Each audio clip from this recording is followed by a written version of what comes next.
Fierce Lord. This video is purely for entertainment and does not infringe on copyrights or laws. The rights to the novel and image belong to the original author. We do not claim ownership. Don't like waiting and want to listen to this fanfic in full now? Subscribe to our Patreon, where you'll find the best fanfics. Chapter 226 Close Contact. Name, Pascaline. Gender, female. Age, 71. Occupation, level 50 priest. Talent, 3-star priest / 2-star domination. Skill, loyalty, 80. Average. Name, Roger. Gender, male. Age, 33. Occupation, level 30 shield warrior. Talent, 4-star shield warrior / 4-star domination. Skill, loyalty, 80. Not bad. After recruiting all personnel, Zhao Yi led Melissa to demiplane number 3. Initially, demiplane number 3 was a tiny demiplane, covering just over 1.5 square kilometers. With the transplantation of the Tree of Life and its continuous advancement, demiplane number 3 rapidly expanded, now encompassing nearly 13 square kilometers. A demiplane covering over 10 square kilometers is considered small, even for a small demiplane. Passing through the magical plantation, they arrived at the Tree of Life. The branches and leaves of the Tree of Life rustled, welcoming Zhao Yi. Zhao Yi touched the trunk, soothing the Tree of Life with his mental power for a moment. Then he summoned 10 level 6 advancement stones and placed them close to the Tree of Life.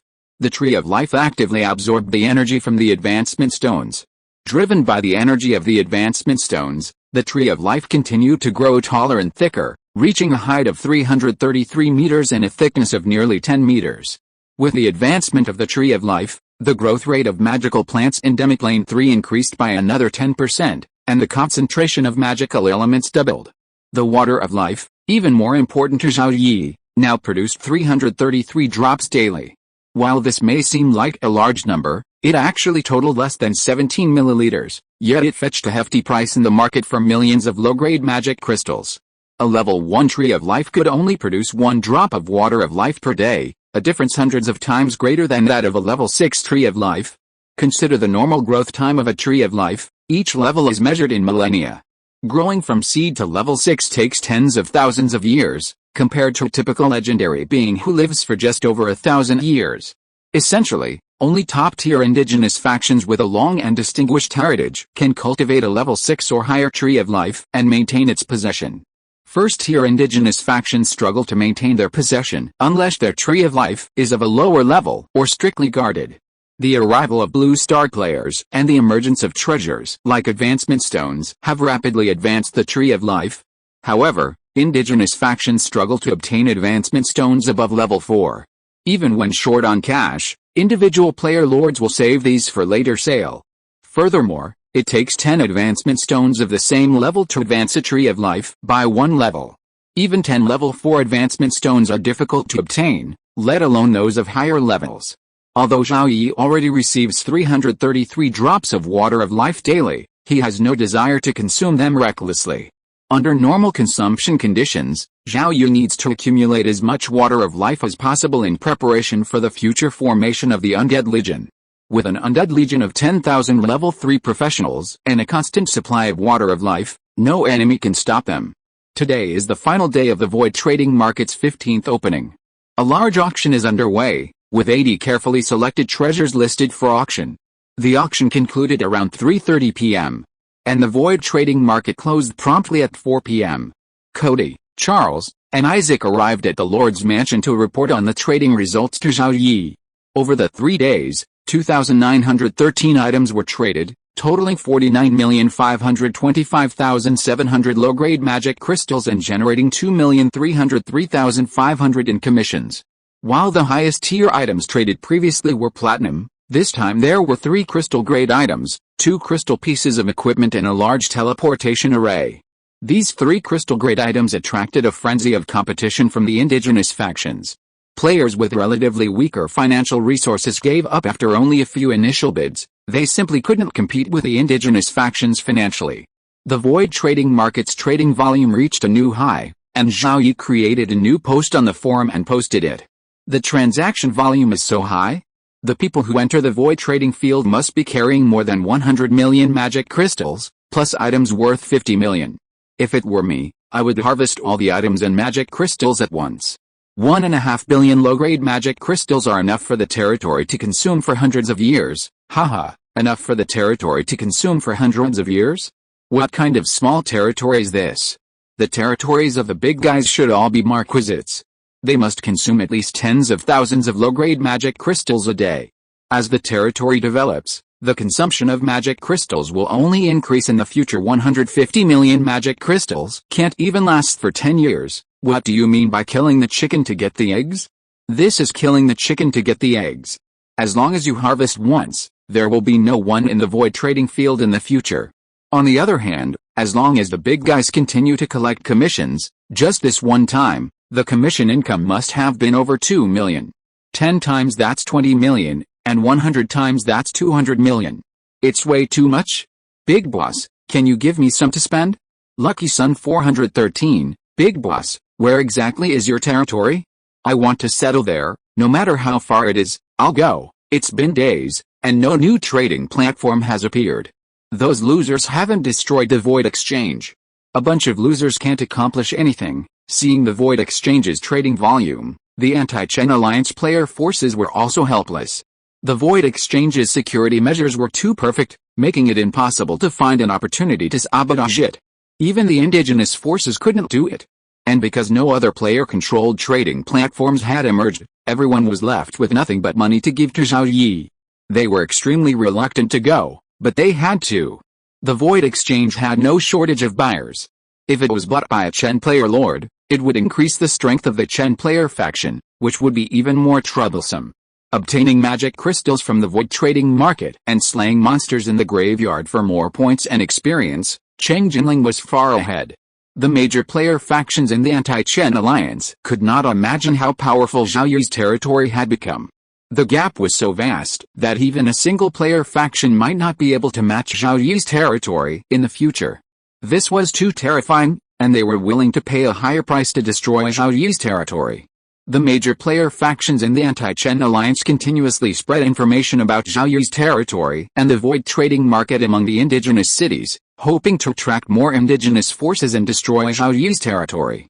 As Blue Star players, they were unwilling to see such a powerful player appear. If Zhao Yi's territory was destroyed, Cheng Jinling and the Chen Kingdom officials would be next, and ultimately the entire Chen Kingdom player base would be wiped out. Zhao Yi had witnessed a malicious intent directed at him by foreign players on the forum. With a medium-sized magic crystal vein in hand, he would have no shortage of magic crystals in the short term. Zhao Yi had already decided to go into hiding, refusing to be targeted by so many enemies. His disappearance from the Blue Star players was actually due to his territory's advancement to a first-class marquisate. A first-class marquisate, encompassing 20,000 square kilometers, occupies more than 1/9 of the entire Rhoda province. This meant Zhao Yi's territory would face increased contact with indigenous cities and forces. One was online, the other real world, a combination that could easily lead to failure. Unable to hide in reality, Zhao Yi could only hide online. Without the attention and targeting of hostile player forces, Zhao Yi could focus on dealing with real-world encounters with indigenous forces. Ultimately, Zhao Yi lacked strength and had no powerful allies.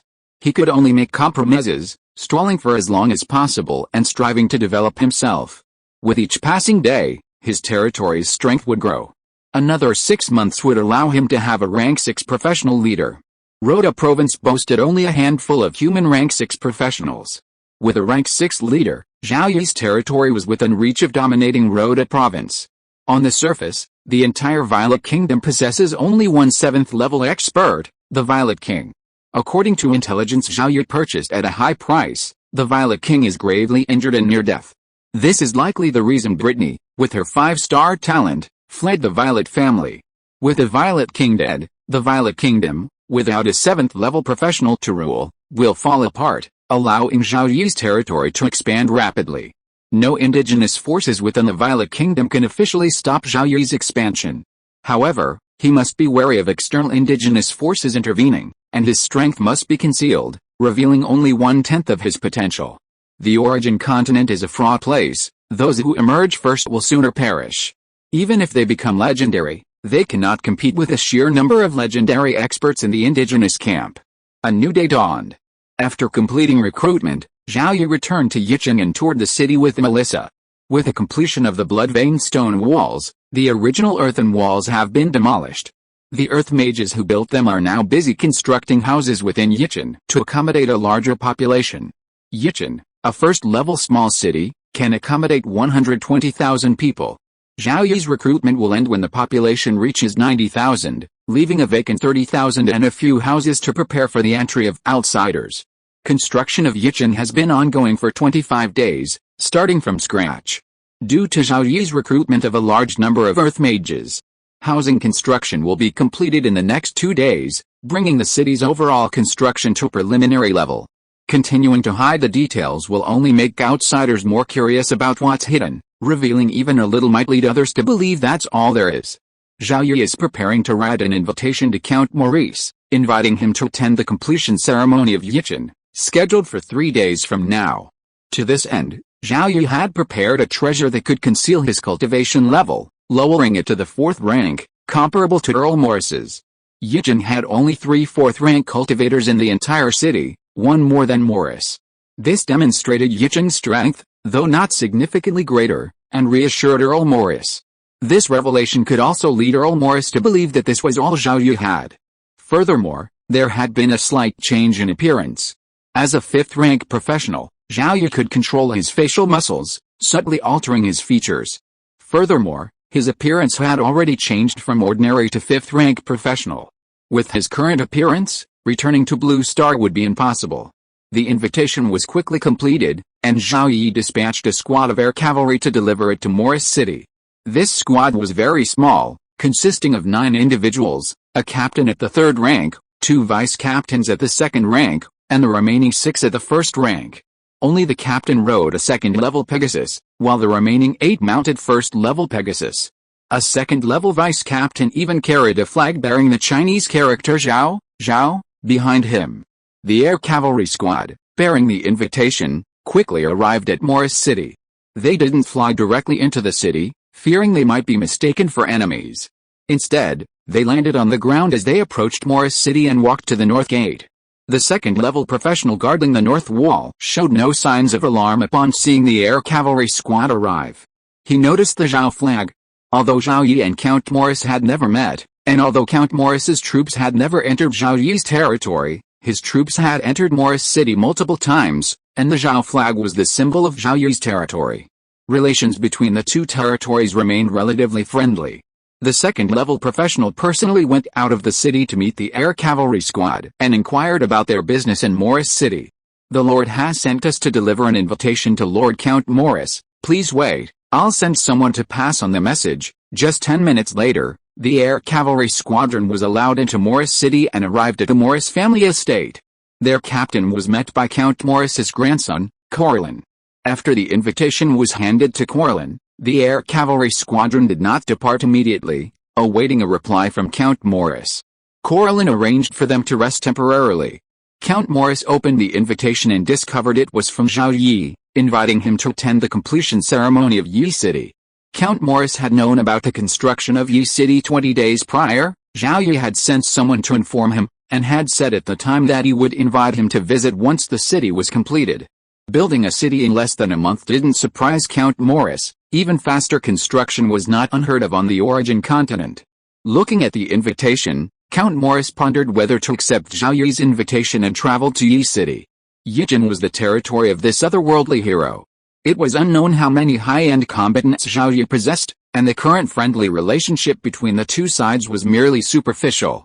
If the other side harbored ill intentions, there was a high chance that he would never return from Yicheng. Without a 4th-rank warrior as its leader, Morris City would face an even more difficult situation, and an enemy was lurking nearby.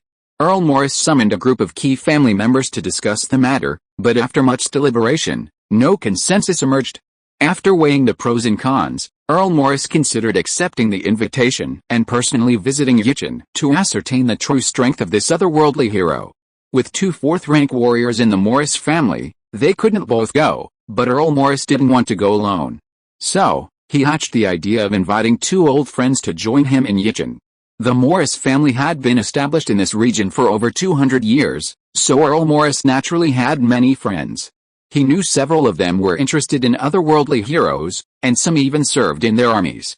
Those were all ordinary otherworldly heroes, but Zhao Yi was most likely a fourth-tier hero, a standout among them.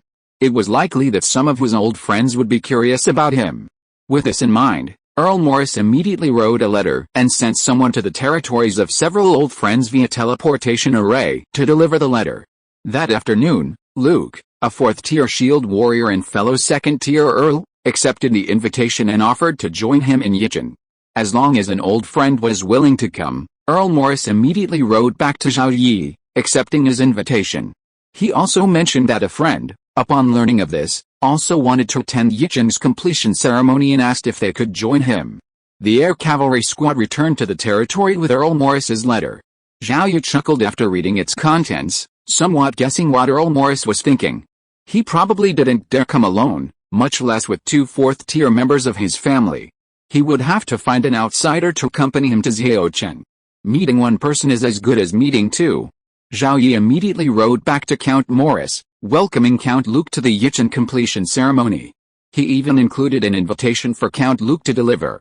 In a blink of an eye, more than 2 days had passed. It was already the 151st day since the Blue Star players arrived in the game world, and the first day of the 6th month. Like the previous month, the undead camp had remained silent on the first day of the day. This was also the day for the Yichun completion ceremony. At 7:30 a.m., a team was about to enter Zhao Yi's territory from the direction of Morris City. A welcoming team was already waiting for the two guests at the border. Count Morris and Count Luke, each riding a Tier 3 mount, saw two Tier 3 professionals among the Zhao Yi territory's welcoming team and felt that Zhao Yi's territory was superficially strong. Of course, there was also the possibility of bluffing, displaying all Tier 3 professionals in public, pretending to have some power in the dark. Not far behind Count Luke stood two other combat class players, both at level 1. One hailed from the Liang nation. The other from a small kingdom southeast of the Chen nation. These two players were the only level 1 players under Count Luke's command. In reality, both players had already reached perfect level 1, but they lacked level 2 advancement stones. Level 1 advancement stones fetched over 200 low-grade magic crystals, while level 2 advancement stones fetched 10 times that much. Count Luke could afford them, but he had no need. Even the level 1 advancement stones that these two players needed to advance to level 1 weren't purchased by Count Luke. Count Luke's family possessed greater wealth than the Morris family, but they wouldn't waste it on otherworldly heroes. These two otherworldly heroes had actively sought refuge with Count Luke, relying on his power to rapidly improve their strength. Having finally acquired level 1 advancement stones, these two players found it incredibly difficult to obtain level 2 advancement stones. The two of them were fortunate. Count Luke commanded dozens of combat class players who had reached perfection at level 0. Without a level 1 advancement stone, they were stuck here. The team continued forward, and soon sighted Yichun in the distance. As they drew closer, both Count Morris and Count Luke were surprised. This newly built Yichun was the size of a small, level 1 city. Morris City was only a level 3 city, while Luke City was slightly larger, but only a level 2 city at best. The magical materials used to build Yichun's walls were superior to those used in both Morris and Luke City. Building such a city must have been incredibly expensive. While Count Morris was amazed by Yichun, he also felt a surge of envy. It was precisely because of financial constraints that Morris City had shrunk to a level 3 city, a stark contrast to Yichun. If only this city belonged to the Morris family, the two players behind Count Luke were equally surprised by Yichun. A small, first-level city with a first-class earldom, this definitely placed it in the top 100 of the territory power rankings. Currently, only a few dozen players possessed first-class earldoms. Based on the name Zhao Yi, they assumed he was a player from the Chen Kingdom or the Chen clan. Adding to that the small, first-level city and first-class earldom, the two players now felt Zhao Yi was likely a territory being prioritized by the Chen Kingdom's officials. Before they could go invisible, the territory power ranking had seen numerous hidden player territories at the top of the territory combat power ranking. Everyone speculated that most of these player territories were officially affiliated with the Chen Kingdom. The more they thought about it, the more convinced they were that the Chen Kingdom had secretly cultivated such a powerful territory, primarily relying on the recruitment of indigenous people. Their suspicion that the territory's lord was Lucky Sun 413 was fleeting. Zhao Yi, widely considered stronger than Cheng Jin, had already been very close to reaching rank 5 before Zhao Yi went invisible. Now, Zhao Yi's territory was undoubtedly a marquisate, and its main city was a mid-sized city, not the newly established first-level small city. Coupled with the fact that territory main cities can be changed, the two players couldn't possibly connect Yichen with the strongest lord player. After conferring through their address book, they decided to post their discovery of this territory, which was being prioritized by the Chen Kingdom, on a forum, prompting the Anti-Chen Alliance to take action against it. Although neither of them was a member of the Anti-Chen Alliance, they could not stand the growing strength of Chen players, who were now able to hold their own against the Anti-Chen Alliance. As Count Morris and Count Luke drew closer to Yichen, Zhao Yi, accompanied by Lori and Huotai, emerged from Yichen to greet them. Outside Yichen, the three exchanged noble formalities for their first meeting, each quietly sizing up the other, most importantly assessing the strength of Zhao Yi and his two subordinates. A fourth-tier swordsman, his cultivation level slightly lower than that of Count Morris, wore all platinum-tier equipment. His two subordinates, a shield warrior and a mage, were both fourth-tier, not just beginners, but slightly lower in cultivation than Zhao Yi, wearing full sets of gold equipment. Judging solely by their high-level combat power, Zhao Yi was stronger than Morris, but weaker than Luke. The Luke family also had three fourth-tier professionals, but only one of them was slightly lower in cultivation than Zhao Yi. After some pleasantries, the group entered Yichen. While it was clear that Yichen was relatively populous, the scenery gave it a new and simple feel. This was just a newly completed city, with many additions still to come. Earl Maurice admired Zhao Yi's wealth, having built a city of this magnitude in such a short time. Zhao Yi attributed everything to the gods, saying it was a gift from the gods that allowed his territory to develop so rapidly, and it was the gods who had given him such immense power in such a short period of time. Chapter 227 Fall. I've discovered a territory that the Chen Kingdom is officially focusing on cultivating. This territory is already a first-class earldom.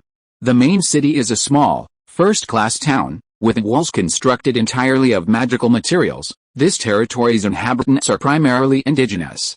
The lord is Zhao Yi, a fourth-level swordsman.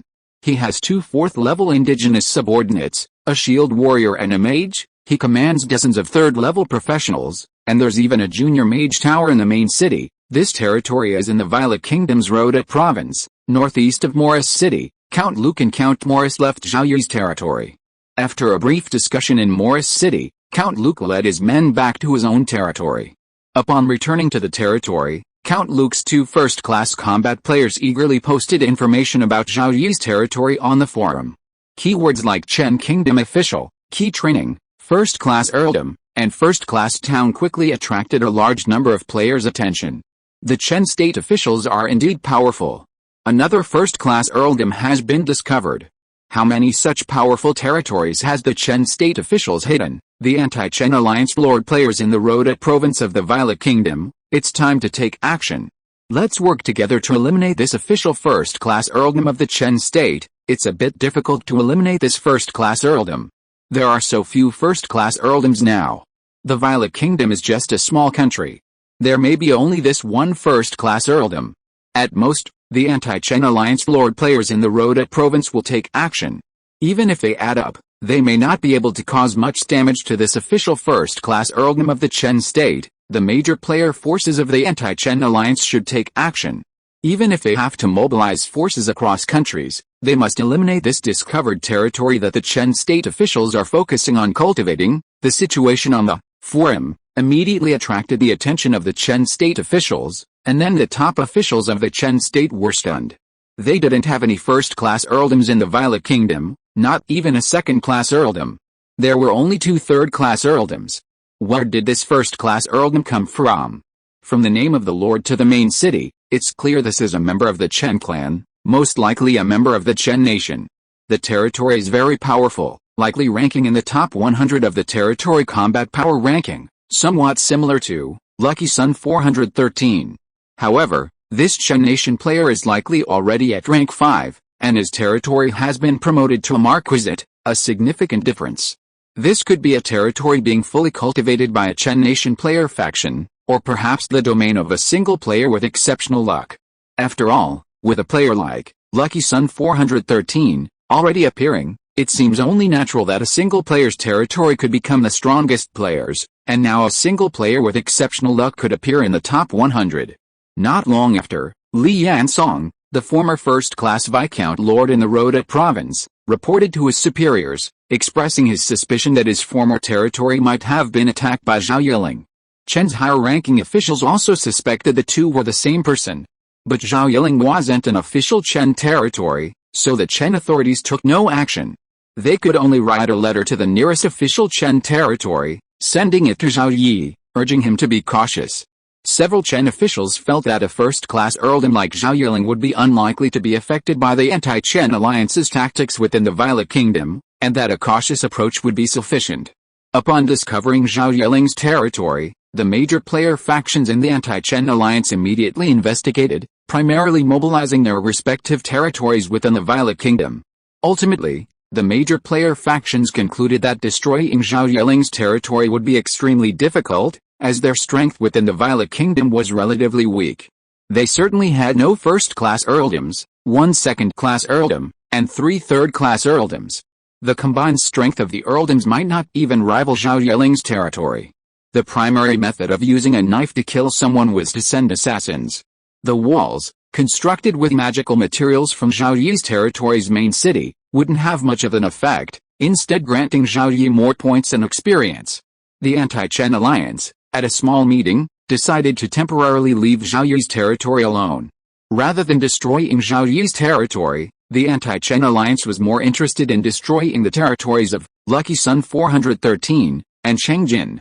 Zhao Yi's territory lacked influence, and the anti-Chen alliance's power within the Violet Kingdom was insufficient to destroy it, so they decided to leave it alone for now.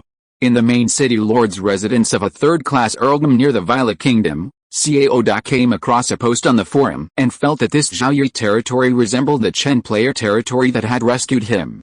Was this territory an official Chen territory focused on development? Cao Da didn't think so. The Zhao Yi territory he had previously encountered was more like the territory of a Chen player lord, a player who was even luckier than himself. Upon seeing the information about Zhao Yi's territory, Cao Da was filled with emotion. Before the migration, his territory had already been a first-class viscount. After so much development, it had surpassed its peak, becoming a third-class earldom. When he was a first-class viscount, the boss should have been a third-class earldom. Now, when he was a third-class earldom, the boss was already a first-class earldom. The gap hadn't narrowed, but had widened. The boss truly lived up to his title. Cao Da dreamed of saving the boss from disaster. But with the boss's current strength, dreams were just dreams. Given the current state of player territories within the Violet Kingdom and the boss's strength as a first-class earldom, Cao Da didn't believe his territory would be harmed by such petty tactics. Later, Zhao Yi also saw the news on the forum and immediately assumed it was the work of the players under Count Luke. Zhao Yi truly wanted to write a letter to Count Luke, demanding that he kill the two players. However, Zhao Yi quickly abandoned this idea. It was only their first meeting, and the success of this approach remained questionable. Fortunately, the players generally didn't associate themselves with Lucky Sun 413. Zhao Yi's territory's popularity on the forum only lasted half a day. With the arrival of a new day, it was rare to see any posts related to Zhao Yi's territory. However, the void trading market saw a slight increase in popularity. Today marked its 16th opening, hosting small trade fairs and auctions, though the scale was gradually approaching medium-sized. After a large trade fair and auction, the number of VIPs at the void trading market increased rapidly. A seller with bronze VIP status would be unlikely to spend 1,000 low-grade magic crystals on an invitation just because they only had one good item. Silver VIPs only need 300 low-grade magic crystals for their first invitation, which is quite acceptable. If they're just selling a single item, they can use the invitation to enter the void trading market. Furthermore, a second invitation purchased for 500 low-grade magic crystals can be sold for at least 1,000 low-grade magic crystals. At 4 p.m., the void trading market closed. The void trading market opened for its 16th session, completing 752 trades for a total of 12,679,300 low-grade magic crystals and earning 603,700 in commissions. As usual, Zhao Yi created a new post on the forum. 5 days later, The Void Trading Market opened for its 17th session, hosting a small auction. This was the last of these customary events. After posting, Zhao Yi sighed. Perhaps for a while, he wouldn't post on the forum under the name Lucky Sun 413. The Shanine project officially entered its final phase, and the new employees previously trained began to fully replace the older staff. The original 3 leaders of the Void Exchange, Officer Cody, Businessman Charles, and Guard Isaac, were replaced by Mikhail, Jia Hangxi, and Quietly. Jia Hangxi, a woman with 3-star business talent, also had experience as an auctioneer. Crucially, Ignaz needed to alter his appearance and equip items that increased his imposing presence and disguised him as a powerful figure. A top indigenous faction, after extensive effort and special means, had located the Void Exchange. A powerful space mage held the key to seizing the Void Exchange and destroying Zhao Yi's territory. Everything was ready. It was the 156th day since Blue Star players arrived in the game world, the day before the Void Exchange's 17th opening. In the afternoon, officials from Chen, Eli, and Los sent a private message to Lucky Sun 413 with a list of buyers. Normally, Lucky Sun 413 would reply received before nightfall, but this time, no response was received. The staff gave the matter no further thought, not even reporting it. As night fell and the undead attacked the city, a group of players silently waited for invitations to appear. When midnight arrived, no invitations appeared. They inquired with the 3 Kingdoms official team about the invitations, but the staff were unaware. Finally, they reported the matter. Upon receiving the report from their subordinates, some of the 3 Kingdoms officials suspected that Lucky Sun 413 had been caught up in an emergency and hadn't sent out the invitations in time, while others believed that Lucky Sun 413 had encountered an accident. Soon, the news leaked out, and a large number of players on the forum were discussing the delayed invitations. Could Lucky Sun 413 have been killed by the powerful indigenous forces? The Void Exchange's direct competitor is the market. The indigenous forces behind the market are extremely powerful. How could Lucky Sun 413 possibly resist? Boss, Lucky Sun 413, please don't get hurt. You must hold on. Great, finally dead. Lucky Sun 413 is dead. Chengjin's turn is next. Official 3 Kingdoms staff kept private messaging Lucky Sun 413 until dawn, but there was no reply, and no invitations were distributed. More players on the forum were discussing the matter, and other players with invitations were also paying attention. Will the Void Exchange still be open today? No one knew, but at 7:30, a player tried to use the invitation. Their soul projection successfully entered the Void Exchange, but was immobilized by a confinement array and saw a group of people they didn't recognize. Please wait, everyone. We'll explain the changes here once everyone has arrived. Several staff members repeatedly addressed the new arrivals. The Void Trading Ground remained open as scheduled. Due to the unforeseen circumstances surrounding the venue, more players with invitations flocked to the ground. They were certain that the shattered soul projections would have minimal impact on their true forms, so they ventured to the venue now to see what was happening. The indigenous forces, unaware of the changes, continued to enter as usual. Soon, the number of groups of guests entered exceeded 1,000, and continued to increase rapidly until it passed 2,000, before sharply decreasing. With a fleeting movement, Ignaz appeared, disguised as a 7th-level professional, unleashing his overwhelming power upon the 2,000 groups. Had they not been imprisoned or soul projections, many would have fainted from fear. This pressure, level 6? Level 7, a powerful space mage. It seems the Void Trading Field has changed hands. Among the guests were 3 level 5s and over 30 level 4s, especially those from the indigenous forces. They had come into contact with higher-level professionals and felt Ignaz's pressure, their minds full of speculation. Ignaz glanced at the guests before speaking. Dear guests, welcome to the Void Trading Field. As you can see, the Void Trading Field has a new owner. As for the previous owner of the Void Trading Field, he was a weak hero from another world and was naturally killed by us. The weak are not worthy of owning such a magical treasure as the Void Trading Field. Although the Void Trading Field has a new owner, we will continue to operate the Void Trading Field and expand its scale of operation. That timid hero from another world only dared to open the Void Trading Field once every 5 days. Now I announce that from today on, the Void Trading Field will be open all day, and trade fairs and auctions will be held every day. The shops on both sides of the square will be open for rent. The previous owner of the Void Trading Field did one thing well, which is to keep the guest information confidential. We will continue to maintain it. The biggest difference from the past is that under our operation, no force on the origin continent can seize or destroy the Void Trading Field. Mikhail will explain the specific changes in the Void Trading Field. I don't have time to waste on the Void Trading Field. Legend is what I pursue. After saying the last sentence, Ignace teleported away from here. Although Ignace had left, his image as a powerful figure had been deeply imprinted in their minds. Many had already considered him a powerhouse of at least rank 7. Is Lucky Sun 413 gone? The strongest player was vulnerable to the indigenous forces. Sigh. That indigenous force did a great job, finally destroying that damn Chen Nation player. With Lucky Sun 413 dead, the Void Exchange now has a new owner. Should we still come to the Void Exchange? Various thoughts flashed through the players' minds, but their bodies were still restrained, so they could only continue to listen to Mikhail's explanation. Seeing Ignace leave, Mikhail walked forward with a look of helplessness on his face. He addressed all the guests, saying, Lord Lancelot is absorbed in cultivation. Now, I will explain the changes to the Void Trading Field. From now on, the Void Trading Field will be open 24/7, hosting trade fairs and auctions daily.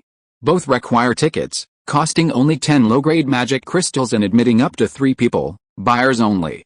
VIP status remains, and those with the lowest bronze VIP status are exempt from the ticket fee. VIP privileges have also undergone some changes, primarily regarding the purchase of invitations.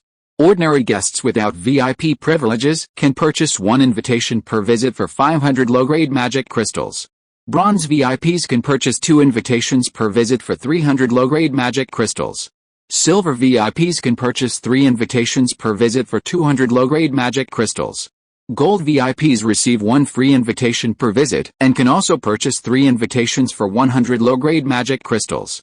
Crystal VIPs receive 2 free invitations each time and can purchase 5 invitations for 100 low-grade magic crystals. Diamond VIPs receive 5 free invitations each time and can purchase 10 invitations for 100 low-grade magic crystals. The change in invitation purchasing permissions indicates Zhao Yi's intention to attract more customers to the Void Exchange by reducing the number of ways to obtain invitations, while keeping it open 24/7. Fairs and auctions require tickets, and fees are charged to regular customers to discourage those without the intention of purchasing items from entering.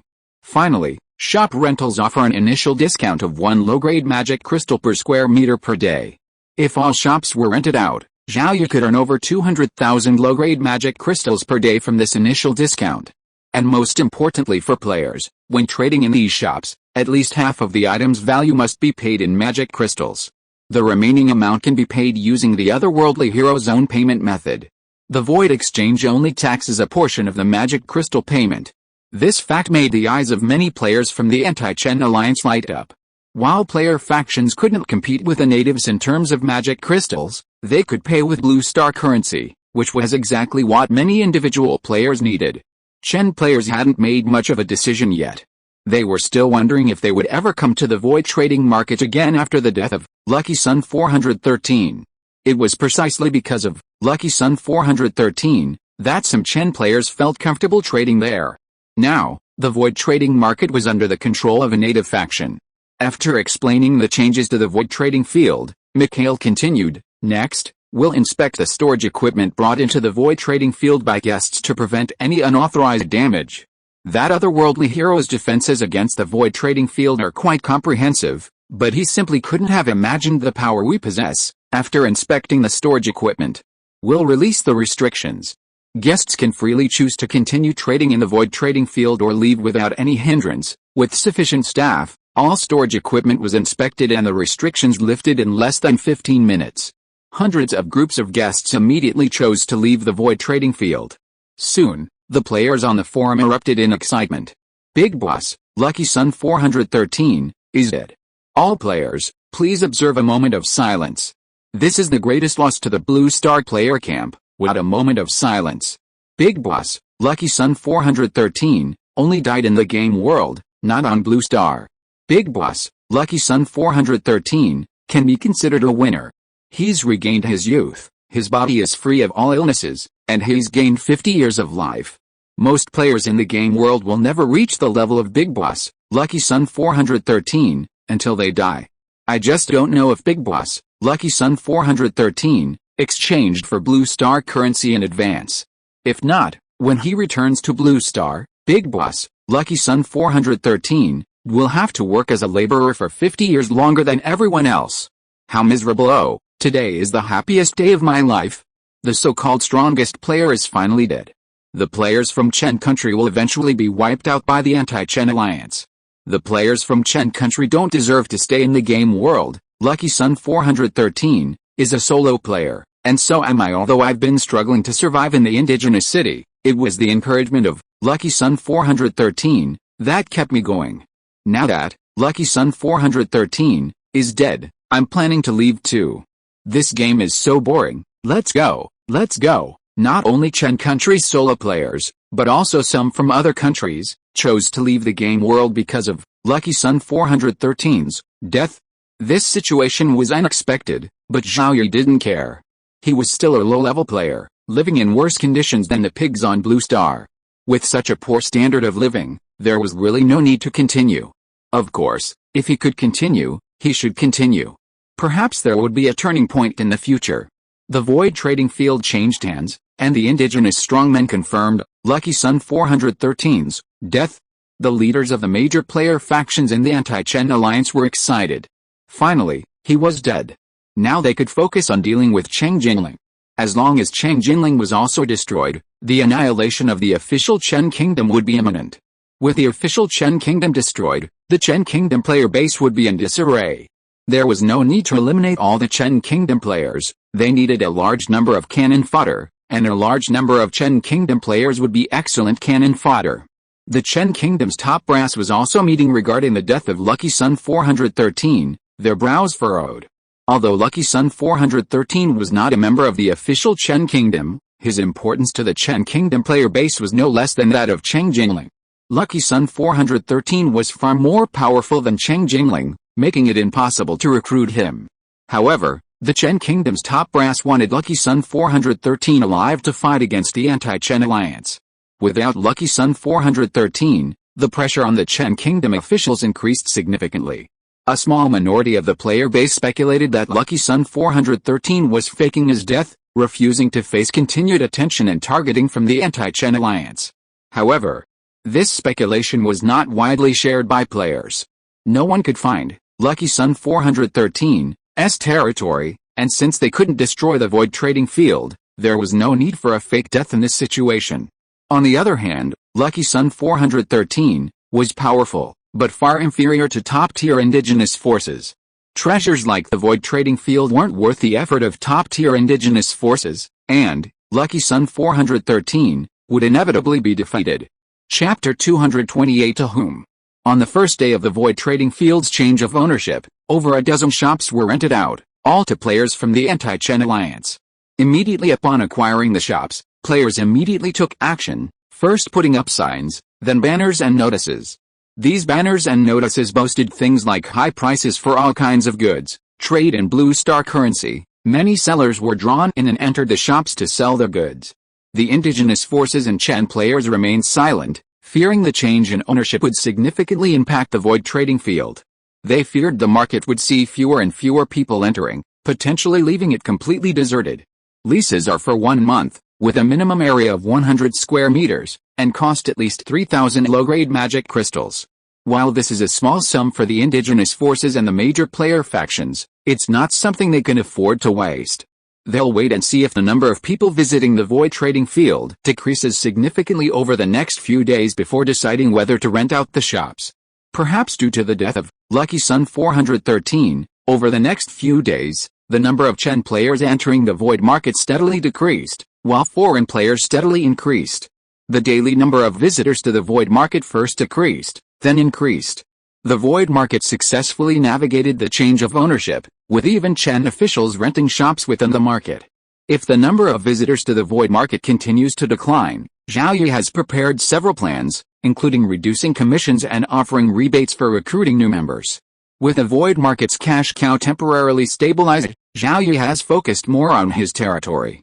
Regarding territory development, Zhaocheng, already a first-level mid-level city, boasted a population of over 480,000 on day 158, meeting the standard for a first-level mid-level city.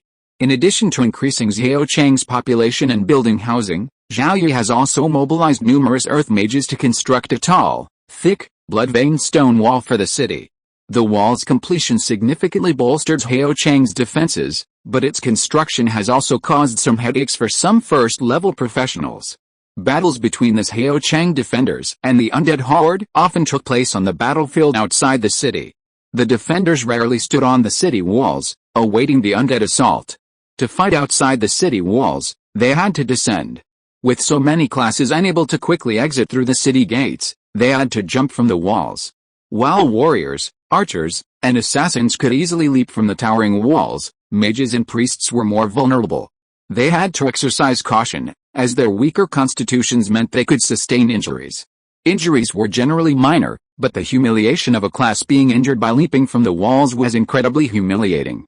Therefore, even first-tier mages and priests had to exercise extreme caution when descending from the walls. Some even wondered, why did Zhaocheng build a wall?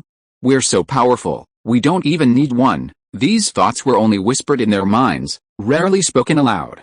The invincible Zhaocheng defenders might think they don't need a wall, but the common people within Zhaocheng desperately need a strong, tall wall. Seeing the wall appear, and learning it's constructed from sturdy and expensive magical materials, their loyalty surged, boosting public sentiment. Zhaocheng's defenses didn't rely solely on the wall and the mage tower. Zhao Yi unearthed a diamond-grade phantom killing array from a diamond treasure chest. Within the phantom killing array's coverage area, even rank 7 professionals would have difficulty detecting Zhaocheng. With sufficient energy, the phantom killing array had a chance of killing unprepared and relatively weak rank 7 professionals. For professionals below rank 7, without any treasures, escaping the phantom killing array was a foregone conclusion. The phantom killing array also had an effect on the undead. While its illusions were ineffective, its mental attacks could extinguish the undead's soul fire. Of course, Zhao Yi wouldn't use the phantom killing array to eliminate the undead unless it was a critical moment. While Zhao Yi would gain points for destroying the undead, he wouldn't gain experience. It was best left to the professionals to eliminate the undead. In normal combat, mage towers and magic cannons are deployed. Only when a more powerful undead army approaches will other means be employed. The walls of Yicheng and Zhaocheng are complete. Duocheng is currently constructing its walls, also on the scale of a first-level small city. All cities within the territory that have reached small city status must use magical materials for their walls. Blood vein stone is running low, so Zhao Yi unearthed a vein of kinky stone from a treasure chest. Kinky stone can also be used for building walls, though its strength is somewhat inferior to that of blood vein stone. Blood vein stone can be used as a building material for large city walls, and kinky stone, which is less powerful than blood vein stone, can easily be used for small city walls. Duocheng's walls are constructed with kinky stone. The remaining blood vein stone will not be used for the small city walls. Zhao Yi plans to upgrade his territory again and build new walls for the upgraded Zhaocheng. Yicheng has a population of 90,000, while Duocheng and Zhencheng each have populations exceeding 80,000. Soon, both cities will surpass Yicheng's, eventually reaching the population capacity of a first-level small city. Zhao Yi has a large number of earth mages under his command, but he still needs to build cities one by one, starting with the construction of Duocheng's walls, followed by Zhencheng. After Yicheng, Duocheng, and Zhencheng, there are 3 new small cities built upon his promotion to second-class marquisate: Qiancheng, Zhencheng, and Cancheng. These 3 cities are only third-level small cities, each with populations exceeding 20,000. Next are Kuncheng, Licheng, and Zhencheng, all first-level towns, each with populations under 8,000. Even the most powerful player territories cannot rapidly build 8 cities simultaneously. Currently, none of Yicheng's towns and villages are in use. Zhao Yi plans to build towns after completing the last small city, and then villages after that. A town could bring Zhao Yi a silver treasure chest, while a village could only yield a black iron treasure chest. The difference between a silver treasure chest and a black iron treasure chest was enormous. In addition to the city construction on the origin continent, numerous earth mage towers were also constructing towns and villages in Demiplane 5. These projects were smaller than those outside. Requiring no walls, Civilians could build their own houses. Towns and villages were springing up one after another within Demiplane 5, and a huge influx of people arrived. It was already the 161st day since Blue Star players arrived in the game world, and the population of Demiplane 5 had already exceeded 300,000. At just 300,000, it was less than 1/20th of Demiplane 5's maximum population capacity. For the next period, Demiplane 5 would see an increase of 10,000 people daily. As the territory's population continued to grow, so too did the education of minors. Zhao Yi always recruited sufficient teachers during each recruitment drive, and he also recruited people from within the territory to teach in elementary schools. Teaching only basic knowledge like reading, writing, and arithmetic was a job many in the territory could handle, and being a teacher was considered respectable. Many members of low-ranking professionals were recruited to teach in the elementary schools. Elementary school was just the foundation. The truly important thing was the professional school. The professional school in Zhaocheng had already been built, divided into the Warrior Academy, the Archer Academy, the Assassin Academy, the Mage Academy, and the Priest Academy, each with its own specialized specializations. Zhao Yi had no intention of becoming the principal of the professional school, nor did he assign professionals of rank 2 or higher to the school. After all, it was a place to train ordinary people into rank 0 professionals, so having rank 1 professionals, or even rank 0 professionals, as teachers was sufficient. Most of the teachers at the professional school were newly recruited professionals from Zhaocheng. While most professionals in the territory joined the military, some remained, such as their wives, parents, and children. Zhao Yi chose to recruit older, more experienced rank 0 and rank 1 professionals to teach at the school. Once the students became professionals, military professionals would be available to teach internships, leading them into battle to destroy the undead. Because the territory's education system is still relatively new and the vocational school doesn't teach literacy, the first batch of students are primarily literate students of appropriate age from vocational families, official families, merchant families, and teacher families. Before entering the vocational school, a crucial step is to check talent. Only those with a minimum 1-star talent are admitted. Among the first batch of students, there's even a 4-star fire mage and several 3-star talents. Zhao Yi only has a passing eye on them. These students still need to diligently study at the vocational school. There, because of their talent, they will receive focused training. Only after they join the territory's army will Zhao Yi focus on their development. Joining the territory's army will take at least 2 years, so it's still too early. The 24-hour void trading market continues to generate magic crystals for Zhao Yi. Coupled with a magic crystal vein worth over 10 million, the territory continues to grow rapidly, requiring more people, more professionals, and more high-end combat power. As his territory developed, Zhao Yi was constantly approached by outside forces through Yichen. These included indigenous forces, players from the Chen Nation, players from the Anti-Chen Alliance, and individual players. The indigenous forces Zhao Yi contacted were primarily the marquises and earls of Rhoda province. Zhao Yi was a hero from another world, but also a noble of the Violet Kingdom. He was able to build a small, first-class city, complete with blood-veined stone walls and, ostensibly manned by 3 Tier 4 professionals, demonstrating his considerable strength.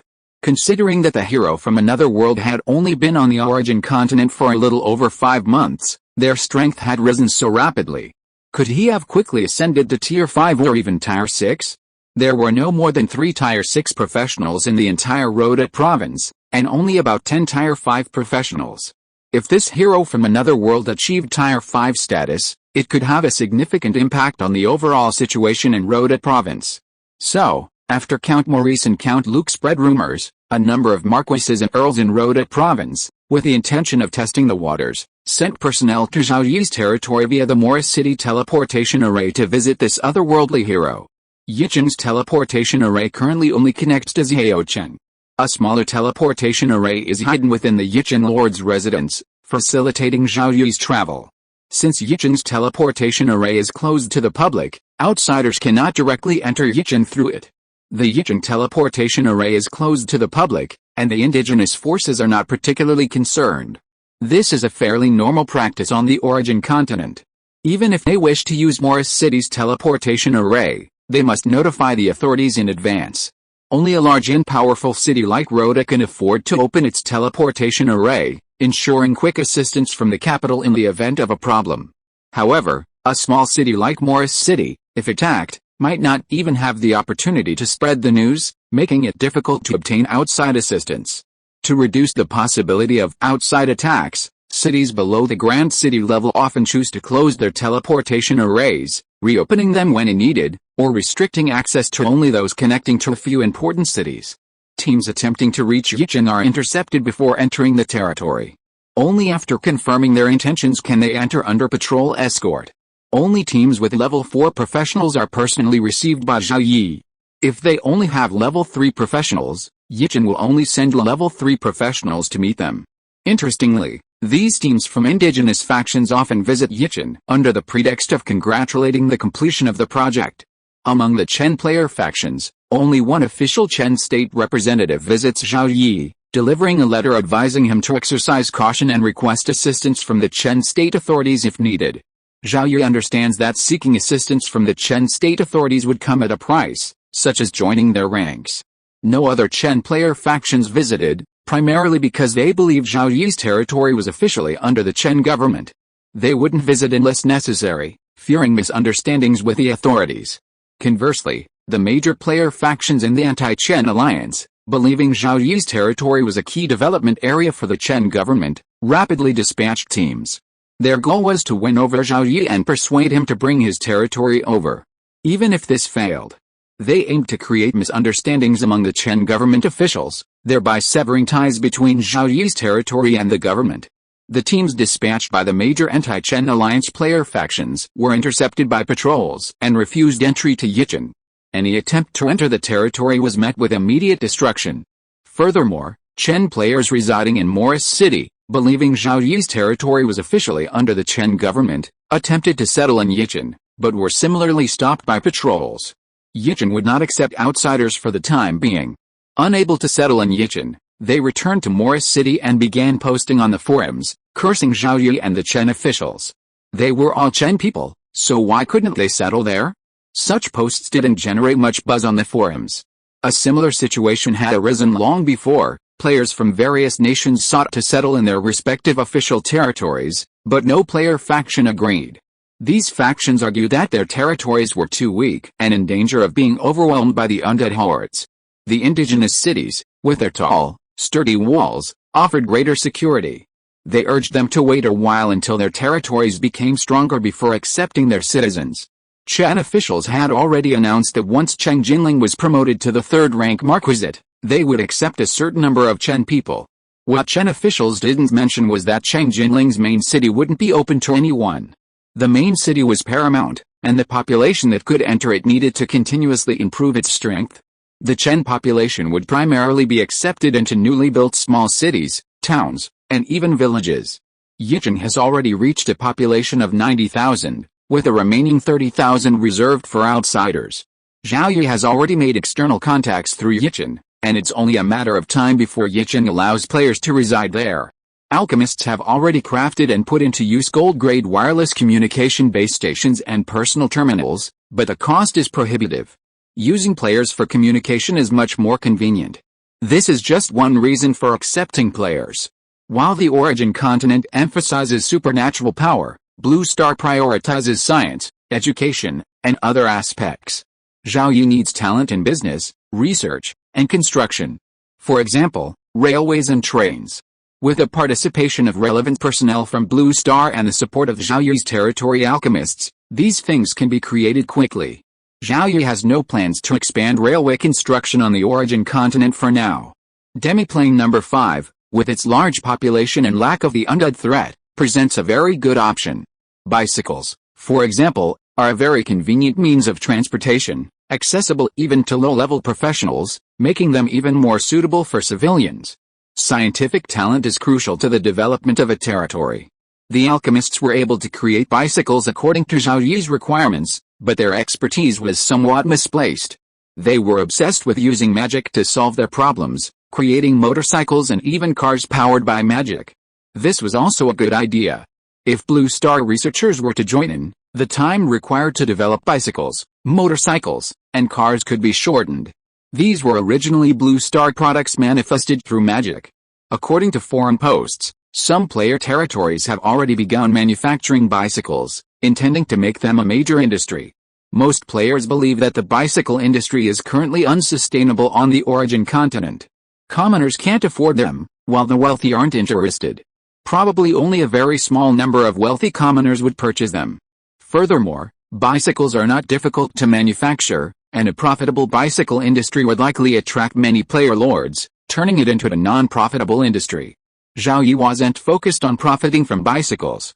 He was developing his territory, building a prosperous territory, and improving the lives of his subjects, something many player lords from Chen Nation would likely pursue.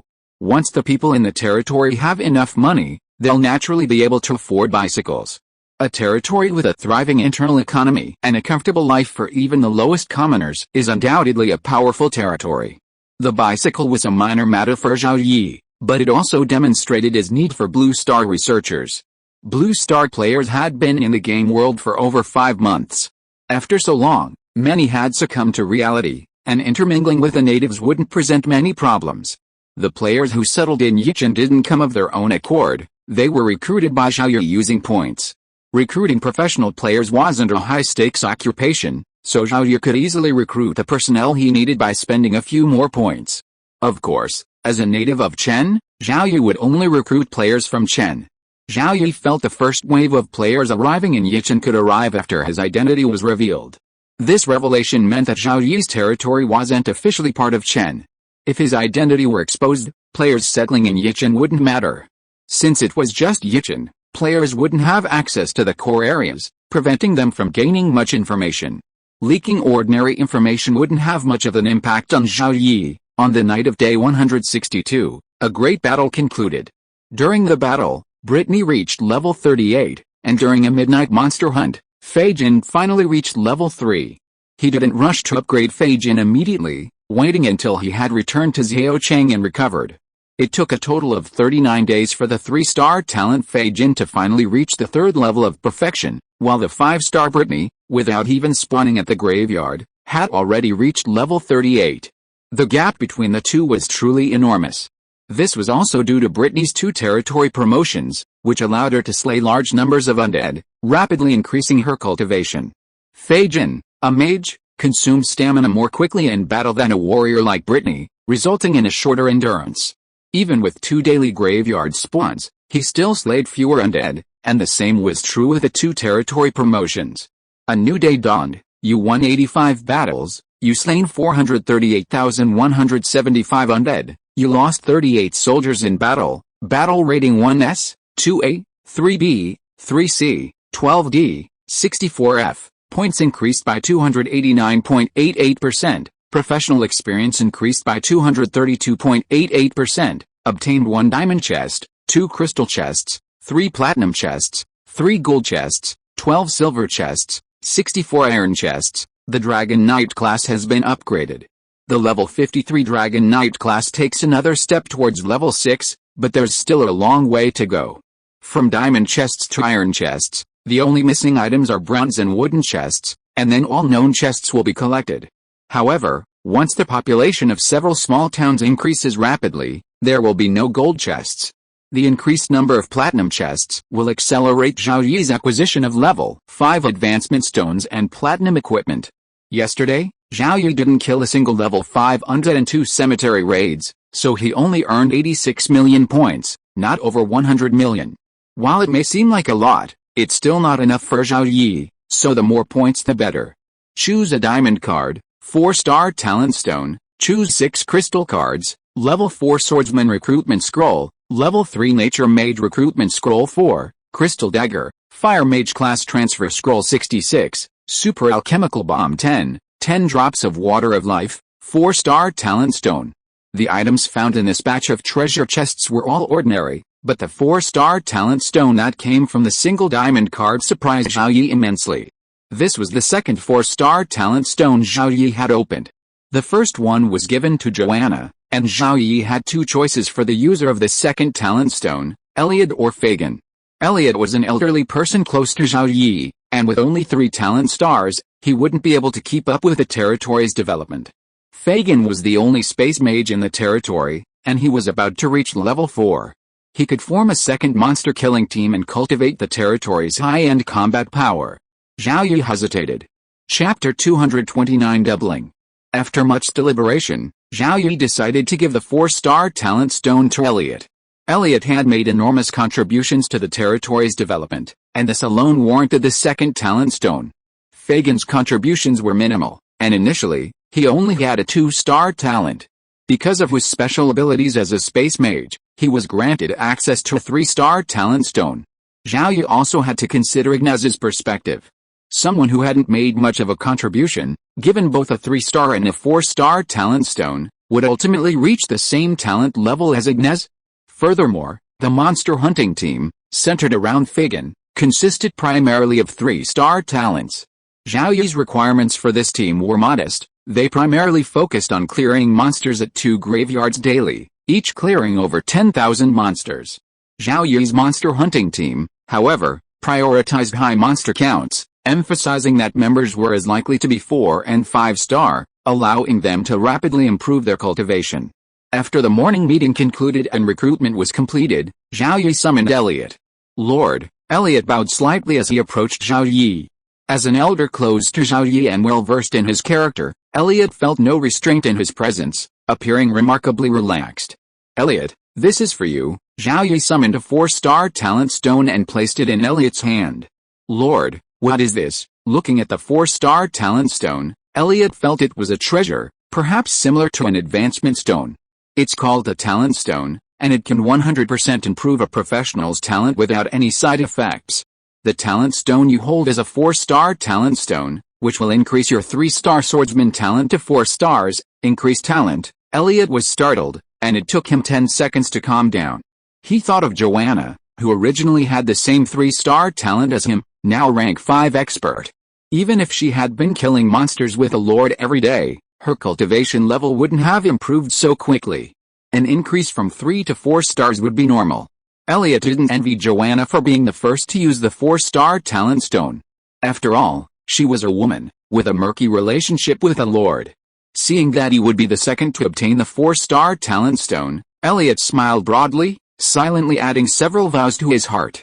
Lord, this treasure really needs to be given to me, Elliot asked with a smile. You don't want to use it? Then give it back to me. Zhao Yi glared at Elliot. I'll use it, Elliot said hurriedly, and right in front of Zhao Yi, he used the 4-star talent stone. Soon, Elliot felt a change in his body. A sense of comfort, even stronger than when he reached the 4th level, quickly spread throughout his body. After Elliot finished upgrading his talent, Zhao Yi continued, the territory will soon be forming a second monster-killing team. You'll command as Aochang Garrison at night, but during the day, you can follow a monster-killing team to the cemetery to slay the undead and quickly advance to rank 5. Yes, sir. After Elliot left, Zhao Yi adjusted the monster-killing team. Considering the territory's high-level combat power and high-talented individuals, after several revisions, he finalized the 2 monster-killing teams. Zhao Yi's team consisted of rank 5 Dragon Knight Zhao Yi, rank 5 Silver Dragon Melissa, rank 5 Wind Mage Joanna, rank 5 Space Mage Ignaz, rank 5 Priest Pascaline, rank 4 Shield Warrior Garfit, rank 3 Assassin Angus, and rank 3 Swordsman Brittany. There were 8 people in total, but only Pascaline had a 3-star talent. The others were either 5-star or 4-star. Zhao Yi commanded 64 rank 4 professionals, but not a single 4-star priest, leaving him feeling frustrated. 5 members of the team are at level 5, 1 is at level 4, and 2 are at level 3.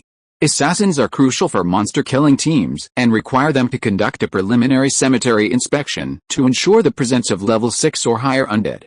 Crystal-grade shadow orbs are superior to platinum-grade invisibility cloaks. Angus, armed with shadow orbs, should have no problem scouting the cemetery. Fagin's team consists of level 4 Space Mage Fagin, level 4 Assassin Millier, level 4 Priest Randall, level 4 Priest Bess, level 4 Shield Warrior Rival, level 4 Flame Swordsman Mary, level 3 Shield Warrior Roger, level 4 Archer Mars, and the non-member level 4 Swordsman Elliot.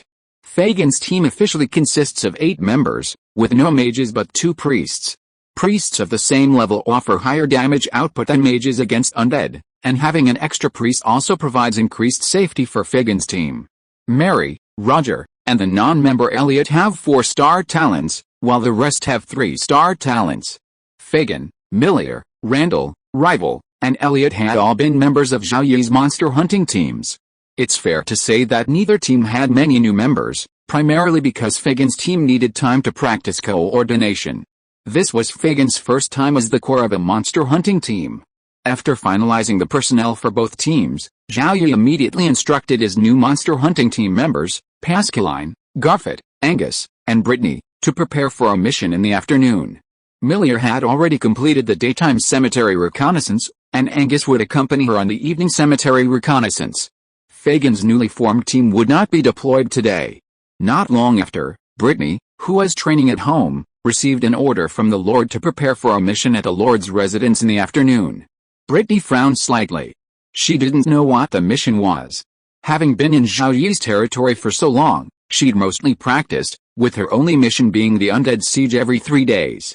This was the first time she'd received a mission other than this. If she had just joined the territory, Brittany would have been suspicious, thinking the Lord was going to attack her, but after more than a month in the territory, Brittany had gradually put her mind at ease. In addition, her cultivation level had rapidly improved, reaching level 38. Brittany's loyalty to Zhao Yi had also increased to 70 points, and she still had some trust in Zhao Yi. Brittany stopped practicing and began to adjust her state. After lunch, she was fully armed and walked towards the Lord's mansion. In the Lord's mansion, Brittany met the other members of the monster-killing team. Among the 8 people in the team, Pascaline, Garfit, Angus, and Brittany were newcomers, and Zhao Yi personally explained the situation to them. Next we will carry out a mission to go to the cemetery to eliminate the undead. We can quickly improve our cultivation by eliminating the undead. The undead attack the city once every 3 days, which is still too slow for our cultivation to improve, so 2 months ago, I formed a team and took the initiative to go to the cemetery to eliminate more undead. Most of the time, we go to the cemetery twice a day, day and night. The core of the team is the Space Mage. With the Space Mage, we can fight when we want and leave when we want. As of today, no one in my team has died in battle. Our territory already has the first 2 Space Mages who have reached the 4th level. I will form a second team with them as the core. 4 members of my team will join the second team, and you will fill in the vacancies now. Of course, before heading to the cemetery to eliminate the undead, I will send assassins to scout the cemetery. For now, I will not go to cemeteries with 6th level undead or above, nor will I go to cemeteries with a large number of 5th level undead. Today, Millier will conduct the cemetery reconnaissance mission during the day. At night, Angus, you and Millier will go together. This shadow orb will be in your hands for the time being. Brittany's eyes gradually lit up as she listened to the Lord's explanation. Eliminating the undead could quickly improve her cultivation. Brittany was naturally not satisfied with the undead siege that only happened once every 3 days. Now that she could take the initiative to go to the cemetery, her cultivation would surely rise rapidly, and she would be able to reach the 4th level in no time. Of the 8 people present, only she and Angus were 3rd level professionals, and only one was 4th level, the others were all 5th level. Brittany understood that this was the Lord's higher regard for her. At this moment, on the light screen in front of Zhao Yi, hidden from others, Brittany's loyalty suddenly jumped by 3 points, reaching 73. Zhao Yi felt that once the monster spawns began and the twice-daily spawns continued, Brittany's loyalty might even rise to over 80. Brittany was arguably the most difficult girl Zhao Yi had ever conquered since entering the game world, and watching Brittany's loyalty gradually increase gave him a unique pleasure. Zhao Yi's team continued their monster spawning as normal.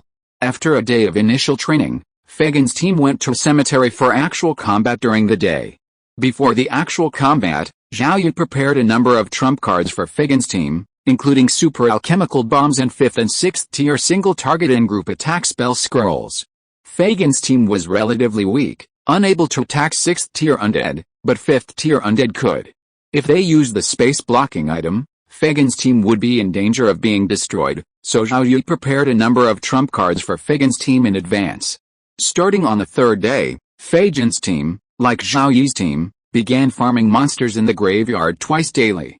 However, problems arose. Fagan's team was far inferior to Zhao Yi's. A typical farming session could only slay around 15,000 undead, which would normally earn Zhao Yi a crystal chest and a 70% bonus to points and combat class experience. However, according to the battle results page, Fagan's battle only received a B rating, despite receiving a platinum chest. The bonus to points and combat class experience should have been the same as for the affiliated city, at only 6%. This left Zhao Yi speechless. The affiliated city's rating was downgraded, and so was the rating of the second farming team. Without the downgrade, his territory would have skyrocketed. However, without the downgrade, Zhao Yi felt his daily gains were too much compared to other Lord players. God forbid such a perversion. Despite the downgrade, the second team's farming continued. The 2 platinum ratings earned Zhao Yi an additional 12% bonus to points and combat class experience. The base points were already high, so even a 1% bonus was significant. Furthermore, another key benefit for monster hunting teams was the rapid leveling gains from slaying undead. Even if they couldn't earn points, they needed to continue this effort. Soon, it was the morning of the 166th day since the Blue Star player arrived in the game world. Yesterday, the undead had carried out their daily siege. You won 87 battles, you slew 497,352 undead, you lost 41 soldiers, battle ratings 1S, 2A, 8B, 3C, 9D, 64F, points increased by 307.88%, professional experience increased by 307.88%, obtained 1 diamond chest, 2 crystal chests, 8 platinum chests, 3 gold chests, 9 silver chests, 64 iron chests, points earned had surpassed 100 million, just a few 100,000 shy of 110 million. An extra 307.88% bonus was terrifying, considering Zhao Yi had only killed a single level 51, rank 5 undead yesterday. While Zhao Yi happily opened a treasure chest, in cemetery number 1, the soul fire within the skull Arno, the 6th rank skeleton general, burned fiercely, a sign of his intense rage. Given the situation in Zhao Yi's territory, it would be strange if Arno wasn't furious. A single monster spawning group had previously raided the cemetery twice daily, and Arno was already furious enough with his inability to eliminate them. Now, with another monster spawning group and 2 more cemeteries under attack daily, his rage was doubled. After his fury subsided, Arno called a meeting of the 6th rank undead in cemetery number 1 to discuss how to deal with a human professional team. One 6th rank undead suggested destroying the 2nd human professional team. The 2nd human professional team didn't even have a single 5th rank undead. Sending 5th rank undead to siege this human professional team would surely destroy them. The other 6th rank undead agreed, and Arno agreed. The 5th rank undead and 4th rank undead in the cemeteries surrounding Zhao Yi's territory took action. Just 3 nights later, the undead found their opportunity. 6 5th order undead, accompanied by a dozen 4th order undead, trapped Fijian's team in the cemetery. Using a special blockade spell scroll, they sealed off the cemetery, preventing Fijian's team from teleporting out. However, Fijian's team used a killer move, annihilating all the 5th order undead, allowing Zhao Yi to earn a huge point gain. Arno remained furious at the loss of 6 5th order undead, but abandoned any plans to target Fijian's team. The human professionals were prepared. Perhaps Fijian's team's presence was intended to lure the 5th order undead closer, allowing them to gradually eliminate their own 5th order undead. Arno now had only 2 options: concentrate the 5th order undead to reduce losses, or seek aid from the Skeleton King. Arno appealed to the 7th order Skeleton King, Geizka. The 5th order undead in Lothal province had suffered significant losses, and Geizka was unable to send more 5th order undead to support Arno, sending only 2 6th order undead. 2 6th order undead, better than nothing, right? A human professional team wouldn't go to a cemetery guarded by a 6th order undead. It would be much better if all cemeteries within and outside Zhao Yi's territory were guarded by 6th order undead. Unfortunately, 6th order undead aren't as numerous as 5th order undead.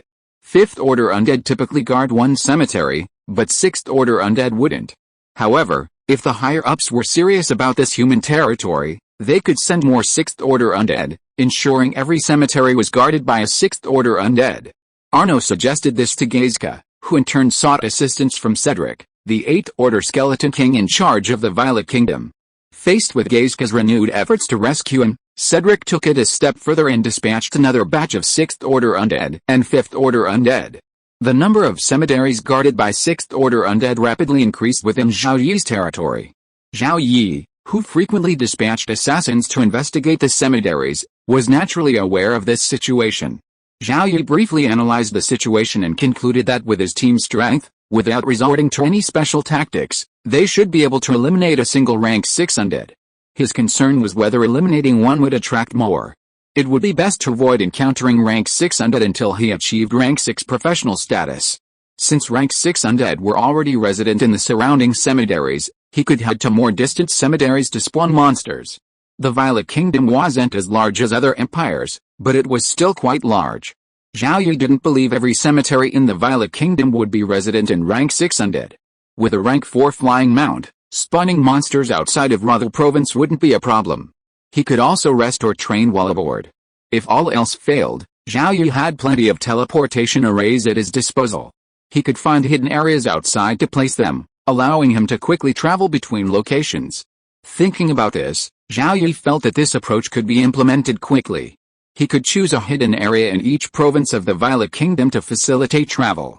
This facilitates monster farming throughout the Violet Kingdom and facilitates raiding the kingdom. When Zhao Yiling's second monster farming team became active, more monster farming teams appeared within the Blue Star player camp.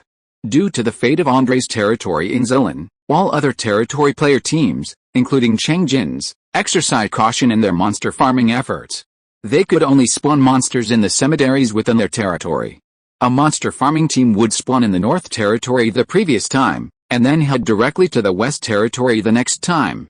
Due to the large scope and the large number of cemeteries within a single territory, monster farming team raids on cemeteries were less noticeable, and no player territory had yet suffered from undead retribution. While monster farming in player territories with monster farming teams was more difficult, the speed of their development had significantly increased. In about a month, Changjin would reach the 5th level professional, and Changjin's territory would challenge the Marquisate. Player territories with monster farming teams were catching up quickly, while those without were all looking to train a space mage to form a monster farming team. A Lord player had already opened a space mage class transfer scroll. Although they knew it would fetch a high price, they didn't hesitate to give it to a trusted confidant, intending to form a monster farming team. Only later did someone talk about it on the forums. Major player factions continued to increase their bids for the Space Mage class transfer scroll and simultaneously trained the native Space Mages they had recruited.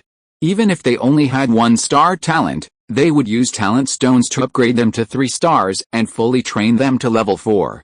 Zhao Yi occasionally kept an eye on the monster farming teams in other player territories and felt that these teams were only doing so temporarily. They wouldn't be retaliated by the undead for now.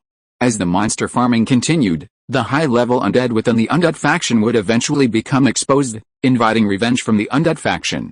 By then, it was a question of whether they could withstand the even more powerful undead hordes. Lucky Sun 413 is gone, and destroying Cheng Jinling has become the most important task for the Anti-Chen Alliance. Compared to the unknown Lucky Sun territory, the people of Cheng Jinling are all players, unless they are all soldiers, so they can keep the location of Cheng Jinling strictly confidential. However, soldiers and their families enter Cheng Jinling together. As Cheng Jinling is trained by the Chen state officials, the Anti-Chen Alliance soon knows the specific location of Cheng Jinling. However, it is more difficult to destroy Cheng Jinling. Lucky Sun territory is far more powerful than Cheng Jinling, and Cheng Jinling is also far more powerful than the player territories behind it. It is very difficult to destroy Cheng Jinling by using a borrowed knife to kill someone. The officials of the Eli state do have a plan. They want to get another Tree of Life seed and find a way to send it to the Chen state officials. The Chen Kingdom officials were bound to plant a treasure like the Tree of Life with Chengjin, their strongest leader. Unaware that the Tree of Life would attract an undead siege, they continuously upgraded it, hoping the undead would attack. Ideally, Chengjin would be destroyed, or at least severely damaged. It was a good plan, but the key was that the Eli Kingdom officials had no new Tree of Life seeds, and even if they did, they would be reluctant to give them away. The Tree of Life was a cash cow, and if only they could find a way to plant it without attracting undead sieges. Chengjin also knew that with the destruction of the Lucky Sun's territory, his own had become the most sought-after target of the Anti-Chen Alliance. Chengjin's only option was to strengthen himself. Occasionally, Chengjin would think of the Lucky Sun and lament his death. Without him, the Chen Kingdom player faction's strength and morale declined. Lucky Sun had fallen, and he couldn't. If he fell, the Chen player faction would have no hope of resisting the Anti-Chen Alliance's offensive in the game world. The Void trading field had changed hands over 10 days ago. Lucky Sun's death, coupled with a lowered invitation threshold, had attracted more foreign players to the field. Initially, Chen players were leaving. Without the emergence of new player-controlled trading platforms, they had no choice but to return to the void trading field, which at least offered greater secrecy than the market. This was also the result of Zhao Yi's subtle leaks before his disappearance. This led many players to believe the void trading field maintained confidentiality, and the only information the void trading field could access was the players' fabricated identities, not their true identities. In just 10 days, all the shops in the void trading field had been rented out. This alone brought Zhao Yi over 200,000 low-grade magic crystals daily. Commissions from trade fairs and auctions, as well as taxes, surpassed the rental income, making it a veritable cash cow. The Lord players are extremely envious of the void trading field and hope that they can also open such a void trading field from the treasure chest, but they are also a little afraid that they will suffer the same fate as the Son of Lucky. If you're listening to this novel on a channel other than Fanfic World, it means they downloaded and uploaded it without effort. We cordially invite you to visit our channel, Mundo Fanfic Novelis. There you'll find the original version of this story and you can explore many other novels of various genres. We're waiting for you to immerse yourself in a world of incredible novels. Chapter 230 Confession. On the 172nd day of a Blue Star player's arrival in the game world, during the daytime monster hunting, Brittany reached perfection at the 3rd stage. With her 5-star talent, her cultivation progressed without stagnation, breaking through in battle to become a 4th stage professional. At this moment, Brittany's loyalty to Zhao Yi increased by another point, reaching 80. 80 points was the starting loyalty for Zhao Yi's recruits, but Brittany's starting point was only 60. It took her 49 days to reach 80. The monster hunting ended, and the team returned to Xiaocheng, disbanding. Brittany didn't head home, but followed Zhao Yi. Zhao Yi stopped, turned, and asked, "Miss Brittany, what can I do for you, Lord?" I have something I want to tell you," Brittany stammered. Zhao Yi nodded, extended his hand, and invited Brittany to join him in the Lord's mansion. Not far away, Joanna, heading towards her own mage tower, glanced back, then continued walking with a blank expression. In a living room in the Lord's mansion, Zhao Yi, Melissa, and Brittany sat alone. Zhao Yi and Brittany sat opposite each other, while Melissa sat off to the side, staring at Brittany with boredom. "My lord, I have something to confess. My full name is Brittany Violet." Brittany nervously stared into Zhao Yi's eyes, but the Lord wasn't surprised. As if aware of her identity, he glanced at her and beckoned her to continue. Seeing the Lord's expression, Brittany's inner nervousness quickly dissipated. "My lord, my last name is Violet, Violet of the Violet Kingdom," Brittany repeated. "I know the surname of the Violet Kingdom. Please continue." Brittany was helpless and continued under Zhao Yi's gaze. "I am a member of the Violet family and the granddaughter of the current king of the Violet Kingdom. Because of an enemy, my grandfather was seriously injured and his life is coming to an end. Members of the Violet family dare not leave the palace at will. Once they do, they are at risk of assassination. My father and mother were killed in assassinations. Grandfather understood the family's situation. If he died, the Violet family would be destroyed by the enemy. He asked me to find a way to escape the capital, and eventually I was recruited by you, Lord. I am the most talented member of the Violet family, possessing the talent of a 5-star swordsman, but I only claim to have the talent of a 3-star swordsman, Lord. This is my true identity." Brittany finished speaking. Zhao Yi nodded, indicating that he understood. Zhao Yi's attitude left Brittany speechless. "Lord, are you so indifferent to my identity? Have you never considered handing me over to the enemy?" Brittany's voice rose unconsciously. "Oh, I really don't care much about your identity. Compared to your status, I care more about your talent. It means I have a subordinate with a potential to grow into a legendary powerhouse." Zhao Yi chuckled. "Lord, aren't you afraid of the enemies of the Violet family coming to find you? That's a 7th level powerhouse. I'm certainly afraid, but I also have methods to deal with 7th level professionals. Do you think your family's enemies can find you here?" Zhao Yi asked. "No outsiders enter Xiaocheng, so it's hard for the enemies to find me. That's it. The enemies don't know you're here. If we practice hard, in a few months, I can become a 6th level professional. In another 2 years, I can even become a 7th level professional. The enemies of the Violet family are only 7th level, but my territory will have many 7th level professionals. You can also become a 7th level professional, and then you can personally avenge your revenge." 7th level? I will definitely become a 7th level professional, Brittany said seriously. We will all reach the 7th rank. You must believe in your talent. You know what a divine item, the advancement stone, is? I possess a level 7 advancement stone, capable of directly advancing a level 6 perfected professional to the 7th rank. I can help you reach the 7th rank as quickly as possible. All you need to do is pledge your loyalty to me. Upon hearing Zhao Yi's words, Brittany stood up and pledged to Zhao Yi, I, Brittany Violet, will be your sharpest sword, wiping out all enemies. Alright, go back and rest. Don't overthink it. As you command. Brittany turned and left the room. Zhao Yi opened the system panel to check Brittany's loyalty. With just these words, Brittany's loyalty had risen from 80 to 85. Feeling his plan for Brittany was complete, Zhao Yi happily picked up Melissa, who was dazed and bored beside him, and kissed her passionately. Melissa waved her hands, but couldn't resist Zhao Yi's intimate contact, so she gave up struggling. During the break, a new plan emerged from Zhao Yi's mind because of Brittany. Brittany is a member of the Violet family and holds the right to inherit the throne. If she reaches rank 7, she could become the queen of the Violet Kingdom. Zhao Yi could use Brittany to hide in the Violet Kingdom and build up his strength. There's a key point here. By the time Brittany reaches rank 7, her grandfather, the critically injured Violet King, is already dead. If the Violet King is still alive, Brittany could have taken over the throne directly, saving her a lot of trouble.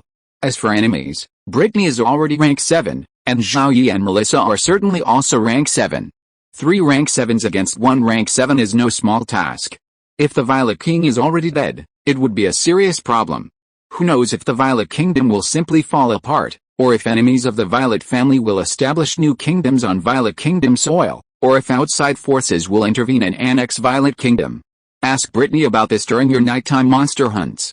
Zhao Yi possesses the Tree of Life, which produces a large amount of the ultimate life potion, Water of Life. With the Violet King's wealth and family fortune, he surely had the tools to heal his injuries and could even purchase some Water of Life. However, the Violet King was still not far from death, indicating that his recovery was unlikely. However, with a large supply of Water of Life, the Violet King should be able to hold out for a while longer. In another 2 to 3 years, Brittany would become a rank 7th professional and the queen of the Violet Kingdom. The first bird to stick out gets hammered down. A rank 7th professional, far too weak compared to the entire Origin continent, especially considering Zhao Yi is an otherworldly hero. A rank 7th level hero would inevitably draw the attention of the indigenous forces. Zhao Yi wrote down a preliminary plan in his notebook. Its implementation would depend on future developments. Only 3 days had passed since Brittany confessed her identity to Zhao Yi, and 24 days since Yicheng opened to the public. The truth that Zhao Yi's territory was not officially part of the Chen Kingdom had finally been revealed. The reason for the revelation was simple. While the anti-Chen alliance hadn't attacked Zhao Yi's territory, they had been constantly seeking to win him over and obtain information from Chen officials. Yesterday, through a newly bribed Chen official, the Eli officials learned that Zhao Yi's territory was not a Chen official territory, but rather a territory owned by individual players. This left the Eli officials speechless, but then even more pleased. Since it wasn't a Chen official territory, it meant it would be easier to win over Zhao Yi. Zhao Yi's refusal to accept their offer clearly indicated insufficient benefits. The next morning, a team from the Eli officials arrived at Zhao Yi's territory, promising him further benefits, partly through the Eli officials' support for Zhao Yi's territory and partly through practical benefits. However, the team was unable to enter Zhao Yi's territory, being intercepted by patrols who threatened to attack anyone who dared to enter.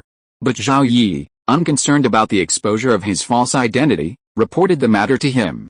The Eli Kingdom officials knew about it, and soon more players would know about it, so it was time to begin recruiting players. On the morning of day 176, after completing recruitment from other locations, Zhao Yi arrived in Yicheng and stood by the teleportation array, ready to recruit players. For the first round of player recruitment, Zhao Yi planned to recruit 2 types of people, urban planners and researchers. Urban planners, as the name suggests, are related to urban construction, and similar talents exist on the Origin continent, typically Earth mages. Human civilization on the Origin continent has developed over thousands and tens of thousands of years, and even with slow progress, it has achieved some success in city construction. However, one aspect of city construction that Earth mages have consistently overlooked is the homes of the lower classes. Blue Star has its own unique characteristics, and the origin continent has its own. Designers from both civilizations came together to design cities, towns, and villages according to Zhao Yi's specifications, and then built them into a more habitable home. The recruited researchers, primarily focused on train research, worked alongside Zhao Yi's alchemists to create a magical train. Some of Blue Planet's physical laws couldn't be directly applied to the origin continent, with the biggest challenge being the influence of magical elements. Some player lords had created trains from Blue Planet, and while these trains could run on rails, their efficiency was dozens of times lower than Blue Planet's, and they would soon experience problems. Many player factions were researching magical trains, and Zhao Yi wasn't sure if their research would be successful. Even if it was, he wouldn't share the technology easily, preferring to focus on research within his own territory. Zhao Yi needed a relatively low-cost magical train to carry passengers and freight across Demiplane 5, making trains affordable for even the most vulnerable. Demiplane 5 could accommodate over 6 million people, easily supporting a small society. To research the necessary technologies, Zhao Yi would establish a research institute and alchemy workshop in Yichun. After deciding on the types of recruits, Zhao Yi was about to begin recruiting. Before he began, several figures flashed through his mind: his father, mother, and half-siblings. Zhao Yi had parents, of course, and they were still alive. When Blue Star players were summoned as families, Zhao Yi was left alone. His parents divorced when he was young, each starting a new family, and Zhao Yi lived with his grandparents, who had both passed away. Both parents had their own families, and both were reluctant to contact each other. As a child, Zhao Yi harbored deep resentment and anger for abandoning his parents, but as he grew older, the anger gradually faded, and he found his own independence quite comfortable. Their rare daily contact consisted mainly of his parents sending him living expenses. When Zhao Yi graduated, each sent him 100,000 yuan, which was his final contribution to his house purchase. His parents' families were generally modest, and Zhao Yi, growing up, had always considered them financially acceptable. As he grew older, more mature, and more knowledgeable, Zhao Yi came to understand his parents' divorce. Since they couldn't continue living together, the sooner they divorced, the better. Prolonging the divorce would only lead to more harm. With plenty of money, Zhao Yi no longer felt any resentment towards his parents. He decided to treat them as strangers. When he found a girlfriend and got married, he'd let his parents know and let them know if they wanted to come to the wedding. As he was about to recruit the first batch of players, Zhao Yi thought of his parents and wondered how they were doing. He checked the recruitment page for relatives and found that both his parents were still available for recruitment, likely struggling to survive in the lower echelons of the indigenous city.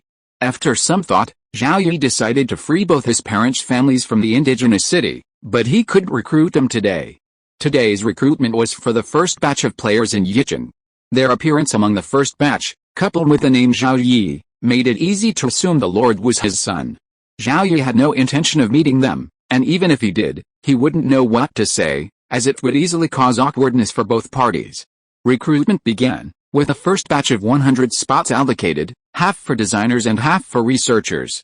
As the teleportation array lit up, families emerged one by one. The typical recruits were a middle-aged couple, one minor, under 16, and 1 to 4 elderly people. The minor had no occupation, while the rest were professional gamers. For lords who primarily recruited players, these families were considered low-quality subjects. They couldn't provide combat professionals, and their basic farming skills were mediocre, making them rare candidates for recruitment.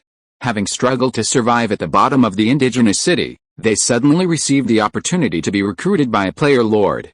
The lord was a player from Chen. Regardless of the lord's reasons for recruiting them, their situation couldn't be worse. Almost no one hesitated, accepting the offer. They were transported to Yichun's teleportation array one after another. Under the guidance of officials, they quickly exited the array and stood in the open space nearby, awaiting their assignment. They saw the lord who recruited them and their potential future residents. The most striking feature was the mage tower in the city's center, and in the distance, the towering city walls. Some players, judging by their surroundings, deduced that they must be in a city, at least a small one. After nearly 6 months of living in the lower echelons of the indigenous city, these remaining players had already come to terms with reality. When they gathered together, few spoke, and even those who did spoke kept their voices low, fearing they might provoke the combat professionals. After all the players gathered, Zhao Yi walked up to them. "Fellow countrymen, hello, welcome to my territory. I am Lord Zhao Yi. I don't know if you have come across my information on the forum. I am a lord of a Chen country individual player, and my territory has reached the level of a first-class earldom. This is the main city of the territory, Yichen, which has reached the level of a first-class small city, with tall and sturdy city walls built of blood-veined stone. You should know that the walls of some large cities are built of blood-veined stone. Living in Yichen, your safety will not be worse than living in the indigenous cities. I recruited you because I have a need for you. Your knowledge and skills on Blue Star are what I need. In the future, you will work with the indigenous professionals under my command. Those who perform well will have the opportunity to work in combat professions. There is one thing I need to explain. My territory only recruited people before. I'm recruiting indigenous people. You're the first batch of players in my territory. I won't give you preferential treatment just because you're players, my compatriots. You've been living in the indigenous city for nearly 6 months and have almost completely assimilated into this world. I hope you'll actively integrate into Yi City. If you can't, then I'll ask you to leave. I'll arrange housing for you. It won't be as good as what you'd find on Blue Star, but it should be better than what you'd find in the indigenous city. I've already prepared some living supplies. You'll have 3 days to rest. After that, you'll officially start working. If you don't meet the requirements for your first job, you'll have to find other work in Yi City to support your family." With that, Zhao Yi departed, leaving behind hundreds of Chen players in silence. They understood the Lord had made it clear, at least their lives wouldn't be any worse than they had been in the indigenous city. They would soon have a job. More importantly, it was a chance to enter the combat profession. They had been waiting for this opportunity since entering the game world. The gap between combat profession players and Lord players was huge, and the gap between life profession players and combat profession players was even greater. The opportunity to become a professional combat player was within reach, and even though they were already middle-aged, they were unwilling to pass it up. Soon, under the arrangement of the indigenous officials, each family boarded a carriage and headed for their new home. No two players' residences were adjacent, they all blended into the homes of the indigenous families. Zhao Yi wanted them to quickly integrate into Yichen.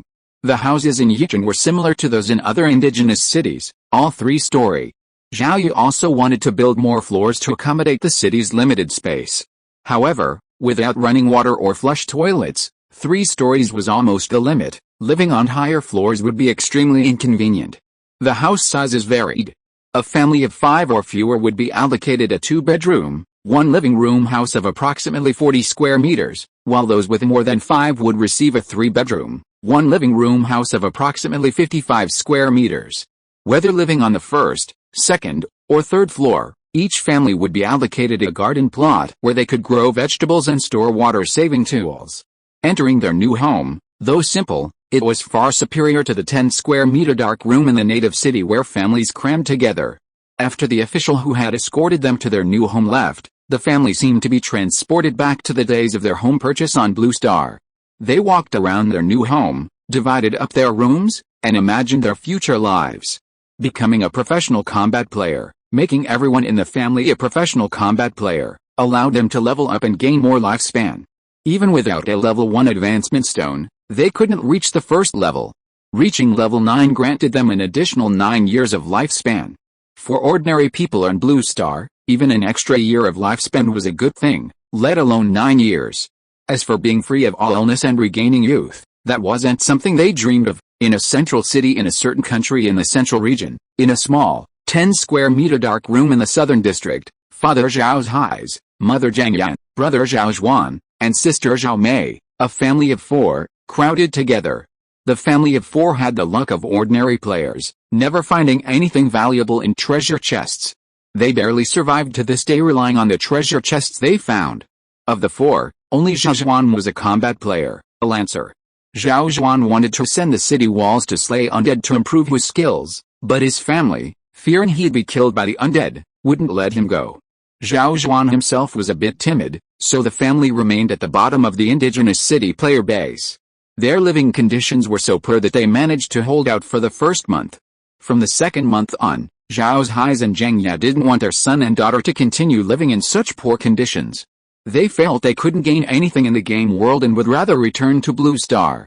But Zhao Zhuan and Zhao Mei refused, each dreaming of becoming a powerful player. Seeing their son and daughter persevere, Zhao Yi's relented, believing a little hardship was good, it was part of life's experience. By the end of June, Zhao Zhuan and Zhao Mei, who had never experienced much hardship since childhood, were beginning to feel the pressure to persevere. On the morning of the penultimate day of June, something unexpected happened. Zhao Zhuan's system panel popped up, revealing that a lord named Zhao Yi wanted to recruit him. Zhao Zhuan seemed to have a thought, but he didn't think any further, nor did he consult his family. He simply accepted the offer. Many lower-level players waited for an opportunity, and Zhao Zhuan couldn't let it go. Quickly packing his belongings, the family was teleported to the Yicheng teleportation array. Compared to Zhao Zhuan's excitement, Zhao Yi's was calmer.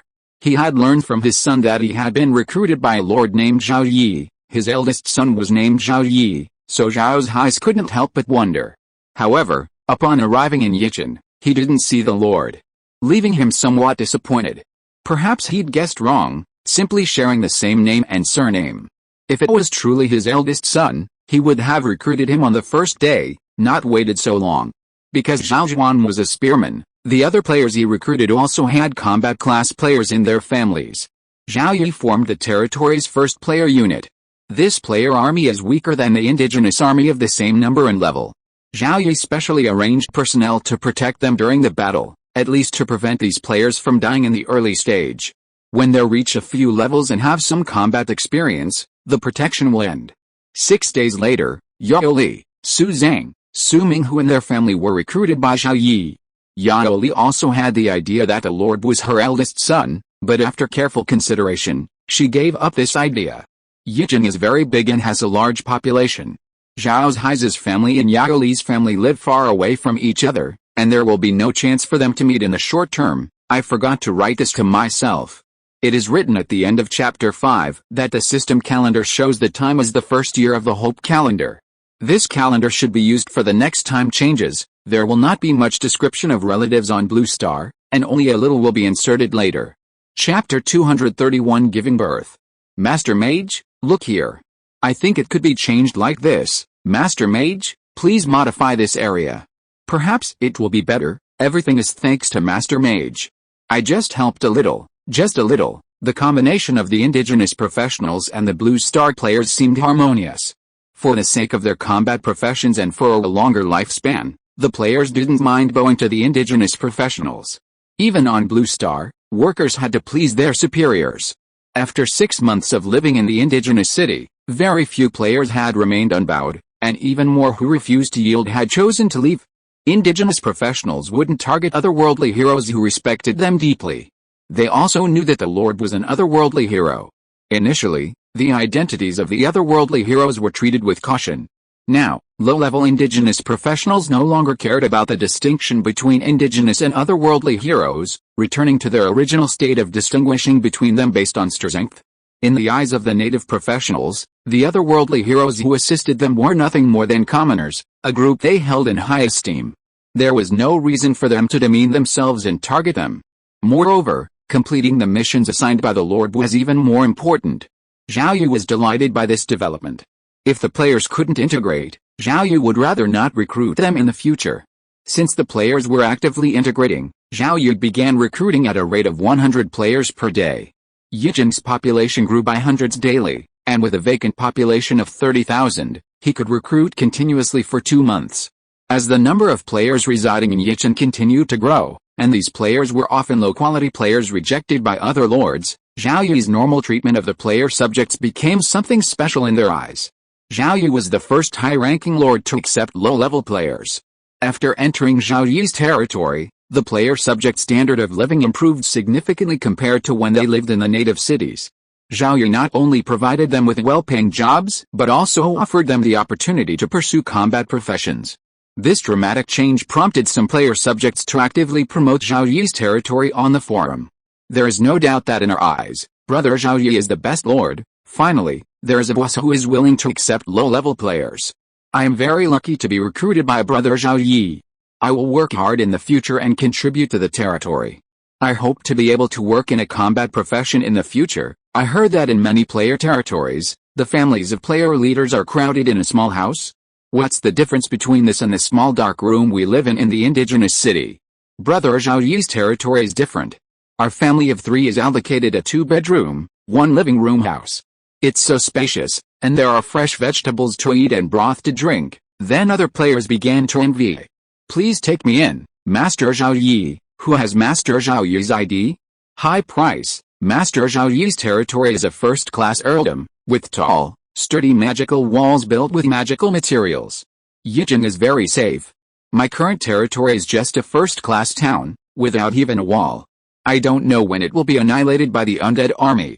Soon, some wealthy individuals from Chen country set their sights on Zhao Yi, a solo player from Chen country who owned a powerful territory. A steady stream of wealthy individuals from Chen country offered high prices for Zhao Yi's territory with blue star currency, while some wealthy individuals from Chen country who had failed miserably in the game world wanted to settle there. Unable to find Zhao Yi's ID and chat with him, they could only contact players residing in Yichen through them. The wealthy individuals from Chen country also reached out to other Chen country player factions and solo player lords. Now that a powerful first-class earldom had emerged, it was sure to rank in the top 100 of the territory power ranking. Strong power means greater security. Certain territories under the official jurisdiction of Chen State are clearly more secure, but the Chen State authorities cannot do this. Therefore, the wealthy in Chen State can only choose the territories of the following Chen State players. Currently, Zhao Yi's territory is the second best option after the official territories. During one of Zhao Yi's visits to the Yichen Research Institute, a player seized the opportunity to inform him that a wealthy Chen State player wanted to settle in Yichen, offering a large sum of blue star currency. He would also offer even more blue star currency if he could help him find a combat class and level up. Zhao Yi didn't completely refuse. He was already the strongest player on blue star, possessing the most powerful territory, but on blue star, he was still an ordinary person. Now that the game was over, he had returned to blue star, with over 50 years of extra lifespan, all his ailments gone, but nothing else to gain. This extra 50 years of life meant an extra 50 years of laboring as a laborer. It was too cruel. In the game world, he was a lord ruling over tens of thousands of square kilometers of land, a population of millions, and over 100,000 professionals, but back on blue star, he was just an ordinary person. The difference was too great, and those who couldn't quickly change their mindset might even commit suicide. Zhao Yi didn't want to continue working as a wage earner upon returning to blue star. It would be a good idea to start earning some personal income now, so he could live comfortably upon his return. No one knew what would happen in the future. Previously, Zhao Yi had to hide his territory, preventing outsiders from entering. Now that he had revealed a portion of it, he could at least prepare for his return to blue star. Yichen was safe enough, and he could bribe some of Chen country's wealthy individuals to settle there. For as long as they were willing to pay, they could get better housing, switch to combat classes, and level up through power-ups. Zhao Yi could make a minimal investment in the game world, without affecting the development of his territory, yet still gain vast wealth on blue star, easily becoming a billionaire. Officials from various countries on blue star had long ago announced that in-game contracts, as long as they were written down on blue star, would be valid and could be enforced by the state, leading to wealth redistribution. This move reassured many players, encouraging more to seek out benefits on blue star. Zhao Yi also had to be selective with the wealthy individuals who settled in Yichen, choosing reputable entrepreneurs over less reputable capitalists. Even if the resulting payout was less, Zhao Yi didn't mind. The number of wealthy individuals from Chen country that could be accepted was also limited. If there were too many, there might be those with ambitions who might even cause damage to Yi City. Enough money was enough to carry on, any more was just a string of numbers. No matter how much money there was, if it was known to outsiders, it would be like a child carrying gold through a busy market. No matter how safe Chen country was, there were still those who dared to take risks for money. Time passed quickly, and wealthy individuals from Chen country gradually settled in Yi City. Zhao Yi also obtained many contracts worth hundreds of millions of Chen country currency. Until the last day of early July, which was the morning of the 190th day since the Blue Star players arrived in the game world, the second 5th level professional from Blue Star players appeared. Unsurprisingly, this second 5th level professional was Cheng Jin. Cheng Jin's promotion to 5th level professional was immediately announced by the Chen country officials, who announced that Cheng Jin had been promoted today and challenged the third-class Marcus. An official announcement could potentially prompt the anti-Chen alliance to target Cheng Jinling. The territory promotion battle is already challenging, and if the anti-Chen alliance were to target him, the difficulty would increase, further straining the situation. However, Chen officials understood that Cheng Jinling had been stuck at the first-class earldom for a long time. The anti-Chen alliance knew that once Cheng Jinling reached the 5th rank, he would quickly advance to the rank, making it impossible to conceal his status. Therefore, they decided to publicize the situation and boost morale among the Chen players. Because of the official Chen announcement, a large number of players were closely watching Cheng Jinling's promotion, including Zhao Yi. Zhao Yi was somewhat concerned about Cheng Jinling's advancement. If it proceeded normally, Cheng Jinling should have been able to achieve the promotion with minimal effort. The problem was that Cheng Jinling's monster-killing team had been constantly spawning monsters, and it was unknown if anything had happened. If so, the territory promotion battle would be difficult. A serious loss to Cheng Jinling would be a huge loss for the entire Chen player base, and Zhao Yi did not want to see that happen. Lucky Sun 413 had already fallen. Zhao Yi stopped privately chatting with Cheng Jin, hoping he would be more cautious in the battle for the promotion. Cheng Jin, on his part, had made extensive preparations for the battle, and the Chen Kingdom officials had also provided him with numerous resources, including a large supply of magic crystals, a mid-level mage tower, 4 primary mage towers, over 10 small mana cannons, and various spell scrolls. Facing 6 waves of undead sieges and the tactics of the anti-Chen alliance, Cheng Jin ultimately won the battle for the promotion at the cost of fewer than 500 casualties. With a population of over 120,000 and a garrison of over 20,000, the loss of just over 2% of his troops was a remarkably small price to pay. Cheng Jin's successful promotion boosted the morale of the Chen Kingdom player faction, but also angered the leaders of the major anti-Chen alliance player factions, who prepared new plans to deal with Cheng Jin. Zhao Yi breathed a sigh of relief at Cheng Jin's successful promotion. Cheng Jin's continued presence at the forefront was the best possible outcome. If Cheng Jinling were gone, the Chen Kingdom would also be destroyed, and his territory would be targeted by the anti-Chen alliance, a truly troublesome situation. Cheng Jinling had just been promoted to 3rd-class Marcus. The next day, something caused a stir on the forums. A female player from the Eli Kingdom named Jenny posted on the forums announcing the successful birth of her child with an indigenous person. Although premature, and despite the considerable expense involved, the baby was now safe and would grow up normally. This should be the first child born from a union between an indigenous person and a Blue Star player. There have been premature children before, but none have survived. Jenny's indigenous husband is a businessman with the money to hire a priest and buy precious potions to help the premature child survive. A very serious question: will the children of indigenous people and Blue Star players have a system panel? Will we really treat children born in the game world as our own? What if a child born between 2 Blue Star players eventually leaves the game world? I suggest not having children in the game world. It would cause a huge tragedy. Over the issue of children, the Blue Star players quickly split into several factions: those willing to have children in the game world, those unwilling to have children with indigenous people, and the ever-present spectators. The various factions argued with each other, neither able to convince the other. Of course, the arguments on the forums were mainly from bored players. Players with more busy schedules didn't have the time to get involved. Zhao Yi also noticed this and, after reading a few posts, fell into deep thought. This matter was also very important to Zhao Yi. Should he have a child in the game world? Should I have children with the indigenous people? The arguments among the lower-level players stem from 2 key factors: lifespan and the difference between reality and illusion. Lower-level players have the same lifespan as ordinary people, but they also face the immense threat of the undead. No one knows when they will die. Having children in such a precarious situation is irresponsible to their children. Many players believe the game world is fake, a game, but many others believe it's the real world, and those rules are the rules of the world. Zhao Yi believes the game world is real. The game world is real, and so are the children. However, after giving birth, the child cannot return to Blue Planet. This inability to return is not a big deal. If they could, the sudden population explosion would be a major problem. The child's inability to return, separated from their parents, is also a tragedy. The factors that affect the lower-level players have a relatively small impact on Zhao Yi. Zhao Yi is already a 5th-level professional, And with a contract with Melissa, he has a long lifespan. If he gives birth and raises a child, there's even a chance the child will die before him. As for having children with the indigenous people, Zhao Yi has gone a step further. Melissa had been with him for a long time, and if she wanted a child, Zhao Yi would be willing. He was already thinking about whether the child would be born alive or from an egg, and whether it would be human, dragon, or even half human, half dragon. Of course, having a child was impossible right now.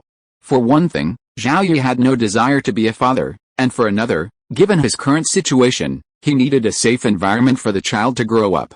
To achieve such a safe environment, he needed sufficient strength.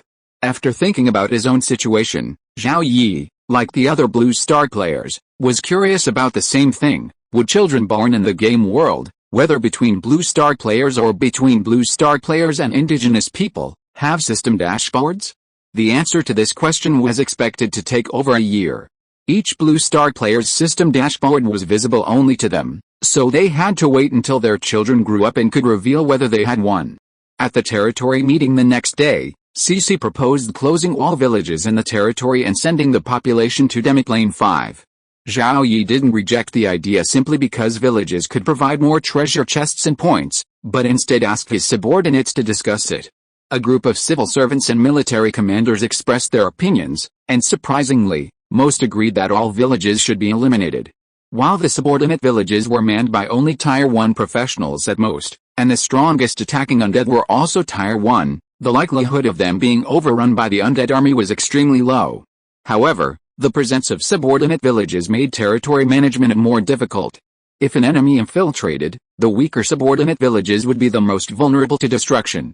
Towns, on the other hand, were already manned by Tier 3 professionals and had teleportation arrays connecting to the main city, allowing for ready support.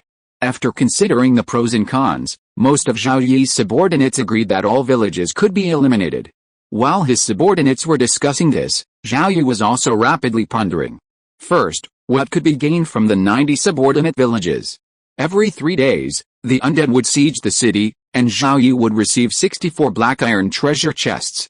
The best item in a black iron treasure chest would likely be a level 1 advancement stone. However, given the number of cards in a black iron treasure chest, the chance of finding an advancement stone was significantly lower than that of a bronze treasure chest. The number of level 0 and level 1 perfected professionals in Demiplane 5 continues to increase, while level 2 perfected professionals are primarily found in Demiplane 3. Even if all 90 affiliated villages were able to withstand an undead attack, with a total population of 110,000, there would be 37,000 undead attacks, predominantly level 0, with fewer level 1s. Eliminating these undead would yield no more than 1 million base points each time, but after bonuses, it should be around 3 million, averaging around 1 million per day over 3 days. The additional bonus points and combat experience gained is only a mere 1.28%, a very small amount. Affiliated villages can be used to train new recruits, but the combat intensity is relatively low. Urban battlefields can also train new recruits. After careful consideration, the existence of affiliated villages has both advantages and disadvantages, so it's time to eliminate them. Seeing that most of his subordinates support the abolition of the villages, Zhao Yi ultimately agrees. As long as the undead faction remains, the territory will likely not establish new villages on the origin continent, only new cities.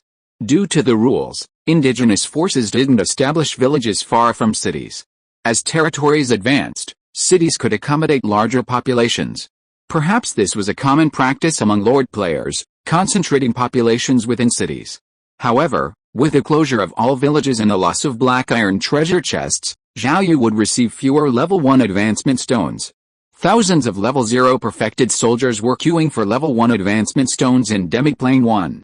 Blue Star players must use advancement stones to advance, and this wasn't the only way indigenous professionals could overcome bottlenecks. Before Blue Star players arrived in the game world, mages on the origin continent had developed various methods to help overcome bottlenecks, with varying degrees of effectiveness and many side effects, such as shortened lifespans. With the advent of advancement stones, they became the ultimate bottleneck-breaking method, offering a percentage of success without any side effects. Their effectiveness led to a surge in their price. On the market, a level 1 advancement stone typically costs over 200 low-grade magic crystals, while a level 2 advancement stone's price doubled. The vast majority of Tier 0 professionals simply couldn't afford a level 1 advancement stone. Even those who could afford one wouldn't. Zhao Yi now set his sights on effective bottleneck-breaking methods with few side effects on the origin continent. He remembered opening a treasure chest and finding potions and formulas to aid in reaching bottlenecks. Zhao Yi searched through his card packs and quickly found what he needed.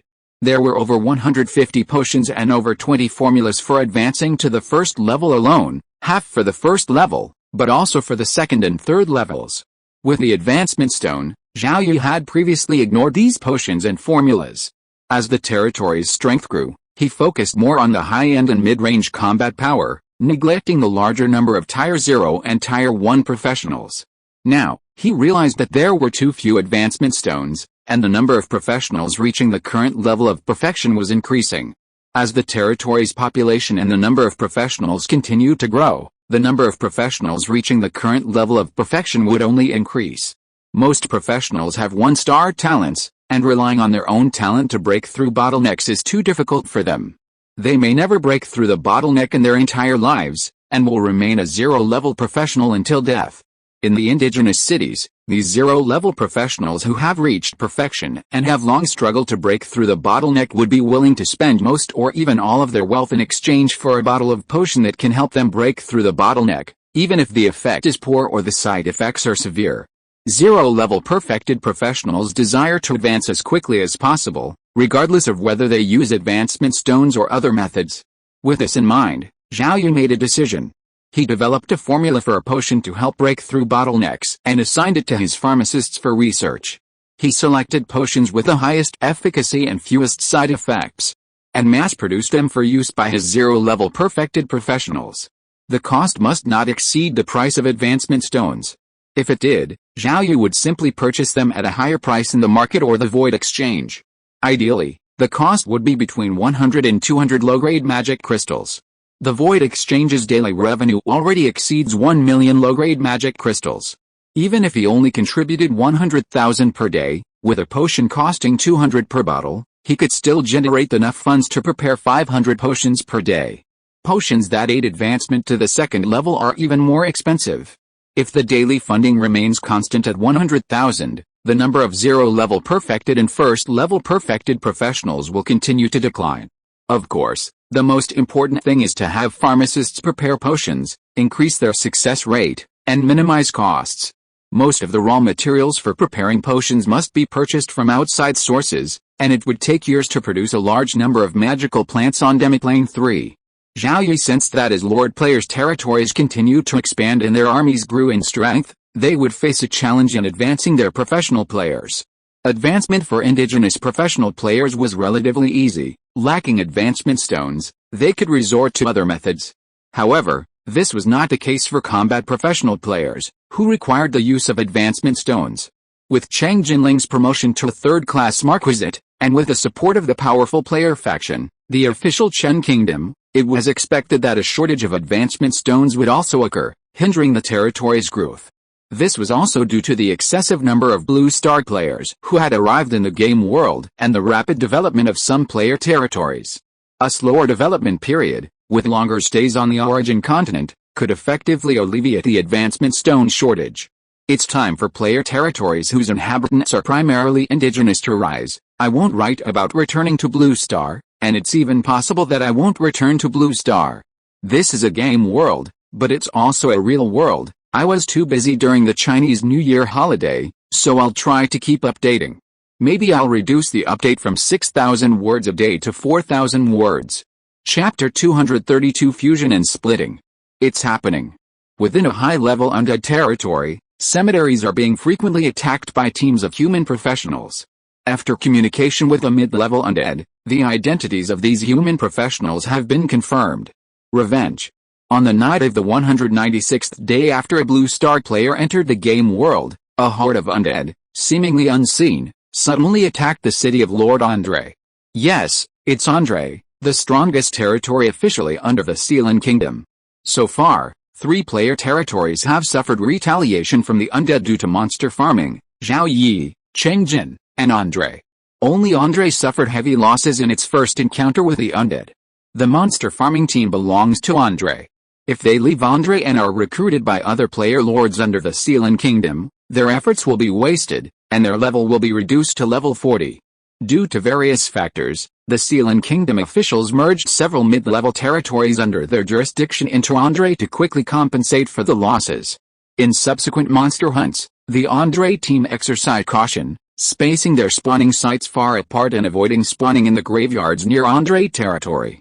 Even so, Andre territory still suffered a second retaliation from the undead. It was simply bad luck.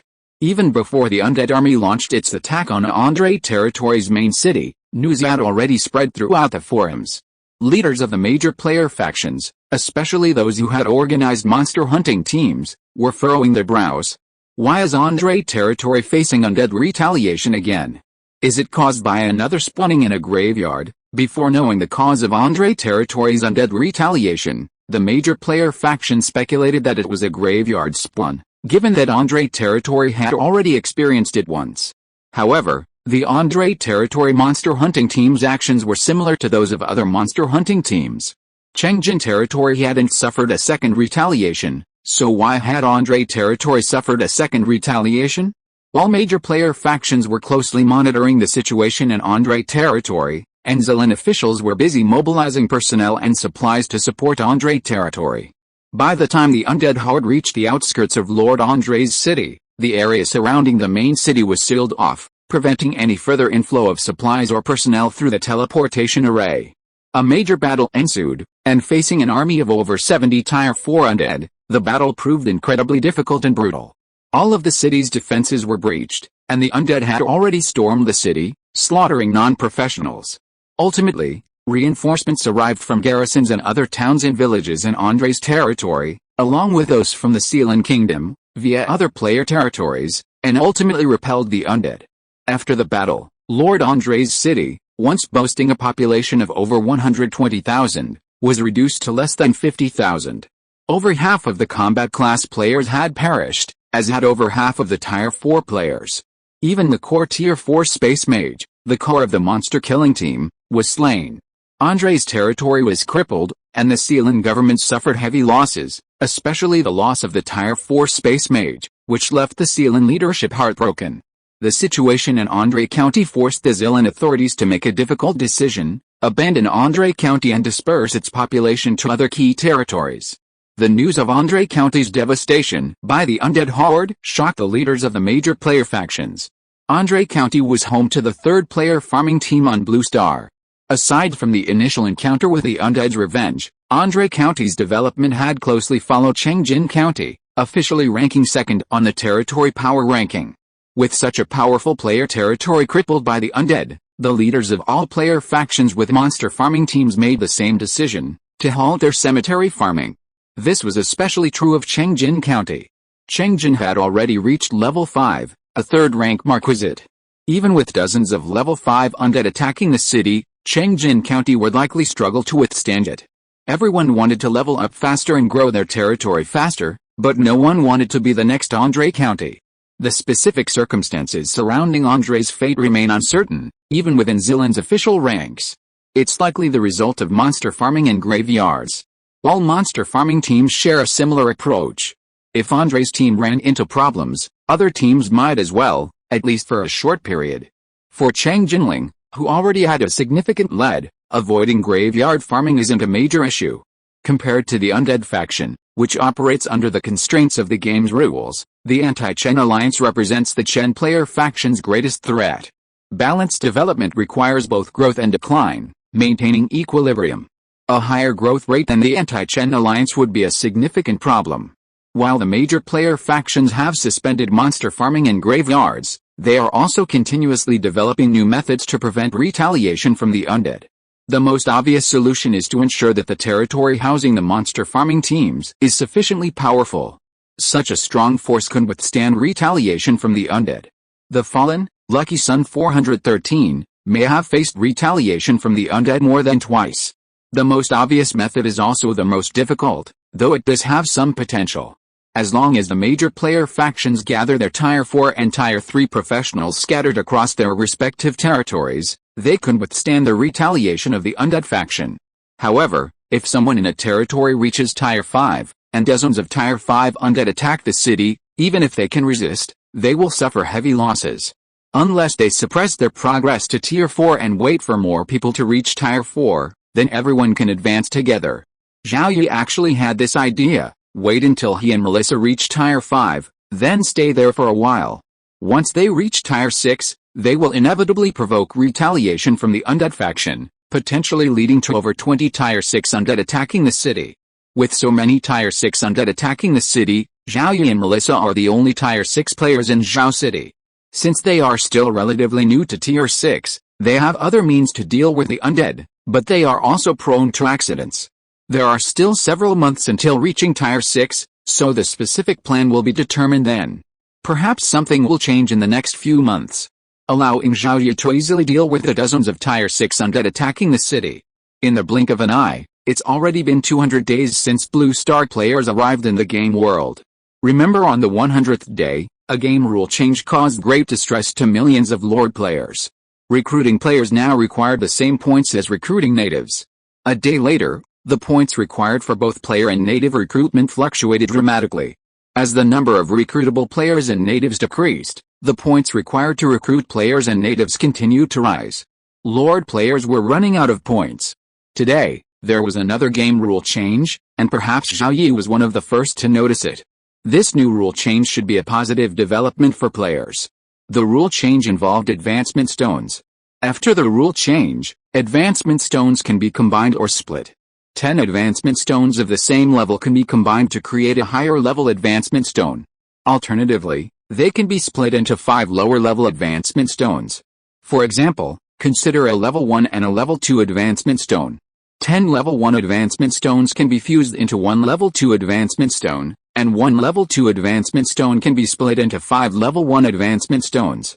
The highest level advancement stone currently available to players is probably a level 7 advancement stone.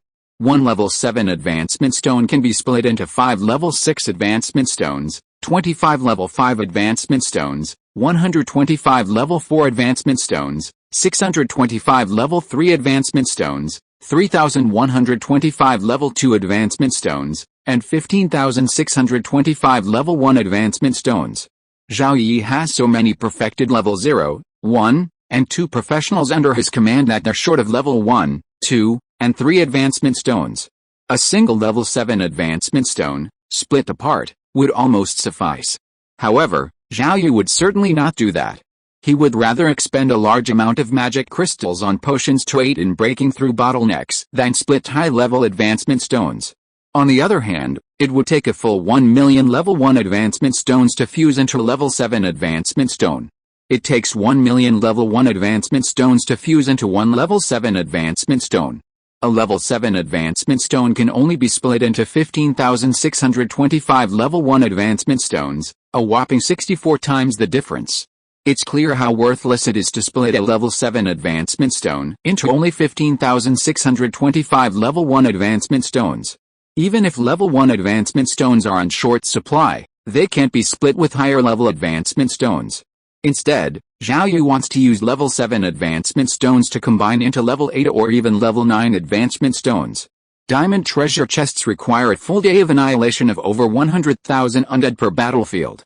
Diamond treasure chests that can contain level 8 advancement stones require annihilation of 1 million undead, and those that can contain level 9 advancement stones require annihilation of 10 million undead. 1 million undead is still possible, but 10 million is practically impossible. Even if he could manage it once or twice, there was no guarantee he'd be able to unlock a level 9 advancement stone. Zhao Yi could only hope to combine level 7 and level 8 advancement stones into level 9 advancement stone. He already had 4 level 7 advancement stones. Each of his 10 daily undead sieges each month yielded a treasure chest containing only 1 diamond card, which meant he could obtain a level 7 advancement stone almost every month. If this continued, without any changes, he wouldn't be short of level 8 or even level 9 advancement stones. Zhao Yi certainly wouldn't split high-level advancement stones, but other Lord players, especially individual Lord players, weren't sure. Some Lord players had already discovered the rule changes regarding advancement stones and shared them on the forum, quickly attracting a large number of Lord players to discuss. Good, I've just entered the 4th level, and I don't know when I'll be able to reach the 5th level. I have several level 5 advancement stones and 2 level 6 advancement stones. I can take out a level 6 advancement stone and split it into a level 2 advancement stone and a level 1 advancement stone, so that those level 0 perfection and level 1 perfection professionals under my command can get advancement stones. A level 6 advancement stone will enable me to rapidly increase the strength of my territory. I suggest not splitting the advancement stones if you can. A level 6 advancement stone can be split into 3,125 level 1 advancement stones, but conversely it takes 100,000 level 1 advancement stones to synthesize one level 6 advancement stone, which is too much of a loss. 3,125 level 1 advancement stones are worth about 700,000 low-grade magic crystals, and one level 6 advancement stone is worth at least 10 million low-grade magic crystals. It's a big loss to split the level 6 advancement stone, but if you don't split the advancement stones, you can't buy level 1 advancement stones. It is said that all the major player forces are starting to lack level 1 and level 2 advancement stones. It's better to have a territory dominated by indigenous people. Indigenous professionals can use other methods to advance, but we players must use advancement stones to advance, which is too difficult. Is there anyone willing to trade low-level advancement stones for high-level advancement stones? 100,000 level 1 advancement stones make up one level 6 advancement stone. The level 6 advancement stone I have can be exchanged for only 10,000 level 1 advancement stones. 10,000 level 1 advancement stones. Perhaps only a few player factions, like the official Chen Kingdom, have such a large reserve of level 1 advancement stones. But they wouldn't trade so many level 1 advancement stones for a level 6 advancement stone. Moreover, all major player factions also have level 6 advancement stones, so there's no shortage of them. If level 6 advancement stones could be exchanged for more level 1 and level 2 advancement stones, I expect many player factions would be willing to do so. The key is that they can't exchange them. Watching the players' discussions on the forum, Zhao Yi came up with an idea. Prepare a large batch of auxiliary advancement potions and then sell them on the void trading market, where they could be exchanged for player advancement stones. For example, 2 potions that assist with advancing one level could be exchanged for a level 1 advancement stone, and 10 potions for a level 2 advancement stone. Zhao Yi could do this, and so could the indigenous factions that entered the void trading market. As long as they could earn more magic crystals from this trade, they would be drawn in. Other player factions couldn't compete with the indigenous factions for now, and even Zhao Yi would have to purchase large quantities of magic plants from outside sources. For now, the priority should be ensuring the supply of auxiliary advancement potions in the territory, and exchanging them for advancement stones would be discussed later once the territory's needs were met. Zhao Yi suspected that in territories where the majority of the population was player, the Lord would split high-level advancement stones into lower-level ones. In territories where the majority of the population was indigenous, the Lord might choose to sell high-level advancement stones, exchange them for magic crystals, and then purchase auxiliary advancement potions. Initially, territories dominated by players had a significant advantage. With the same points, they could recruit more people and communicate remotely through their address book.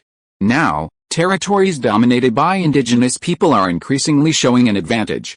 The ideal approach would be to integrate indigenous people with players, reaping the advantages of both.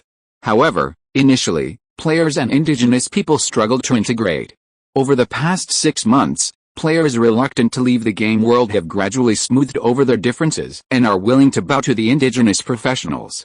With more time, when players and indigenous people are placed together, it's difficult to tell which is which unless the players speak. While the top of the territory combat power rankings are currently dominated by players, those dominated by indigenous people will soon surge ahead. Major player factions are also playing both sides, with many territories dominated by indigenous people under their command.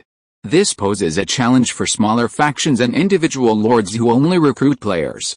Their most pressing issue remains the lack of level 1 and level 2 advancement stones. Thanks for the reward, and thanks to everyone for the patch after the limited free period. Chapter 233, Wind and Sand. Fascinating Eyes. The change in the advancement stone rules had a dramatic impact on the Blue Star player factions. The first to be affected were the individual player territories that primarily recruited players. Players needed advancement stones to level up, And since these stones were unavailable for purchase, lords opted to split their level 5 and even level 6 advancement stones, obtaining large quantities of level 1 and level 2 advancement stones.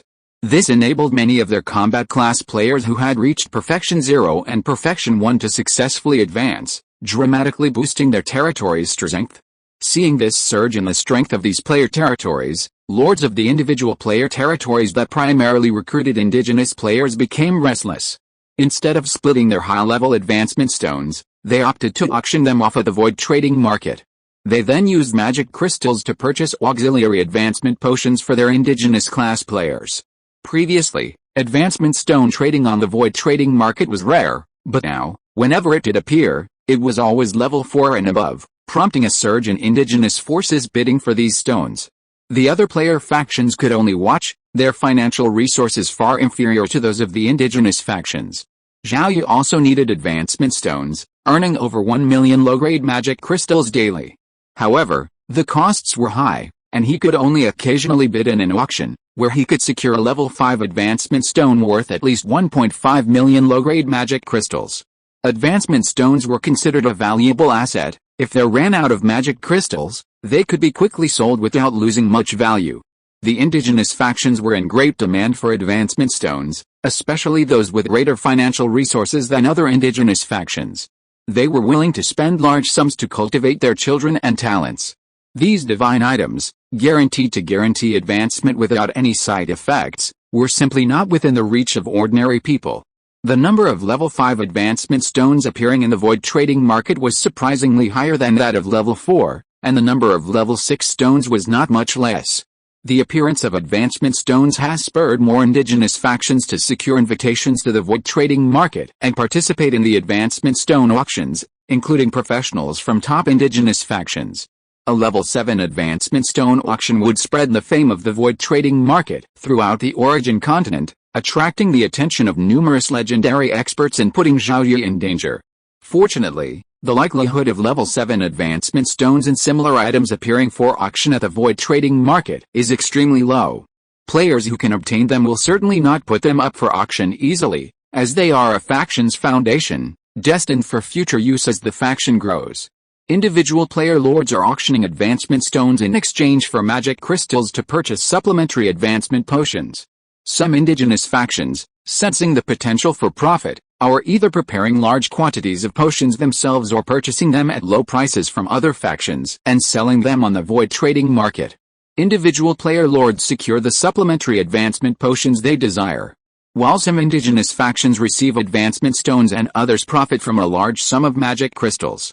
As the controller of the void trading field, Zhao Yi earned even more magic crystals, with his daily income fluctuating around 2 million low-grade magic crystals.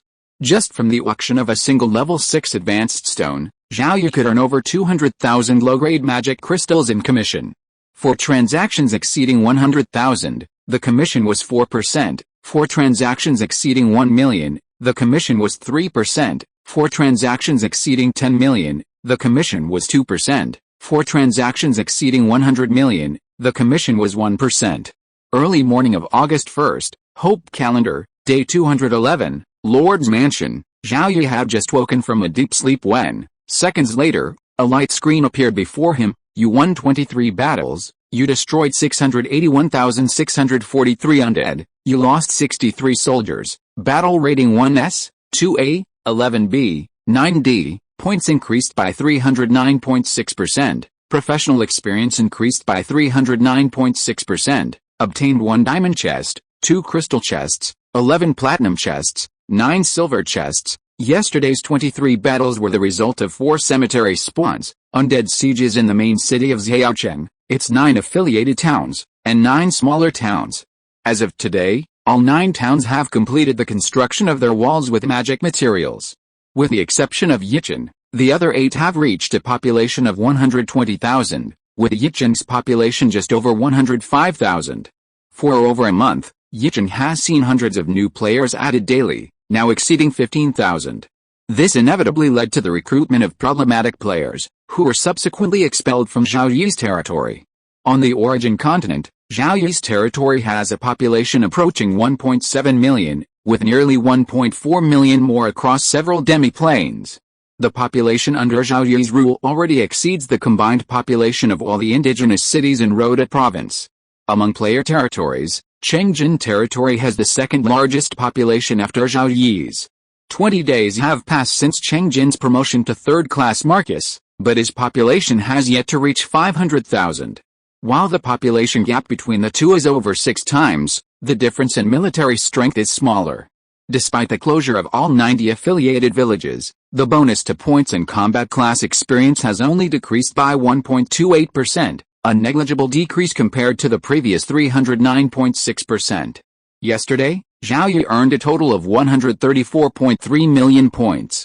While even more points wouldn't be enough for a player lord, these hundreds of millions are more than enough for Zhao Yi's territory's current development. Yijin requires a small amount of points to recruit players daily, while more points are used to increase the population of Demiplane number 5 and recruit Tier 2 professionals. The vast majority of Tier 2 professionals recruited using points possess 2-star talents, with a very small minority possessing 1-star or 3-star talents or higher. Tier 3 professionals are the foundation for Zhao Yi to build his undead army. Currently, Tier 2 professionals comprise the largest number of professionals Zhao Yi recruits daily. The territory's total military strength has exceeded 200,000, with nearly 50,000 Tier 2 and Tier 3 professionals, the vast majority of whom possess 2-star talents.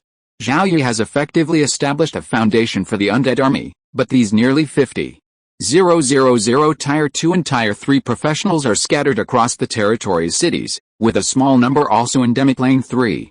Due to the undead army's undead nature, its members are best suited for melee combat, so they will be composed of swordsman, shield warrior, and lancer. Composed entirely of melee classes, the undead army is unsuitable for solo missions and will need to be mixed with other classes when carrying out missions, with the undead army serving as the primary offensive force. More important than 2-star talent is the rank of the undead army's members. Tier 3 is neither too high nor too low, providing sufficient personnel. Another crucial factor is that the age difference between the oldest and youngest members of the Undead Legion is no more than 10 years. Members of the Undead Legion share a common destiny, possessing the same talents, rank, and lifespan. Composed entirely of 2-star talents and 3rd-tier professionals, they are unwilling to accept the membership of 1-star talents. 3-star talents, with their potential at 5th tier and the potential for extended lifespans, are also unwilling to join the Undead Legion. Other 2-star talents dream of becoming a member of the Undead Legion. On the Origin continent, where the undead are rampant, even legendary warriors can fall, let alone lower-tier professionals. Being a member of the Undead Legion, their unearthed nature significantly reduces their chances of falling, provided they are provided with sufficient water of life. Given these factors, it's impossible to fully assemble the Undead Legion in a short period of time. However, Zhao Yi can initially select 100 to several hundred younger 3rd-tier melee professionals to form the initial Undead Legion. Over time, qualified individuals will be selected to join the Undead Legion. Once all vacancies are filled, standard weapons and equipment are fully equipped, and a sufficient supply of water of life is secured, the Undead Legion will be officially formed. Zhao Yi will invest heavily in the Undead Legion's weapons and equipment. While standard silver-grade equipment is standard for Tier 3 professionals, Zhao Yi plans to equip every member of the Undead Legion with a full set of gold-grade equipment. Based on an investment of 10,000 low-grade magic crystals per person, this will require a total of 100 million low-grade magic crystals, plus 10,000 high-grade magic crystals. A Tier 3 professional equipped with gold-grade weapons can threaten an average Tier 4 professional. A small team of Tier 3 professionals can surround and kill an average Tier 4 professional, and that's sufficient. Under normal circumstances, if the enemy and our forces are of similar strength, it's an even level battle. While the cost of magic crystals is high, it's within Zhao Yi's budget.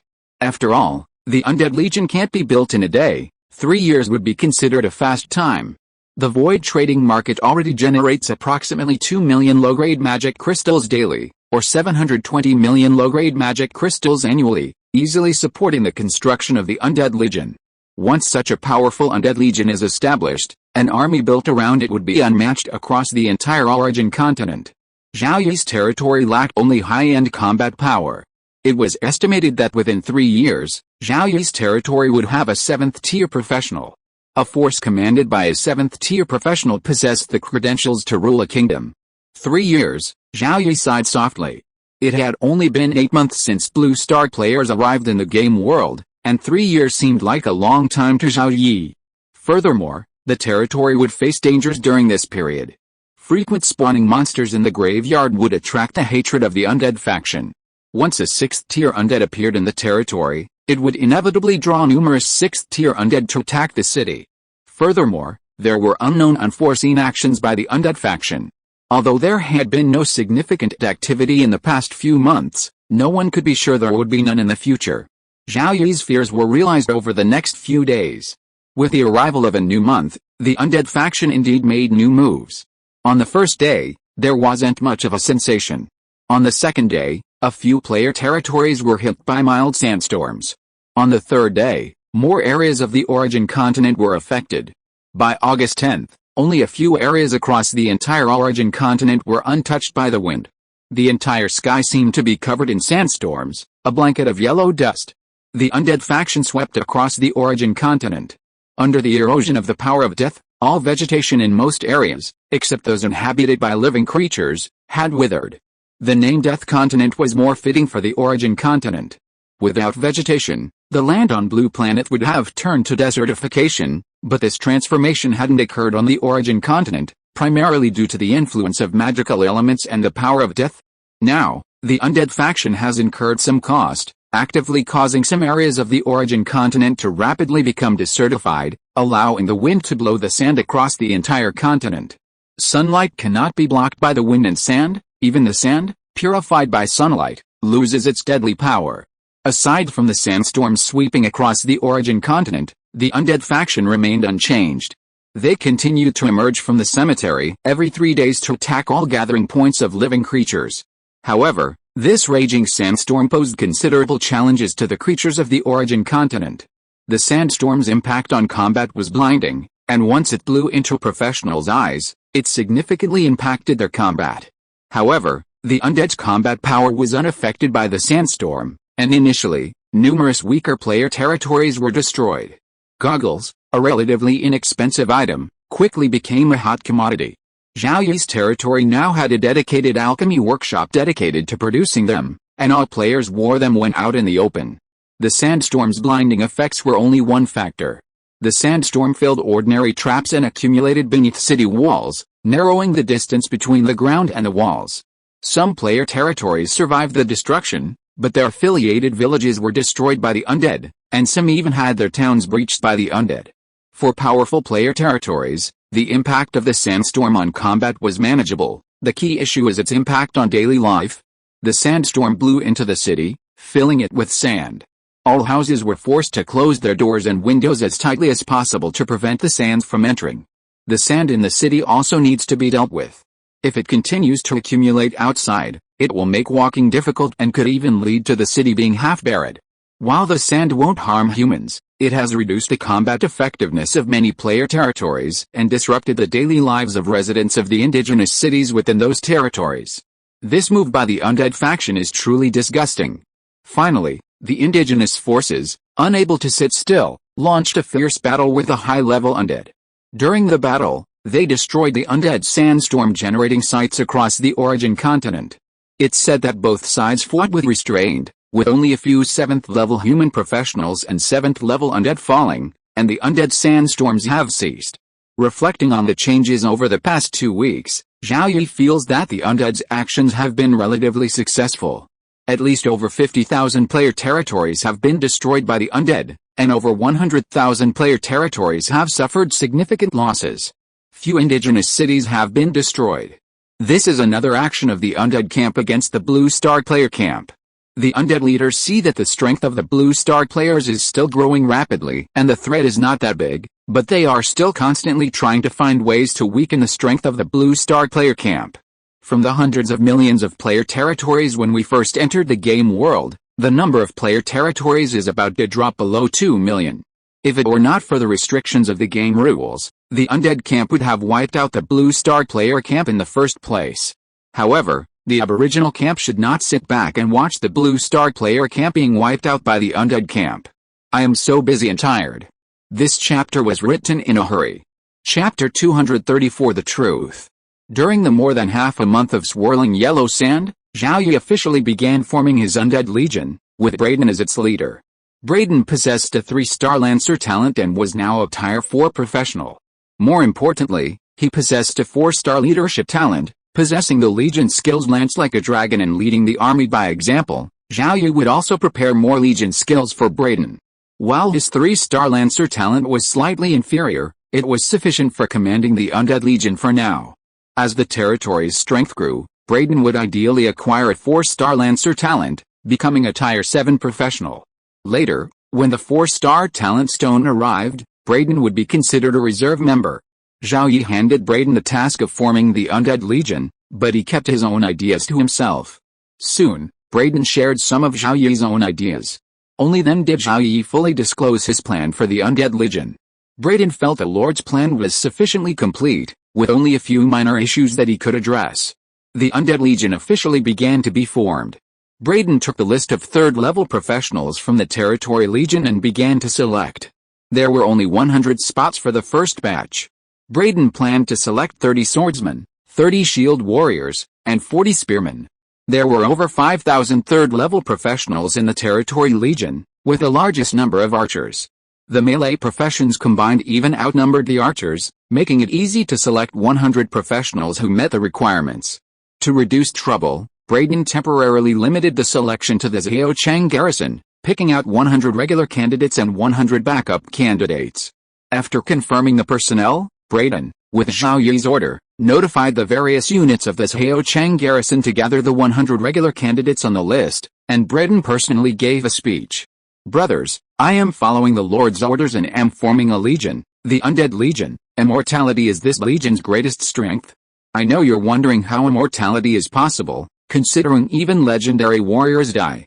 But the Undead Legion I'm forming truly possesses the power of immortality. The Lord has obtained the Book of Contracts. The life force of anyone who uses this Book of Contracts will be connected. One contractor was injured, fatally, but the injury was shared by all contractors, leaving them with only a minor injury. This is immortality. To make the Undead Legion more worthy of its name, the Lord has prepared a sufficient supply of water of life for it. As long as the water of life is not depleted, death will not come. Of course, the Undead Legion also has a drawback. We live and die together, sharing vitality and lifespan. Because of this drawback, the Lord and I have decided that all members of the Undead Legion will be composed of 2-star talents and 3rd-level professionals, with the oldest and youngest no older than 10 years old. This is the Undead Legion. Once formed, it will be the strongest force and legion in the territory. Now, what are your choices? In response to Braden's words, all 100 selected candidates chose to join the Undead Legion. They understood full well that a Tier 3 class was merely a low-level class. With their talent, they had little chance of becoming a Tier 4 class, and could perish at any moment in battle against the undead. Becoming a member of the Undead Legion was the greatest fortune of their lives. The 100 selected candidates inscribed their names on the Book of Contract in Zhao Yi's hand. The power of the contract bound these 100 Tier 3 classes together, and from that day forward, they would share a common destiny. The Undead Legion was officially formed, and the water of life began to be supplied, though the golden weapons and equipment would take some time to be fully equipped. The Undead Legion, consisting of only 100 men, then participated in the Undead Camp's 3-day siege, experiencing the true meaning of immortality as they battled the Tier 3 undead. As the days of Yellow Sand ended, the Undead Legion had grown from 100 to 300 members. Zhao Yi's goal was to complete the Undead Legion within 3 years, reaching 10,000 members, all equipped with gold equipment.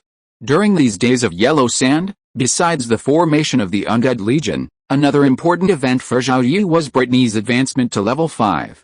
Zhao Yi had taken 50 days to advance from level 40 to 50, while Brittany's time was only slightly slower.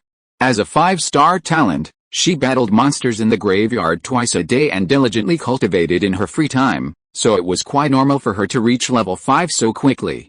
As Brittany reached level 5, her loyalty to Zhao Yi reached 85 points. It was Zhao Yi who facilitated Brittany's rapid rise in strength, and as a result, her loyalty to him continued to grow. When Brittany first joined Zhao Yi's army, her loyalty was only 60 points, far too low. She considered Zhaochang a temporary base, determined to leave as soon as it proved unsuitable. Over time, as her strength grew, her loyalty steadily increased. Zhao Yi felt that Brittany's loyalty wouldn't reach full value until she became a rank 7 expert or achieved her revenge. The Yellow Sandstorm had a significant impact on the development of Zhao Yi's territory. Even before the Yellow Mountain Storm, Zhao Yi had already begun planning to build a new town within his territory. Construction only officially began after the dust settled. Zhao Yi had a sufficient number of earth mages under his command. Having mined minerals and established Demiplane 5, he was now embarking on town construction. This time, he was simultaneously building one town in each of the 9 smaller towns. The garrisons of the 9 smaller towns also included earth mages. Even without support from the main city, they could still build each town independently, albeit at a slower pace. With support from the main city, town construction accelerated, allowing 9 towns to be built in a single batch. However, towns didn't require walls made of magical materials. Mud was sufficient. For Zhao Yi, each town meant a silver treasure chest every 3 days. Iron treasure chests were optional, but silver treasure chests were far more valuable to him. Level 1 to 3 advancement stones, primary alchemy buildings, professional recruitment scrolls, and common professional transfer scrolls, these are all what Zhao Yi needs. As for silver and gold tier equipment, Zhao Yi's territory is now capable of mass-producing them, and silver tier equipment is even more prolific. The value of silver equipment found in silver treasure chests has significantly decreased. The continuous discovery of magical material veins from treasure chests is also reducing Zhao Yi's territory's demand for external magical materials, lowering the cost of refining equipment. By opening treasure chests, the day when the territory becomes self-sufficient is not far off. Compared to the rapid growth of Zhao Yi's territory, the situation of viscounts and barons, which account for 99% of all player territories, has become increasingly difficult. The point requirement for recruiting personnel is constantly increasing, and even the most ordinary farmer requires over 100 points. The point requirement for recruiting Tier 0, Tier 1, and Tier 2 professionals has also increased dramatically. The shift from a daily to a 3-day schedule for undead sieges has significantly reduced the average daily point gain, dramatically increasing the point requirement for recruiting personnel and slowing the rate of territory growth. Many underpowered territories have lost personnel to each undead siege, and the points earned, which once barely compensated for these losses, are now insufficient. With each passing 3 days, territory strength continues to decline. Coupled with the fierce competition between the Chen Kingdom player faction and the anti-Chen alliance, even neutral player lords are caught in the crossfire, and a careless act can lead to the destruction of their territories. Unless they're incredibly lucky and find valuable items in treasure chests that can be sold for a high price, boosting their territory's strength through in-game spending, that's only for the most fortunate players. Weak individual player lords understand that no matter how hard they try, their territories will struggle to survive. Choosing a player faction to join forces with will yield no positive results. Waiting until this point will leave their territories, already weak, vulnerable to development and ultimately exploitation.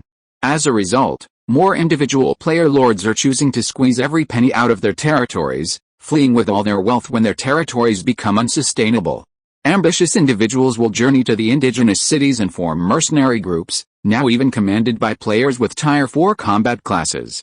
A Tier 9 legendary leader is considered a top-tier force, Tier 7 or 8 players are considered first tier, Tier 4 to 6 players are considered second tier, Tier 1 to 3 players are considered third tier, and without even a Tier 1 player, a mercenary group is considered a third-tier force. Even a Tier 4 player-led mercenary group is considered second tier, and even the weakest of these, in the small indigenous cities populated by Tier 4 players, is a formidable force second only to the official authority. Players remaining in the indigenous cities are no longer the lowly players who haven't even reached Tier 1. The Blue Star player faction is steadily expanding its influence within the indigenous cities. However, the interests of all the indigenous cities have long been divided up by the indigenous forces. The intrusion of player forces will lead to the indigenous forces taking action, and some 4th-level players have been completely destroyed as a result of this situation.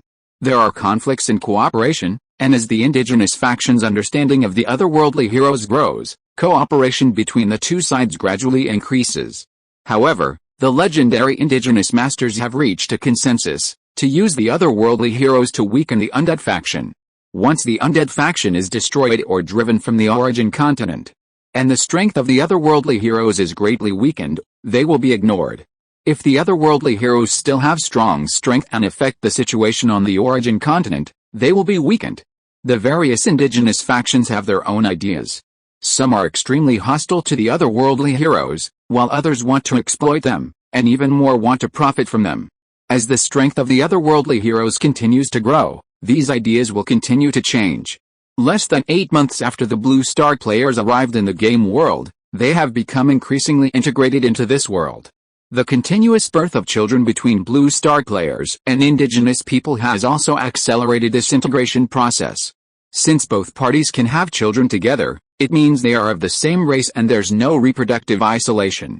As for the identities of otherworldly heroes, over time, they will likely become distinct ethnic groups within humanity. Since we're all human, some indigenous factions are willing to accept otherworldly heroes. Many of these factions prioritize their growth rate. However, otherworldly heroes also have significant drawbacks. They must use advancement stones to advance, and higher-level advancement stones are increasingly difficult to obtain. Even though advancement stones can be combined and split, this doesn't reduce the difficulty of obtaining higher-level advancement stones. Without high-level advancement stones, not many otherworldly heroes will reach the upper echelons of the professional class, which won't affect the distribution of benefits. Less ambitious individual player lords often bring their wealth to join their country's official faction. If their country's official faction is weak, they'll join a stronger one.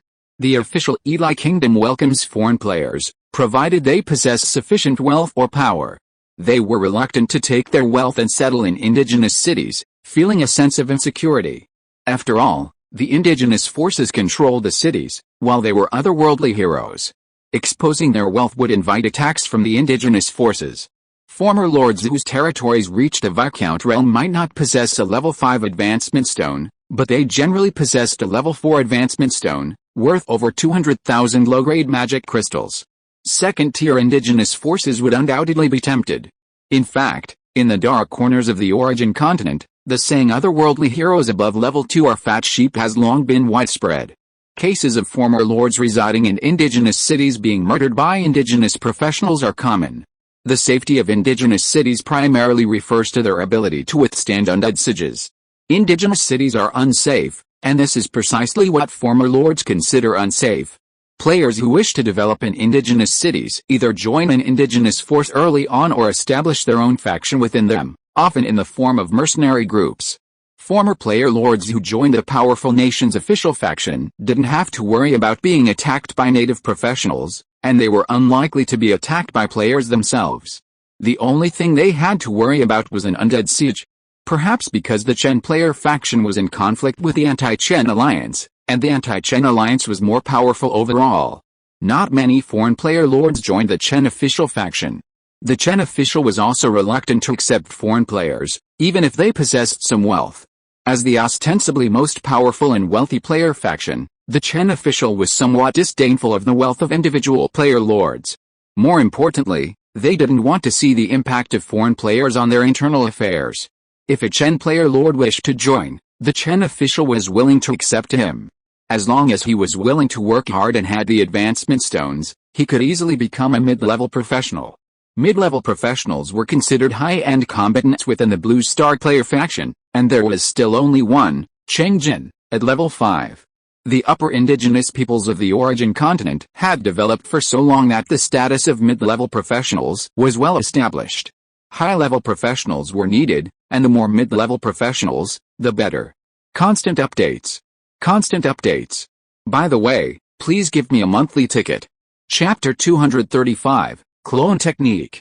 Early morning, 235 days after a Blue Star player arrived in the game world, you won 32 battles, you destroyed 675,921 undead, you lost 61 soldiers, battle rating 1S, 2A, 11B, 18D, points increased by 313.2%, professional experience increased by 313.2%, obtained 1 diamond chest, 2 crystal chests, 11 platinum chests, 18 silver chests, Dragon Knight class upgrade. Feeling his body grow stronger, Zhao Yi didn't feel particularly happy, but instead sighed slightly. The upgrade rate was too slow. At level 0, you could level up a level daily. Going from level 30 to level 40 took only a few days over a month, And from level 40 to level 50 only took a month longer than the previous level. And now, from level 50 to level 57, Zhao Yi has already taken 116 days, just shy of 4 months.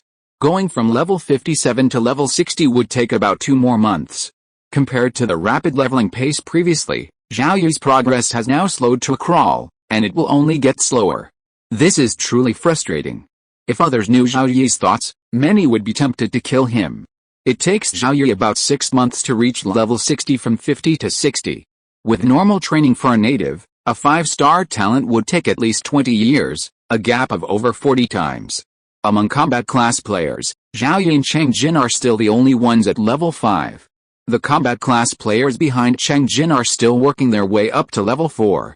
The benefits of visiting graveyards are simply too great to stop. After the dust cleared, a team from the Anti-Chen Alliance began returning to the graveyards. Upon hearing this, the major player factions couldn't sit idly by. Other factions cultivate strong players through graveyard farming, accelerating their territory's development. If they don't keep up, they'll only fall behind. The Anti-Chen Alliance's teams quickly took action. Seeing this situation, the Chen Kingdom officials could no longer sit still. Cheng Jin's team stabilized their position, having already secured a significant lead. They then sent a second monster farming team to the graveyards. Initially, these teams were cautious, continuing to travel across the country, only farming once a day. However, competition from the major player factions quickly shifted this to twice-daily farming. While twice-daily farming was considered optimal for these teams, some also experimented with more frequent farming, hoping to earn more crystal chests and bonus combat class experience points. However, after a single attempt, they found the workload unsustainable. Zhao Yi also knew that the monster farming teams under the player factions had resumed their activities, and he wondered which player territory would be the next target of the undead horde's retaliation. Compared to other player monster farming teams, as their strength grew, Zhao Yi's team began targeting graveyards inhabited by multiple Tier 5 undead. As long as there were no Tier 6 or higher undead in the graveyard, even if there were more than 10 Tier 5 undead, Zhao Yi's team would venture in and annihilate them all. The most important point is the increasing power and level of the monster-killing team members, especially the invincible Dragon Knights and Silver Dragons of their respective ranks, who are now unleashing a devastating blow against a 5th-tier undead. With the installation of teleportation arrays, Zhao Yi's team has expanded its range to encompass the entire Violet Kingdom, ensuring they can always find suitable graveyards. However, as the number of 5th-tier undead killed increases, Zhao Yi is aware that this will attract the attention of higher-tier undead. However, within the constraints of the rules, as long as they don't attack, Zhao Yi isn't particularly afraid. A more significant change is the increasing number of 6th-tier and 5th-tier undead in graveyards both inside and outside the territory. Clearly the undead are waiting for an opportunity. Zhao Yi is also waiting for this opportunity, as these are walking bags of points and experience. Over the past day, Zhao Yi's team and Fei Jin's team should have eliminated 10 5th-tier undead and over 30 4th-tier undead. Combined with last night's daily undead siege, Zhao Yi has earned a total of 240 million points, nearly enough to support the rapid development of the territory. The number of silver treasure chests increased from 9 to 18. Each of the 9 small towns within the territory now boasts a population of at least 3,000. Thanks to the dedicated efforts of numerous earth mages, despite the simultaneous construction of 9 towns, the pace of construction remained remarkably high. On the first day, they built roads and villages. On the second, they relocated the population to reach first-level village standards. On the third, they stabilized the area. On the fourth, they continued to relocate the population. By the sixth, they had a population of over 3,000, reaching third-level town standards. Zhao Yi estimated that, barring any unforeseen circumstances, he could add at least 27 towns to his territory before reaching level 60. With all 27 towns reaching first-level town standards, the territory would have grown by another 330,000 people. Recruiting a single farmer now costs over 100 points, so even adding 330,000 civilians would require nearly 10 million points. While this would be a significant sum for other Lord players, Zhao Yi could easily handle it. During the same period, the population increase on Demic Lane 5 would even exceed that of these towns. Zhao Yi pondered the battle results page for a moment before closing it. He opened the treasure chest and unrolled the treasure chests he had collected today. Zhao Yi desperately wanted another fate dice, but it hadn't been seen for a long time. He selected a diamond card, clone skill book. Select 7 crystal cards, 4th tier priest recruitment scroll, 102nd tier lancer recruitment scrolls, 4th tier griffin, crystal longsword, intermediate mage tower, small green copper mine, level 6 advancement stone. Zhao Yi was very interested in the clone skill book and used the diamond card to summon it, learning more about it. Consume up to 50% of your full Dao Qi to create a physical clone. The clone's level is determined by the Dao Qi consumed, with the highest level being 10 times the original body's level. At most, one clone can exist at a time. At the beginner level, a clone can exist for up to 6 hours, increasing to 24 hours as the skill level increases. The clone's lifespan decreases as Dao Qi is consumed during combat. The clone is unconscious and controlled by the original body. When a clone is killed, it causes minor damage to the original body's soul, which can be slowly restored through rest or rapidly restored through the consumption of healing potions. This skill has no cooldown. Zhao Yi's most important aspect of the clone technique was actually the unconsciousness of the clone. Zhao Yi didn't want to create a clone with its own consciousness. Even if it were completely controlled by him, it would be unacceptable. Although the 7th level clone technique could only create a single unconscious clone, Zhao Yi was quite satisfied. For a powerful professional, multitasking and controlling both the original body and the clone wasn't difficult. At most, there would be some initial discomfort. Zhao Yi didn't have much need for the clone technique, but once it appeared, he could think of some ways it could be used. For example, once his original body had cultivated, he could control the clone with his consciousness, allowing it to move around and handle matters within his territory. During an undead siege, his original body would be stationed in Zhao City, while the clone would be stationed in Yi City. However, with a 7th level clone technique, the clone couldn't stray too far from the original. The proximity of Zhao City and Yi City didn't affect Zhao Yi's control of the clone in Yi City. If the original body went out to kill monsters while the clone stayed within the territory, this wouldn't work. The killing team might leave Rhoda Province, making it too far away to control the clone. Since it was somewhat useful to him, Zhao Yi immediately studied the clone technique skill book and would practice it later. Just as Zhao Yi was opening the treasure chest, Brittany woke from a deep sleep. Every midnight, she would go out to kill monsters, which consumed her energy and strength. After returning home, she would wash up and then sleep to restore her strength and energy. In a monster-killing party, warriors consume more stamina than mages, while mages consume more energy than warriors, though stamina regenerates faster.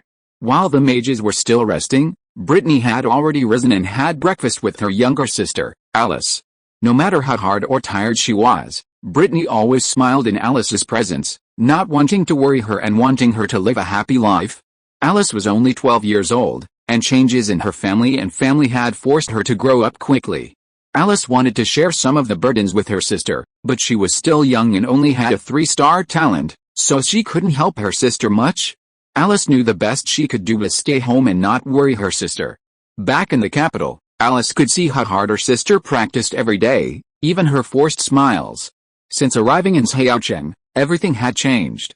Her sister seemed to be working even harder, training daily and often going out on missions for the Lord, returning late at night.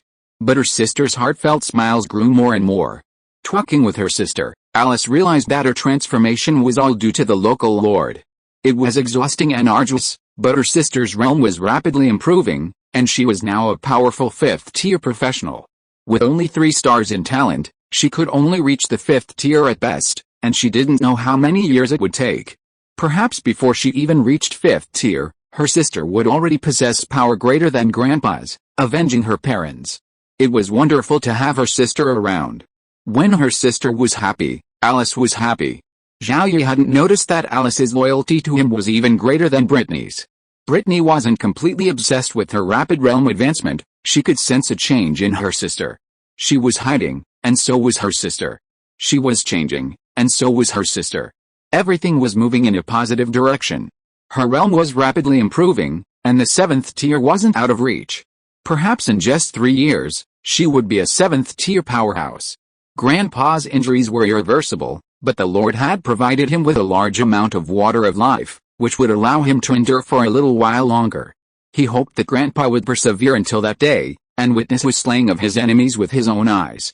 Brittany also wanted to spend more time with her sister each day, but time waited for no one. Brittany needed to devote more time to cultivation and quickly reach the 7th level. After reaching the 7th level and slaying her enemies, Brittany would devote even more time to her sister. Wherever her sister was, that was their home. Sadly, this home was devoid of her parents, nor her grandfather. Brittany didn't dwell too much on becoming the Violet Queen.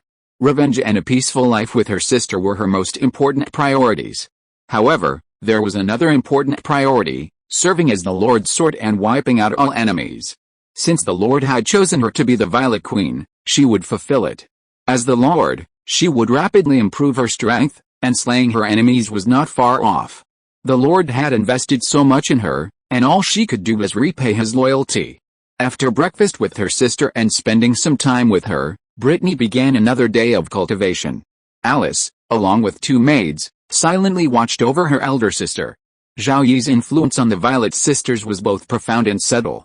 Everyone recruited by Zhao Yi experienced a dramatic change in their lives compared to their original circumstances. The lower-class civilians living in the indigenous cities toiled daily for a single bite of food, often suffering from bullying from thugs. Death was commonplace in the slums. Tomorrow, or the day after, someone they knew would starve to death, die of disease, or even be beaten to death. They were fortunate enough to be recruited by the Lord and brought to his territory, becoming his subjects.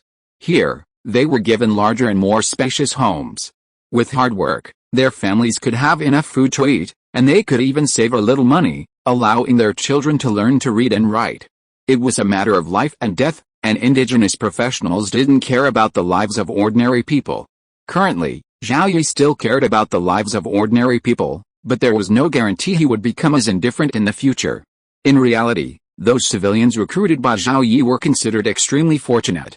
Over 10 billion indigenous people had been recruited by Lord players. From the initial hundreds of millions of player territories to the current 2 million, so many have been decimated by the undead hordes, and the natives recruited by the player lords have been largely slain by the undead.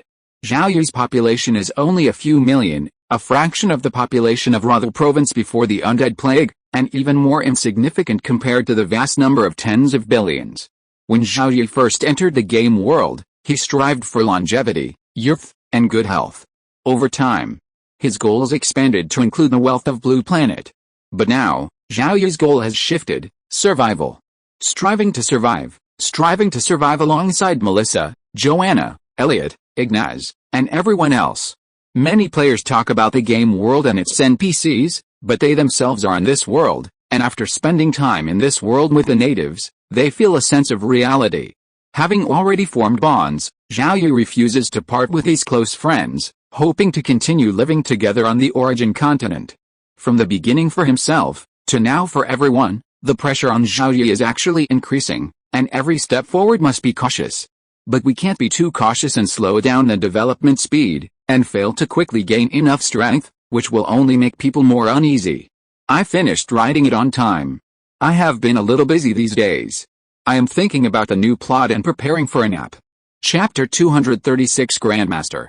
The major player factions on Blue Star were experiencing extreme bad luck. Just 2 weeks after monster farming restarted, 2 major incidents occurred. First, a monster farming team affiliated with the official Puman Nation encountered a tragic ambush by the undead. A special artifact sealed off the cemetery, and nearly 100 4th-tier undead subsequently surrounded and annihilated the Puman Nation's official monster farming team, leaving no one alive. Puman's only 4th-tier space mage and his strongest territory lord were all killed. Second, the strongest player territory affiliated with the official Liang Nation was targeted by high-level undead while farming monsters in the cemetery, attracting a massive undead attack. Despite the full support of the Liang Nation, the territory was still severely damaged. Fortunately, neither the 4th-tier space mage nor the territory lord survived. These 2 consecutive encounters frightened the major player factions on Blue Star, forcing them to suspend monster farming. Problems continued to arise again and again. Without a definitive solution to thwart the undead's retaliation, no player faction's monster farming teams will be visiting the cemetery for a while, and the Chen Kingdom officials are doing the same. Compared to facing the undead's retaliation, territory development is slow, so be it. Even Cheng Jinling can't withstand the next undead retaliation. Without the strength to resist the undead's retaliation, then focus on developing the territory honestly and avoid taking shortcuts. Zhao Yi paid no attention to the fate of the major player factions. His two monster farming teams continued their daily visits to the cemetery. The number of 4th, 5th, and 6th tier undead in cemeteries both inside and outside the territory continued to increase. Even within cemetery number 1, the number of low-tier undead was steadily increasing. Within Rota province, cemetery number 1 was second only to the cemetery ruled by the 7th tier skeleton king Gezka. As a cemetery's high-end combat power increases, the number of cannon fodder naturally increases as well. To accommodate the additional undead, the low-tier undead within cemetery number 1 were busily digging out more space underground. Territory development proceeded steadily. After Zhao Yi mastered the clone technique, his clone appeared in the territory more than half the time, mostly stationed in Yicheng. With the Yicheng's population exceeding 120,000, Zhao Yi temporarily halted player recruitment. Of Yicheng's over 30,000 players, the vast majority were casual players, with fewer than 100 combat professionals. Initially, these combat professionals were grouped together for easier management and protection. As they advanced to few levels, they were dispersed throughout the Yicheng garrison. Their presence, and those willing to integrate, quickly became a welcome addition. Even the most eloquent could describe their lives on Blue Star. Chengguo was considered one of the most peaceful nations on Blue Star, its people enjoying a relatively happy life. The players' mere descriptions of their lives on Blue Star resonated with their fellow natives, who were drawn to the experience. These combat professionals were all level 0, and their companions were naturally also level 0. Level 0 natives lacked talent and skill, seeking a comfortable life with less emphasis on strength. They were deeply interested in the otherworldly heroes' original worlds, envying their original lives and the heroes themselves. This was because the otherworldly heroes had 2 lives. If they died in this world, their bodies in the other world would not die. It was all a game. If the game ended, they could return and continue their happy lives. They, however, only had 1 life. Coupled with the lack of daily entertainment, their comrades loved to gather around the Blue Star players, listening to them describe their aspirations for life. At least for low-ranking professionals and the common people, life on Blue Star was very blissful. Yicheng had few combat class players, and it took a long time to develop them. These combat class players were useful, but not worthy of Zhao Yi's attention, so he had no intention of fully nurturing them. Compared to these fewer than 100 combat class players, Zhao Yi prioritized the life-saving professions, especially the technicians and researchers originally from Blue Star. Thanks to the joint efforts of the alchemists and the players, the simple bicycle was the first to be developed. There were 2-wheeled and 3-wheeled bicycles, essentially the same as those on Blue Star. The 3-wheeled bicycles were primarily used for transporting goods. Bicycles are already being produced in small batches in Yicheng and in large quantities in Taocheng. Sales in Yicheng are still relatively low, but in Taocheng, they're much higher, with tens of thousands already sold, and many families owning 2 or even 3. During the undead plague, horses were extremely expensive, making even low-ranking professional families unable to afford a carriage, let alone small merchants. Bicycles, which were relatively affordable and could speed up travel and haul goods, were popular among many groups. Of course, these groups didn't include the lower classes. Even at their lowest prices, bicycles were still unaffordable for the lower classes. They couldn't afford to spend several months' worth of their family's living expenses on a single bicycle. Above the lower classes were minor officials, elementary school teachers, and small merchants. They were also part of the common people, but their incomes were higher. Buying a bicycle was not a problem for them, and it wouldn't affect their families' daily lives. A bicycle made traveling and hauling goods much more convenient. Above them, wealthy merchants, officials, and lower-ranking professional families had even higher incomes. If necessary, a family would purchase several bicycles, some even giving them as gifts to their children. Families above that level could also purchase bicycles, but more often opted for horseback riding, carriages, or even rides on World of Warcraft.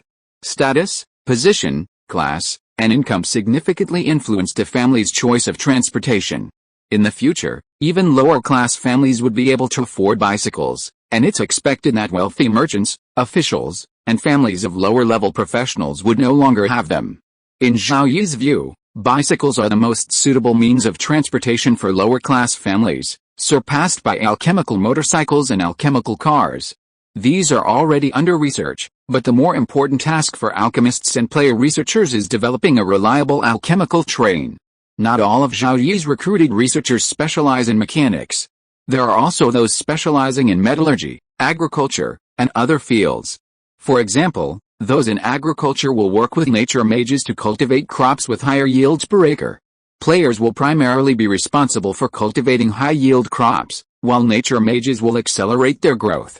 Nature mages' spells can increase crop growth, and this can be done in two ways. The first direction is to accelerate the growth of crops within a given area. For example, the growth time for an acre of crops can be reduced to 1/2 or even 1/3. The second direction is to rapidly grow a few or dozens of crops. Even low-level professionals can rapidly grow an annual plant from seedling to maturity in under a minute. This second direction is extremely conducive to rapidly cultivating high-yield crops. Nature mages also conduct research on crops, but despite their ability to wield spells, their research is not as in-depth as that of Blue Star players. While the indigenous nature mages may not be able to adapt quickly, with players joining them, this need not be a concern. Soon, they will be able to cultivate high-yield crops together. With the same amount of land, they can produce more food and feed a larger population. Food, such an essential resource, cannot be relied upon externally. As for metallurgy, researchers on Blue Star combine various substances in varying proportions to create thousands of recipes, experimenting with each one to find the one they need most. The indigenous alchemists are more crude in this regard. The indigenous people of the origin continent have a much longer history than the humans of Blue Star, and they possess extraordinary powers. It's precisely this extraordinary power that allows for shortcuts in many areas, leaving them lacking in depth research. The Blue Star humans, lacking these powers, perfectly complement this. Many of the Blue Star players Zhao Yi recruited were hard-working. Some sought opportunities in combat professions, while others sought advancement in their livelihood professions. A phrase all players should remember: level up 1 in game level, and you'll gain 1 year of life upon return. Level 20, and all ailments will vanish. Level 50, and you'll regain your youth. This phrase clarifies what Blue Star players can gain from the game world. Longevity, youth, and good health, these are what everyone desires. Helping the wealthy of Blue Star achieve longevity, youth, and good health can also be exchanged for Blue Star wealth. However, this phrase also holds a key point: leveling up. Combat professions can level up, and so can livelihood professions. The difference is that leveling up in combat professions increases strength, while leveling up in livelihood professions enhances life skills. In this dangerous world, combat classes, those who wield power, are clearly more important. Fighters are needed at the front to hold off the undead hordes, so that players in the subsistence classes can pursue their craft. In the indigenous cities, players living at the bottom of the social ladder clearly have no opportunity to pursue subsistence skills. Lord players must prioritize defending their territory, prioritizing the recruitment of combat class players. Farming and development can come later. Furthermore, the families of recruited combat class players are generally subsistence class players, eliminating the need for additional subsistence class players. With a drastic decrease in the number of combat class players available in indigenous cities, those who were previously unqualified have been recruited. Consequently, players in indigenous cities often have entire families in subsistence classes. Fortunately, with the emergence of regular combat class transfer scrolls, some Lord players have begun recruiting subsistence class players, which now cost less points. However, not everyone is willing to fight. Some enjoy pursuing subsistence skills, striving to increase their subsistence class rank, which can also extend their lifespan and offer the opportunity to achieve youthful health. Take the blacksmith, for example. Apprentice blacksmith, junior blacksmith, intermediate blacksmith, senior blacksmith, expert blacksmith, master blacksmith, grandmaster blacksmith, and grandmaster blacksmith. Each rank is divided into 10 levels, and blacksmiths must continuously forge metal tools to gain experience. Furthermore, lifestyle professions have one advantage over combat professions. Combat profession players require advancement stones to level up, while lifestyle profession players do not. However, lifestyle players lack combat power, making it difficult for them to find a safe environment where they can pursue their lifestyle skills. Those lifestyle players recruited by Zhao Yi were fortunate enough to secure jobs related to their lifestyle professions. Their families were primarily farmers, planters, and each family had a small plot of land where they could grow crops and gain lifestyle experience. By consistently cultivating the land, each person could easily gain a few extra years of life. The players living in Yicheng were fortunate, and they felt their good fortune. In their free time, they loved posting on the forum, bragging about their current lives to other lower-class players. This show-off behavior led to frequent visits from Morris City to Zhao Yi's territory, hoping to be taken in by him, but they were always stopped by patrols. Some players, believing Zhao Yi was a Chen player and would not harm them, bravely entered the territory. They were shot on the feet or legs by patrol archers, wounded and in pain. Only under threat of death did they decide to leave. Chen players from other indigenous cities in the Rhoda province region also wanted to reach Yicheng. However, the distance was too long, and since they were lifestyle players with limited combat power and lacked the magic crystals to use the teleportation array, they dared not set out on the journey to Yicheng. Currently, Yicheng has 30,000 players, including over 6,000 talented individuals. This number is sufficient for the time being, and Zhao Yi has no plans to recruit more players in the near future. Over 30 billionaires have settled in Yicheng, all well-known Chen entrepreneurs. Similar identities quickly become friends in Yicheng, even if they weren't originally friends. Some of them harbor ambitions, hoping to build something big in the gaming world. They were ambitious, but also self-aware, knowing that aside from the wealth of Blue Star, they had nothing to offer. A group of wealthy individuals came together and came up with a plan, one centered around Zhao Yi. Zhao Yi territory was officially a first-class Earl territory. Among the current player territories, only Changjin territory was a third-class Marquisate, making it the first tier. Zhao Yi territory and the other first-class Earls were in the second tier. And Zhao Yi territory was strong enough. Given this, they decided to prioritize Zhao Yi, and these wealthy individuals would use the wealth of Blue Star to form a player faction. After refining their plan, they approached Zhao Yi with the intent of persuading him. However, after a conversation, they were unexpectedly persuaded by Zhao Yi. No matter how many weaklings gather together, they are still weaklings. They will only hinder my territory, as long as the territory is strong enough. A territory can be comparable to a player's faction. Regarding the word count of this book, there are two major plots, the plague of the undead and the battle for hegemony. The former has already reached 700,000 words, and it will easily reach over 1,000,000 words. The latter will also be no less. If you're listening to this novel on a channel other than Fanfic World, it means they downloaded and uploaded it without effort. We cordially invite you to visit our channel, Mundo Fanfic Novelis. There you'll find the original version of this story, and you can explore many other novels of various genres. We're waiting for you to immerse yourself in a world of incredible novels. Chapter 237 Family Background. On the Origin continent, the rise of one power is often accompanied by the decline and even extinction of many others. This is the case with the Violet family. The original inhabitants of the Origin continent were ordinary people without any extraordinary powers. With the emergence of one extraordinary individual, more and more emerged. The Violet family's ancestor came from humble beginnings, the son of a noble family. He was also fortunate, having been identified as a skilled swordsman, a 3-star swordsman, and thus trained by his master. Peace reigned supreme on the Origin continent, wars raged constantly, nations crumbled, and new ones were established. The Violet family's ancestor spent hundreds of years building a vast empire. His contributions were so significant that he was granted the rank of First Earl. Thousands more years passed, and the Violet family grew and prospered, rising in rank, ultimately becoming a First Duke. Just as the Violet family's patriarch was about to ascend to the 7th rank, internal strife within the empire and the covetousness of external enemies brought the empire to its knees. Through a combination of strength and luck, the Violet family's first 7th rank patriarch earned the recognition of both the Glory Empire and the Goshawk Empire. He led the Violet family to establish the Violet Kingdom, nestled between the two empires. Bounded by the sea to the east, the Goshawk Empire to the north, and the Glory Empire to the south, the Violet Kingdom had no other neighbors. The Violet family was fortunate. Before the outbreak of the undead plague, neither the Goshawk Empire nor the Glory Empire believed they had sufficient advantages to defeat the other. This allowed them to maintain the current situation, preventing the Violet Kingdom from being annexed. The Violet family's luck even continued, with the emergence of a member possessing a 5-star talent, promising to lead the Violet family to further advancements. However, this time, luck and misfortune coexisted. To eliminate the enemy, One must naturally root out the problem, but this was not an easy task.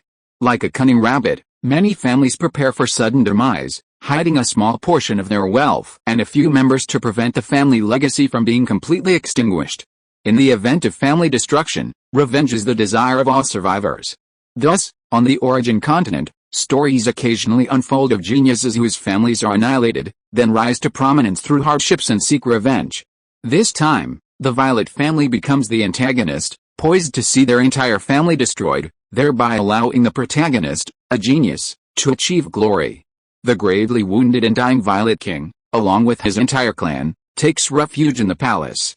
The palace houses a magic circle capable of withstanding the attacks of a rank 7 professional, a demiplane capable of supporting tens of thousands, and a vast supply reserve. Given time, a rank 7 professional could destroy the palace's magic circle. The key lies in the mortal wound of the Violet King, Charles. Even if he's seriously wounded and dying, he's still a rank 7 professional.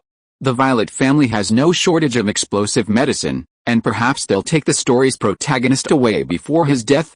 The protagonist, Eustache Belanger, could not accept the thought of destroying the magic circle and killing Charles, even at the cost of his own injury.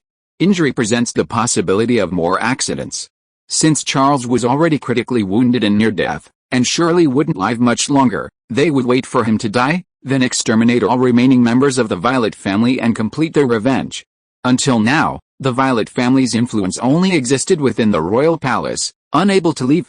Faced with a 7th-rank powerhouse, Eustache, those professionals who had previously been loyal to the Violet family bowed to him. Of course, this was a hidden act. Publicly, they remained loyal to the Violet family. While they felt the Violet family had no chance of a comeback, reputation was crucial.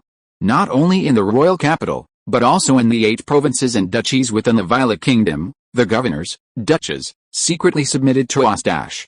There was no shame in submitting to the powerful. With Charles's death and the Violet family's demise, Eustache would be the new king, and the Violet Kingdom's name would likely be changed to Beranger. For the various indigenous factions that had previously pledged allegiance to the Violet family, knowing the Violet family's reversal was hopeless, they were left with few options. Continuing to follow the Violet family meant death. If they didn't submit to Eustache, they would have no choice but to join the Glory Empire or the Goshawk Empire. Not only would their own interests be significantly diminished, but it also depended on whether the Glory Empire and the Goshawk Empire would consider annexing the Violet Kingdom in the wake of the undead plague. At least for now, neither empire had any intention of annexing the Violet Kingdom. Submission to Eustache, who had little foundation within the Violet Kingdom, would ensure that Eustache, to maintain his rule, would make few changes to his subordinates. This meant that the interests of the various indigenous factions would remain largely unaffected. This was the best option. In the palace gardens, Charles, with his white hair and aged features, lay on a recliner, basking in the sun. The poison that was constantly consuming his life force was tormenting Charles. Yet, a smile played on his face, as he thought of his beloved granddaughter. A 5-star swordsman, the most gifted in the Violet family's history. Seal considered Brittany's escape from the capital a stroke of luck. Seal had no desire for revenge, only to wish her a safe life. Unexpectedly, Brittany not only escaped the capital but also had the opportunity to rapidly advance in strength. That otherworldly hero was truly remarkable. He was only at level 5, yet he had such a grand plan. Within 3 years, he wanted to ascend to level 7, and so would his granddaughter.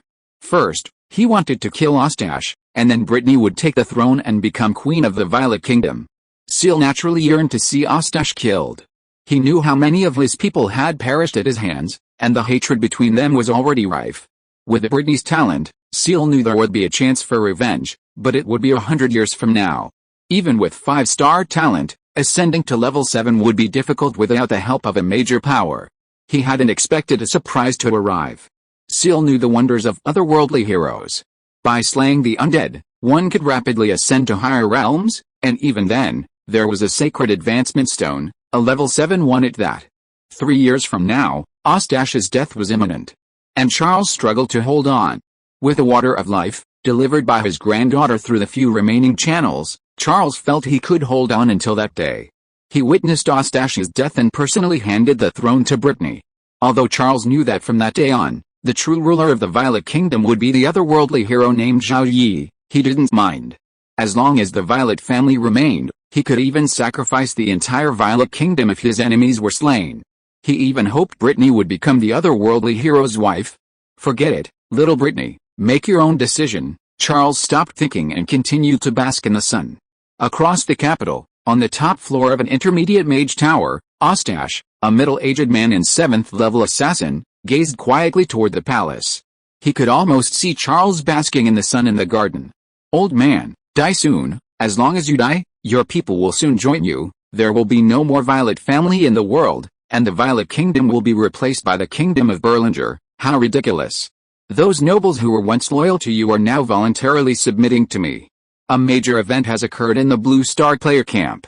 The Blue Star player camp's monster hunting teams had just stopped farming, but in the following days, the territory of Jinmingshan, home to Chen Kingdom's second official monster hunting team, was retaliated by the undead. Only Chen Jinling, who had already stopped farming, escaped. Goshian Kingdom's most powerful official territory was annihilated by the undead army, and all other territories suffered heavy losses.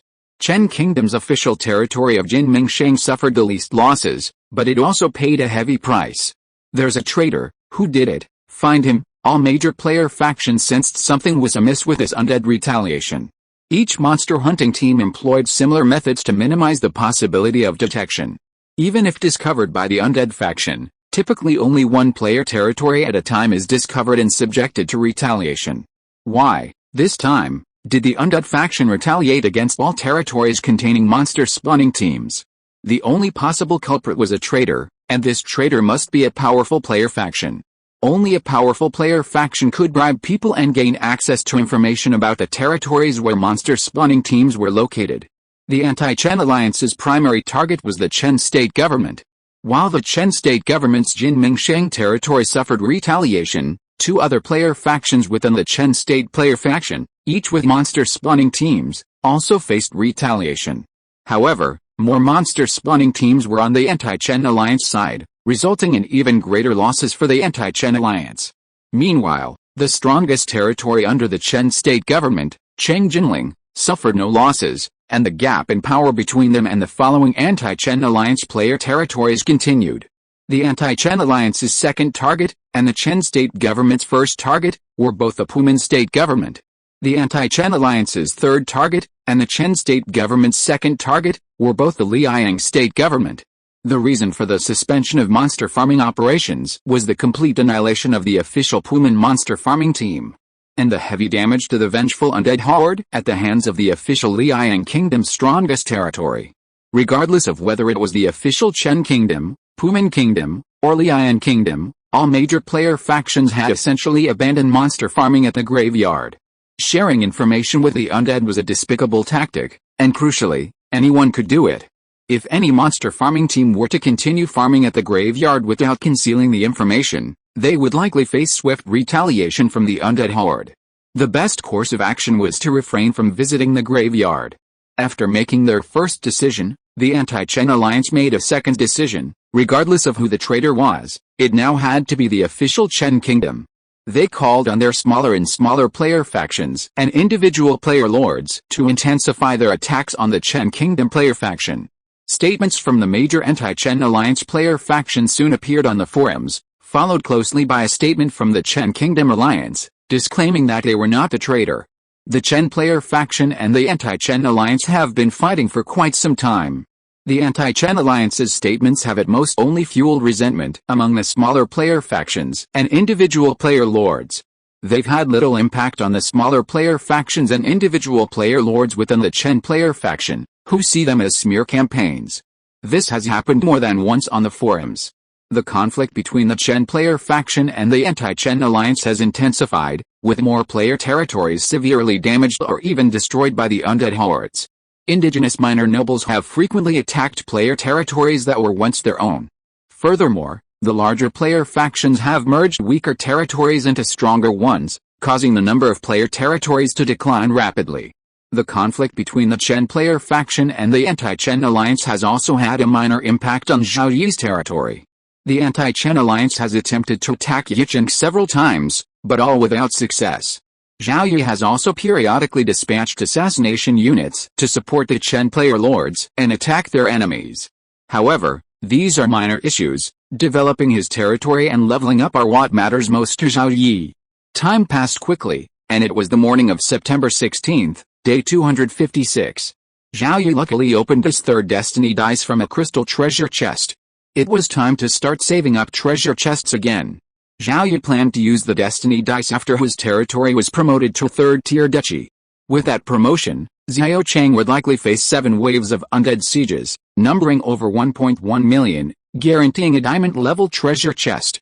Before reaching the third-tier duchy, Zhao Yi would likely face retaliation from the undead when he reached the 6th tier, but only 6 waves were expected, with no more than 1 million undead.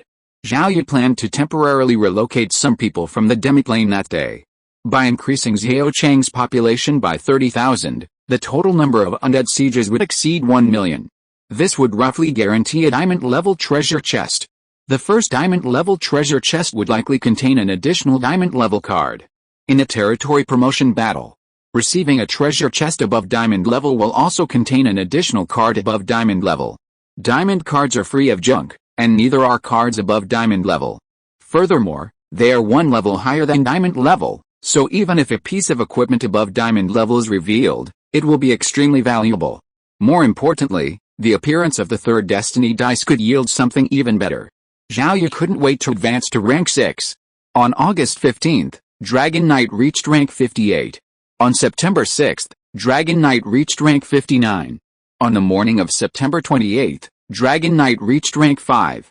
Zhao Yi was overjoyed at finally reaching rank 5, but after the joy faded, he hesitated. Should he advance to rank 6 now? If he did, he would face retaliation from the undead tonight, potentially with over 20 rank 6 undead attacking the city. Did Zhao City have the strength to withstand such a large siege? Zhao Yi didn't rush to advance to rank 6, but first took stock of his assets. Chapter 238, Hot. After reaching rank 6, Zhao Yi was most concerned about the undead retaliation he would face. The number of undead rank 6 and 5 could exceed 20, and the number of undead rank 5 could exceed 50. These figures were calculated based on the total number of undead rank 6 and 5 in the cemeteries within and outside his territory. Facing an undead siege, he had to quickly eliminate these numerous undead rank 6 and 5 to minimize losses. When Zhao Yi reached rank 6, Melissa would also reach rank 6. With the additional combat experience bonus from battle settlements, Zhao Yi's leveling speed would even surpass Brittany, who possessed the 5-star swordsman talent.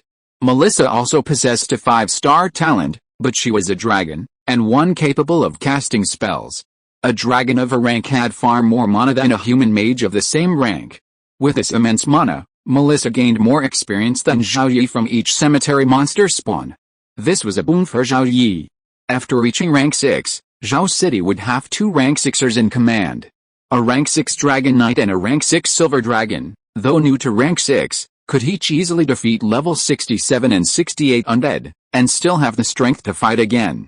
However, his own side only had 2 rank 6ers, far outnumbered by the potential attack of rank 6 undead. At rank 5, Zhao Yi only had 14 rank 5 professionals under his command, while the number of rank 5 undead would be several times greater. The gap was enormous. Furthermore, at rank 5 and 6, the gap between undead and human professionals of the same level narrowed, and by rank 7, the gap was essentially eliminated. Facing more than 10 rank 6 undead, neither Zhao Yi nor Melissa could withstand it head-on. Even his own rank 5 professionals couldn't withstand such a large number of rank 5 undead. Therefore, other means were needed to eliminate the rank 6 and rank 5 undead.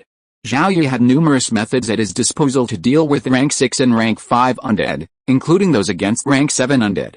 A medium-sized mana cannon can kill a 5th-tier undead with a single shot and injure a 6th-tier undead. Multiple medium-sized mana cannons simultaneously hitting a 6th-tier undead can kill it. Zhao Yi possesses 4 medium-sized mana cannons of this power. A single intermediate-level mage tower, with sufficient energy reserves, can kill a 6th-tier undead. If faced with a well-prepared 6th-tier undead, a combined attack of 2 intermediate-level mage towers can also destroy it. Zhao Yi possesses 5 such intermediate-level mage towers. The 7th-tier wind-based group attack spell, Bladestorm Scroll, can injure or cripple 6th-tier undead within its range. The 7th-tier fire spell, Fire Dragon's Roar Scroll, can kill a 7th tier undead with a single attack and instantly kill a 6th tier undead with a group attack. The 7th tier ice spell, Ice Ward Scroll, while defensive, can also be used to trap a 7th tier undead or at least 5 6th tier undead. There are also 6th tier spell scrolls, including Fire Ward, Holy Light Guardian, Ice Blast, Wind Blade, Multiple Flame Spears, Light of Punishment, and Earth Binding.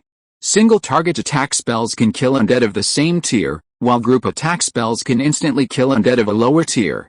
Even defensive spells can be used to trap or even kill undead. Zhao Yi's 6th tier and 7th tier spell scrolls alone, if used effectively, can wipe out at least half of the incoming 6th tier and 5th tier undead. Beyond these, the Magic Cannon, the Mage Tower, and the spell scrolls, Zhao Yi possesses a powerful trump card, the Diamond-level Illusion Killing Array, which he routinely uses to conceal Xiao Chen. While the array's hallucinogenic properties are minimal against undead, its mental attacks can extinguish their soul fires. Even a large number of 6th tier undead will be instantly annihilated by the array. This requires sufficient energy. The Illusion Killing Array requires magic stones to power it, as do the intermediate mage towers and medium-sized magic cannons. Destroying a single 5th tier undead consumes tens of thousands of low-grade magic crystals, while destroying a single 6th tier undead consumes hundreds of thousands. To eliminate all 5th tier and 6th tier undead by consuming magic crystals, at least 10 million low-grade magic crystals would be required. Anything that can be solved with magic crystals is no big deal for Zhao Yi. With a cash cow of the void trading market, Zhao Yi's financial resources surpass those of even the Chen Kingdom, the wealthiest player faction. Across all the cities in Zhao Yi's territory, the reserves of various magic crystals total 126 million low-grade magic crystals. Zhao City alone holds over 100 million low-grade magic crystals. A reserve of 100 million low-grade magic crystals may seem substantial, and for the Blue Star player faction, it is indeed substantial. However, for top-tier indigenous forces, this amount is merely mediocre, equivalent to only 10,000 high-grade magic crystals. A normal first-tier indigenous force could afford such a large amount. The Violet family, in its weakened state, certainly couldn't afford such a large sum. Currently, the void trading market's daily revenue fluctuates around 3 million low-grade magic crystals. Even if this level of revenue is maintained, the total annual revenue could reach 1 billion low-grade magic crystals. Top-tier indigenous forces have been tempted by the profits of the void trading market and have attempted to seize it, but to no avail. They are reluctant to use methods that could potentially cost them a fortune. Furthermore, the void trading market's area is limited, and daily revenue is nearing its limit. If the void trading market's revenue were to double or triple, the Merchant Alliance, which controls the market network, would undoubtedly intervene. The Merchant Alliance comprises an unknown number of top-tier indigenous forces. A method that one top-tier indigenous force is reluctant to use could be employed by multiple top-tier indigenous forces, sharing the cost. To the Merchant Alliance, the void trading field was nothing more than a black market. Black markets abounded on the origin continent, and the void trading field was merely the largest, its impact on the market network relatively small. If the impact became significant, the Merchant Alliance would inevitably intervene. Zhao Yi naturally understood this principle. Even if the void trading field could generate greater profits, Zhao Yi wouldn't dare enter. For now, he needed enough magic crystals, but he didn't want to be constantly monitored by so many top-tier indigenous forces. If discovered, without a legendary expert to guard the area, the consequences would be dire. With a diamond-level illusion killing array and ample magic crystals, they could easily annihilate the vengeful undead army. Zhao Yi made the final decision to advance to rank 6 today. The advancement would have to wait until after the morning meeting, which wouldn't take more than an hour or two. After breakfast, in the Zhao City Hall meeting room, Zhao Yi gazed at his subordinates and announced, "After the meeting, Melissa and I will advance to rank 6. Hearing this, Cease, Elliot, and the others erupted in excitement. The Lord is about to become a level 6 professional. At level 6, one can become a duke, and the territory will be promoted to a duchy. As Zhao Yi's subjects, I am honored." But Zhao Yi's next words immediately calmed everyone down. "I was able to reach level 6 so quickly because of my daily visits to the cemetery to exterminate the undead. Frequent cemetery raids have resulted in a massive undead army attacking Zhao City tonight. Among the undead will be double-digit level 6 undead, and a multiplier number of level 5 undead." Zhao Yi's words calmed everyone in the meeting room, but they weren't afraid. They all knew the territory's strength. As long as there weren't any level 7 undead, no matter how many level 6 undead came, they would be defeated outside Zhao City. So, the most important thing today is to prepare for tonight's undead attack. Before dark, we must relocate a total of 30,000 people from Demiplanes 1 and 5 into Zhao City, and then relocate them tomorrow. We must provide them with temporary shelter and food. This will be handled by Sissy, as you command, Sissy said. Elliot, you will be responsible for defending against the undead hordes. There's a high probability that 6 waves of undead, numbering over 1 million, will attack tonight. The Zhaochang defenders must be prepared, as you command, Elliot said. Today's meeting lasted only half an hour, primarily focusing on tonight's undead siege. Following the meeting, Zhao Yi returned to the Lord's mansion to prepare for his advancement to rank 6. No more recruits would be recruited today. Zhao Yi's advancement to rank 6 went smoothly. Using a level 6 advancement stone, he easily ascended from rank 5 to rank 6. The process was refreshing, painless, without failure, and without any side effects. This was the legendary advancement stone coveted by the indigenous professionals. Simultaneously with Zhao Yi's advancement to rank 6, Melissa, who didn't need an advancement stone, also ascended to rank 6. After the advancement, Zhao Yi and Melissa smiled at each other. Melissa enjoyed the feeling of advancing alongside her contractors. There would be rank 7, rank 8, and rank 9, forever together. After the advancement, Zhao Yi glanced at his personal profile and used up his free attribute points. Name, Zhao Yi, lifespan, 24/991, occupation, first class Marcus level 60 Dragon Knight, 0%, attributes, strength 546, constitution 546, agility 264, wisdom 264, free attribute points. 1, charm. 19, command. 215/5016, skills, equipment, diamond dragon lance, diamond armor, crystal bow, crystal longsword. His lifespan is approaching 1,000 years, already exceeding the lifespan of an 8th-tier professional and only slightly less than that of a legendary warrior. Such a lifespan is simply unimaginable on Blue Planet. While this lifespan cannot be brought back to Blue Planet, it allows for extended life in the game world. Living on Blue Planet, living in the game world as well, means living significantly longer than those players who have already died in the game world. This mentality is one of the reasons so many players struggle to survive in the indigenous cities. While they lack the affluent and convenient life on Blue Planet, it serves as a disguised way to prolong their lives. They leave only when they can no longer endure. Compared to the lower-class players living in the indigenous cities, ordinary players in the player territories had it better off. The best, of course, were the Lord players. As a first-class Marcus and a 6th-rank professional, Zhao Yi's standard of living was definitely no worse than on Blue Star. Some of Blue Star's technological gadgets also had alternatives in the game world. Even if they didn't yet exist, with the efforts of players and indigenous alchemists, they would eventually appear. More importantly, he had the companionship of his loved ones. Strength and longevity were both essential to Zhao Yi.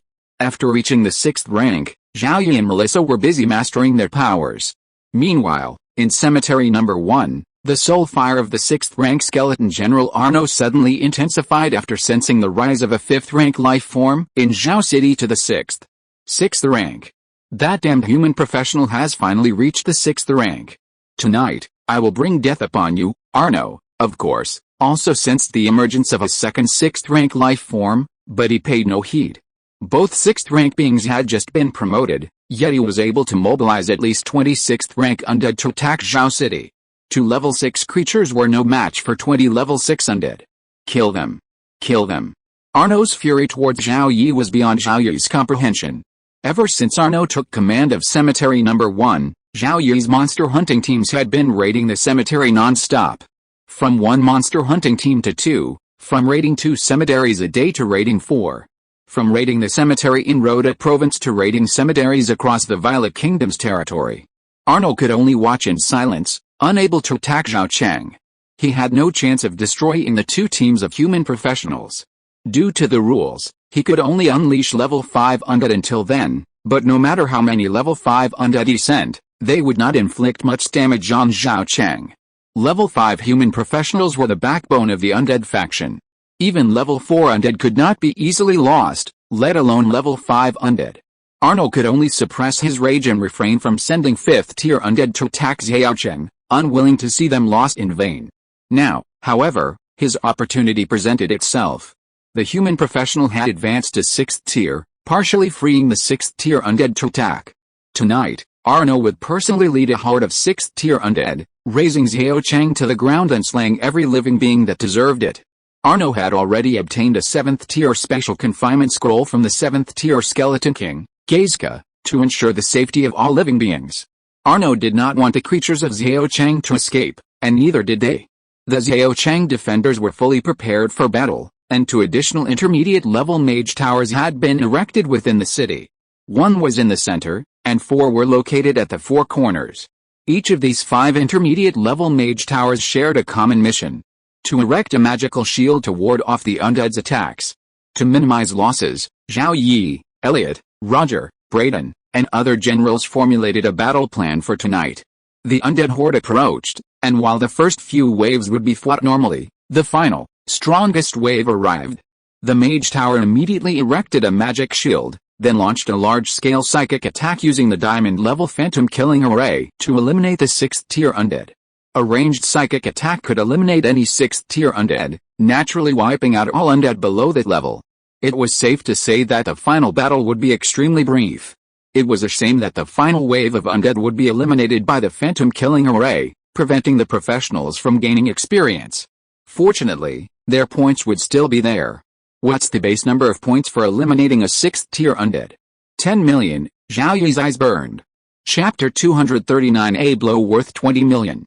Before nightfall, Zhaocheng's population had surpassed 510,000. Zhaocheng's standard capacity reached 480,000, and it could easily accommodate an additional 30,000.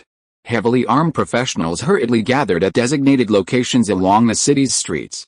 They all knew Zhaocheng was about to face an undead siege, a special one, far more powerful than the usual undead sieges. But they showed no fear. The Zhaocheng defenders were relatively new, while the veterans had faced numerous special undead sieges. Back then, the undead armies had appeared formidable, but each time, led by the Dragon Knight Lord, they utterly annihilated the incoming undead hordes. More importantly, the casualties in each battle were remarkably low, ranging from a few to dozens. Compared to the Zhaocheng defenders, who numbered over 60,000, this percentage was incredibly small. On the battlefield, as long as one was cautious and didn't stray too far from their comrades, they were virtually immune to the undead. The Zhaocheng defenders paid no heed to wounds sustained in battle, as long as they weren't severely disabled. They knew their injuries would be quickly healed by the priests. While injuries would rapidly drain their vitality, the water of life bestowed upon them by the Dragon Knight Lord after the battle would more than compensate. A battle they could not lose, a battle in which they would not die, a battle that would rapidly elevate their realm. Far from fearing the undead siege under these special circumstances, the elders were filled with anticipation. At that moment, the walls of Zhaocheng had already gathered, Zhao Yi and Melissa, 2 level 6s, Elliot, Joanna, Ignaz, Brittany, and 14 level 5s, and 71 level 4s. Zhao Yi actually commanded 116 level 4s, 45 of whom were stationed in groups of 5, each guarding a small town. As night fell, the level 4 and level 3 air troopers, tasked with scouting, were dispatched. Not only were the air troopers dispatched, but also Angus, a level 5 assassin wielding a crystal-grade shadow orb, and Melior, a level 4 assassin wielding a platinum-grade invisibility cloak. Melier's assassin talent was only 3 stars, but she was one of the first to follow Zhao Yi into the cemetery to kill monsters, and she was already close to reaching level 5. The battle plan had already been formulated, and no unexpected events had occurred. Now all that remained was to quietly wait, aligning their positions, and brace themselves for the arrival of the undead horde. Time flew by, and soon it was the 2nd hour after nightfall. Buzz, buzz, buzz. Elliot's lieutenant picked up a wireless communication personal terminal, slightly larger than a cell phone, and quickly pressed the answer button. Report. A large number of undead have emerged from the cemetery and are rapidly moving towards Zhaocheng. Roger that, the lieutenant replied, then hung up and put the phone down. Mobile phone was the name Zhao Yi gave the wireless communication personal terminal. It functions similarly to the original mobile phones on Blue Star, featuring a small alchemical screen and a numeric keypad. It could only make calls, not text messages. For the time being, the size of the phone couldn't be reduced much. The size of the phone depended on its communication range and level. The Edgerton cell phone is gold grade, slightly larger than a mobile phone. A platinum grade phone would be significantly larger. Conversely, a silver grade phone is smaller. The most important difference between phone tiers is range. The gold grade wireless communication base stations refined in Zhao Yi's territory have a signal coverage radius of 100 kilometers. A gold grade medium-sized base station can roughly cover the entire territory of a first-class marquisate. Gold grade phones can communicate with other gold grade phones within the coverage area of a gold grade base station. Silver grade small base stations have a signal coverage radius of 10 kilometers, and silver grade phones also have a communication range of 10 kilometers.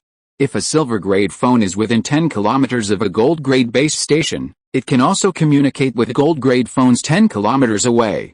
Although there are no other players among the Zhaochang defenders, making it impossible to quickly transmit information using the contacts function, the advent of mobile phones allows reconnaissance air cavalry to immediately relay enemy information without having to return to Zhaochang.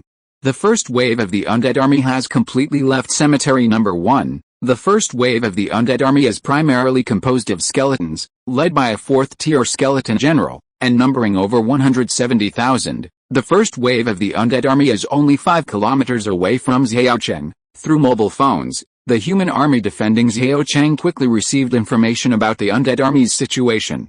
Based on this information, the human commander quickly made corresponding arrangements. The advent of wireless communication base stations and mobile phones brought great convenience to Zhao Yi's territory.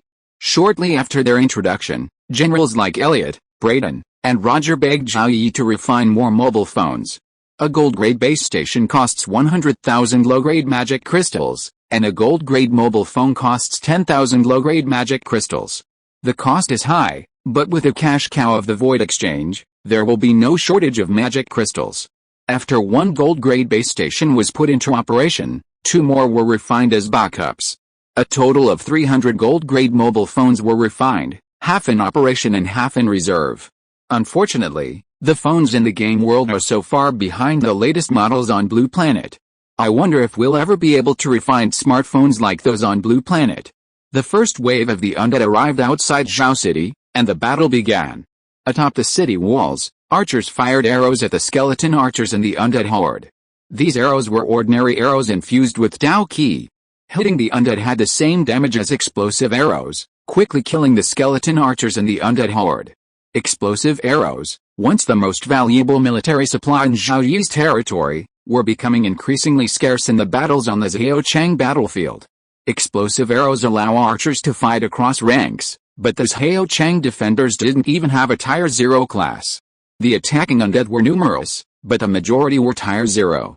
The number of Tier 1, 2, 3, and 4 class archers in the Zhaochang defenders was greater than the Tier 1, 2, 3, and 4 undead in the undead horde. However, the archers still had explosive arrows in their quivers, and Zhaochang had a large supply. In extremely rare cases, when archers are firing until their fighting spirit is nearly depleted, they must resort to explosive arrows. While Zhaochang doesn't use explosive arrows most of the time, other cities in Zhao Yi's territory still consume them in large quantities. Zhao Yi's territory is self-sufficient in explosive arrows, requiring only a portion of the materials needed to refine them from outside sources. 170,000 undead, a vast number, charged Zhaochang. The archers had nearly eliminated the skeleton archers and 2nd and 3rd tier undead in the front ranks of the undead army, which was now only a short distance from the Zhaochang walls. 1st tier, advance, Elliot commanded, and the 1st tier professionals on the walls, in the order of shield warrior, spearman, swordsman, assassin, mage, and priest, leaped down from the walls one after another and quickly formed a line beneath them. Shortly after the Zhaochang defenders' 1st tier professional formation was formed, the undead advanced. Shield warriors held their shields high to block the undead, while spearmen and swordsmen attacked through the gaps between their shields. Mages cast spells over their comrades in front, into the pile of undead. Priests, noticing injuries among their comrades, immediately cast healing spells. The human formation stood still, devouring the incoming Tier 0 and Tier 1 undead. Archers on the city walls continued firing arrows, targeting the skeleton archers and other Tier 2 and Tier 3 undead in the undead horde behind them. Other professionals on the city walls who hadn't participated in the battle watched. The incoming undead were too numerous, and the Zhao Chang defenders' tactics had long since changed. It was impossible for Tier 3 professionals to charge into the undead horde and fight them. Tonight's undead siege was a unique situation. The archers eliminated the skeleton archers, Tier 2 undead, and Tier 3 undead in the first wave, leaving the rest of the Tier 1 professionals of the Zhao Chang defenders. In the second wave of the undead, the archers eliminated the skeleton archers and the third tier undead, leaving the rest to the second tier professionals of the Zhao Chang defenders. In the third wave, the archers only needed to eliminate the skeleton archers, leaving the rest to the third tier professionals of the Zhao Chang defenders. This rotation gave first and second tier professionals essentially 2 opportunities to participate in the battle, with a 2-hour break after each engagement. The archers, who seemed to have the least rest, were actually not tired. Skeleton archers made up only about 1/10 of the undead army, and the second and third tier undead comprised less than 2%. If the next wave of undead was about to arrive and the current wave had not yet been eliminated, the archers would continue firing, quickly eliminating the remaining undead. The battle continued, with 6 waves of undead attacking Zhao Chang at a rate of 1 per hour. The first 5 waves were easily defeated by the Zhao Chang defenders, but they also significantly reduced the physical strength and energy of the human professionals. A simple yet effective fatigue tactic. Since nightfall, mid-level undead from various cemeteries within and beyond Zhao Yi's territory have converged on cemetery number 1. The 6th wave of the undead army has arrived. The more powerful cannon fodder undead were the first to emerge from cemetery number 1, followed closely by 2 elite units of undead air cavalry and undead land cavalry. Lastly, Arno, the 6th level skeleton general, and a host of mid-level undead arrived. With the arrival of the 6th wave of the undead, Zhao Yi's air cavalry, even the 4th level ones, could only watch from afar. The 6th wave of undead included 5th and 6th level undead air cavalry. The 4th level human air cavalry couldn't match their speed, so they could only observe the 6th wave from afar. However, Angus and Millier were able to observe the 6th wave up close. Information about the 6th wave was quickly transmitted via mobile phone to the walls of Zhao Chang. 22 6th tier undead, 61 5th tier undead, and approximately 200 4th tier undead, over 10,000 undead air cavalry, over 10,000 undead land cavalry. Millier, relaying the information to Zhao Chang, was trembling in her voice. The sheer number of 6th tier and 5th tier undead had her worried about Zhao Chang. Zhao Yi, Elliot, Roger, and the others, after confirming the information regarding the 6th wave of the undead, wore solemn expressions. This 6th wave was unprecedentedly powerful. Zhao Yi doubted Rhoda City could withstand such a formidable force. As the 6th wave drew closer to Zhao Chang, Arno's soul fire pulsed violently. Kill! Kill! Kill these creatures! Not a single one should be spared. Arno believed that with their own strength so strong and the creatures before them so weak, victory was certain to belong to the undead. As the undead army entered the Zhao Chang battlefield, Arno immediately activated a 7th tier special blockade scroll. Undead ground forces continued to approach Zhao Chang, while undead air cavalry were about to fly over the city to bombard it. The next moment, Zhao Chang's 5 intermediate-level mage towers erected a full 5-layer magic shield.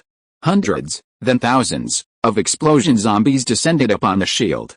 The first shield withstood the bombardment of over 4,000 explosion zombies before shattering. The second shield withstood the bombardment of a similar number of explosion zombies, but the third shield held the remaining blasts, preventing them from breaking. With so many explosion zombies bombarding the shield simultaneously, even a shield designed to withstand 6th tier spells couldn't hold out for long. Quantity made up for quality. Fortunately, Zhao Chang's shield, a full 5 layers, blocked all attacks. By the time the undead aerial bombardment ended, the 6th wave of undead had completely surrounded Zhao Chang, poised to launch its assault. By then, Melissa had vanished from the city walls. At the base of the diamond-grade phantom killing array, Melissa carefully controlled it. Melissa, activated. Zhao Yi's voice rang out from Melissa's phone. Yes, activated. As Melissa uttered the final word, the phantom killing array, which had already consumed 20 million low-grade magic crystals, unleashed a terrifying mental attack, starting from a short distance outside the city walls and aiming to surge further out. This mental attack, like a massive wave, rapidly surged outward from all four walls. The soul fire of any undead caught in the wave was instantly extinguished, and their bones fell to the ground. What happened? Arno didn't have time to think before he was engulfed by the phantom killing array's mental attack, his soul fire extinguished, leaving him no chance to struggle. Like mowing grass, the phantom killing array's mental attack mowed down every undead on the Zhaochang battlefield in a matter of seconds. Not a single undead remained standing. Wow, powerful. The professionals were stunned by the scene outside the city walls. They couldn't imagine what kind of attack could wipe out so many undead in one blow. It was too terrifying. There was silence outside the city and on the city wall. Even Zhao Yi was stunned by the attack of the illusion-killing array for a few seconds. Not long after, the other professionals woke up from their shock, and after the shock came the joy of victory. So many 6th-level undead, such a powerful undead army, were all wiped out before they could make a move. At this moment, the loyalty of more professionals to Zhao Yi reached the full value of 100 points, and Brittany's loyalty to Zhao Yi increased to 90 points. 10,000 wins. 10,000 wins. Long live the Lord. I finished coding on time, without saving any drafts. I typed in a hurry, and always felt that I couldn't write what I wanted. I'll see when I can resume updating 6,000 words, and then save the draft. Chapter 240 Epic. A mighty undead army comprised of 22 6th tier, 61 5th tier, and over 200 4th tier creatures was instantly annihilated. Witnessing this spectacle, the human professionals below the 4th tier could not have been more thrilled. Their loyalty to the Lord quickly increased, as did their confidence in the territory. Under the Lord's leadership, we will defeat all enemies.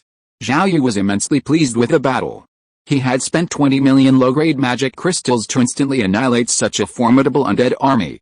While he didn't gain any experience, he did gain points, and that was more than enough. 20 million low-grade magic crystals represented the net profit of the void trading market in less than 10 days. However, the entire territory's magic crystal reserves were only 126 million, enough to sustain only 6 such attacks from a diamond-level illusion-killing formation. The magic crystal reserves needed to be increased. The battle tonight had concluded. Under Elliot's command, some professionals remained guard in the city walls, while others returned to the barracks or their homes to rest. If an unforeseen undead attack from Cemetery No. 1 occurs, the professionals have ample time to gather on the city walls. If they run out of time, it means the attack is from high-level undead, and the presence of lower-level professionals will be useless. After a major battle, a massive amount of undead debris remains outside Zhao City, over 1 million undead, covering the ground outside. This debris must be disposed of as soon as possible. If it isn't, it will only increase, severely hindering future battles against the incoming undead hordes. Furthermore, if the undead debris accumulates, it will be noticed by passing indigenous warriors, leading to the discovery of the problem. Therefore, after every major battle, Sissy organizes a team to deal with the undead debris. In the morning, the sun purifies the undead debris, and in the afternoon, earth mages dig deep pits in certain areas, then transport the undead debris and fill them. Now, a change has occurred. Zhao Yi has created a lava demiplane, into which undead debris below level 7 is thrown, and over time, it will be completely incinerated. Since no professionals participated in the final battle, the mid-level professionals had almost no chance to take action. After waiting for an hour, Zhao Yi's team and Fei Jin's team set out to spawn monsters in 2 nearby graveyards. A new day dawned. You won 5 battles, you eliminated 1,092,574 undead, you lost 29 soldiers, battle ratings 1 SS, 2A, 2B, points increased by 352%, professional experience increased by 352%, received 1 epic chest, 2 crystal chests, 2 platinum chests. Zhao Yi glanced at the battle results page, his eyes fixed on the epic chest. He had some guesses about the chests above diamond, and the epic one was among them. 9th tier legendary, 8th tier epic, 7th tier king. It was most likely that the one above the epic chest was a legendary chest. An SS rating directly increased points in combat professional experience by 200%. Unfortunately, it wasn't easy to obtain. To obtain an epic chest during the daily undead siege, Zhao City must have a population of over 3 million. On the origin continent, only the capitals of kingdoms and empires typically have populations exceeding 3 million. With such a large population concentrated in a single city, it takes the entire nation to support it. Zhao Yi briefly fantasized about the epic treasure chest before closing the battle summary page, taking a deep breath, and opening the points store. Shocking. Seeing the numbers in the points column, Zhao Yi was stunned. His previous highest daily points earned was less than 500 million, but the previous day's points earned were more than 6 times that, 3.127 billion. A full 3.127 billion points. Recruiting a Tier 4 professional requires a minimum of 10 million points, and 3.127 billion points can recruit up to 312 Tier 4 professionals. Recruiting a Tier 5 professional requires a minimum of 100 million points, and 3.127 billion points can recruit up to 31 Tier 5 professionals. Recruiting a Tier 6 professional requires a minimum of 1 billion points, and 3.127 billion points can recruit up to 31 Tier 5 professionals. Recruiting a Tier 6 professional requires a minimum of 1 billion points, and 3.127 billion points can recruit 3 Tier 6 professionals. Only 3 Tier 6 professionals? Zhao Yi came to his senses. With so many points, he could only recruit 3 Tier 6 professionals. That was far too few. Normally, Zhao Yi could earn around 300 million points every 3 days, and it would only take a month to reach 3.127 billion points. By comparison, Cheng Jingling, the third-class Marcus who ranked behind Zhao Yi's territory, without access to the graveyard to spawn monsters, might earn less than 30 million points every 3 days. A full 10-fold difference. Earning so many points in a single day would allow Zhao Yi's territory to further accelerate its development. Essentially, the territory's growth rate would double over the next month. After all, points can't be spent all at once. A well-preserved city can't be built in a day. With so many points in hand, if he's reluctant to recruit Tier 6 and Tier 5 professionals, he could consider recruiting Tier 4 professionals. Tier 4 professionals recruited will primarily have 3-star talents, with a smaller chance of 2-star and 4-star talents, and an extremely small chance of 5-star talents. After closing the points mall, Zhao Yi glanced at the treasure chest, resisting the urge to open an epic chest and closing the system panel. Today, the territory was promoted. Successfully promoted, and an epic chest would be awarded. Who knew what treasures would be revealed when the destiny dice was rolled? Zhao Yi didn't prioritize tonight's territory promotion battle as much as last night's revenge of the undead. After a night of fighting, there would be only a few mid-level undead left in Cemetery Number 1. In just one day, Cemetery Number 1 couldn't gather many mid-level undead. He expected tonight's territory promotion battle to be relatively easy, eliminating the need for a diamond-level phantom killing array. Similar situations had occurred in Zhao Yi's territory before. In this case, the 30,000 people who temporarily relocated to Zhaochang yesterday would stay there for another day and return tomorrow morning. In contrast to the Zhaochang defenders' joy at another victory over a powerful undead army, the several mid-level undead who had been promoted in Cemetery Number 1 were panicking. They worried about the possibility of a human professional team returning to Cemetery Number 1. Cemetery Number 1's current strength was no match for a human professional team. The news of the annihilation of the undead army attacking Zhaochang had already been reported last night. Geizka, the 7th-rank Skeleton King, currently in charge of the cemetery closest to Rhoda City, had already learned of the fall of his general, Arno. Upon hearing the news, Geizka was utterly shocked. 22 6th-rank undead, 61 5th-rank undead, and over 200 4th-rank undead. With so many mid-rank undead attacking Rhoda City, it was impossible for them to be completely annihilated. Losing even a 10th would be difficult, yet now they had fallen in Zhaochang. What had happened on the battlefield in Zhaochang? Were the creatures of Zhaochang stronger than those of Rhoda? Had a 7th-rank human professional intervened? Geizka was completely baffled. He felt that no 7th-rank human professional had intervened. If so, it would have violated the agreement between the legendary indigenous warriors and the 9th-rank undead.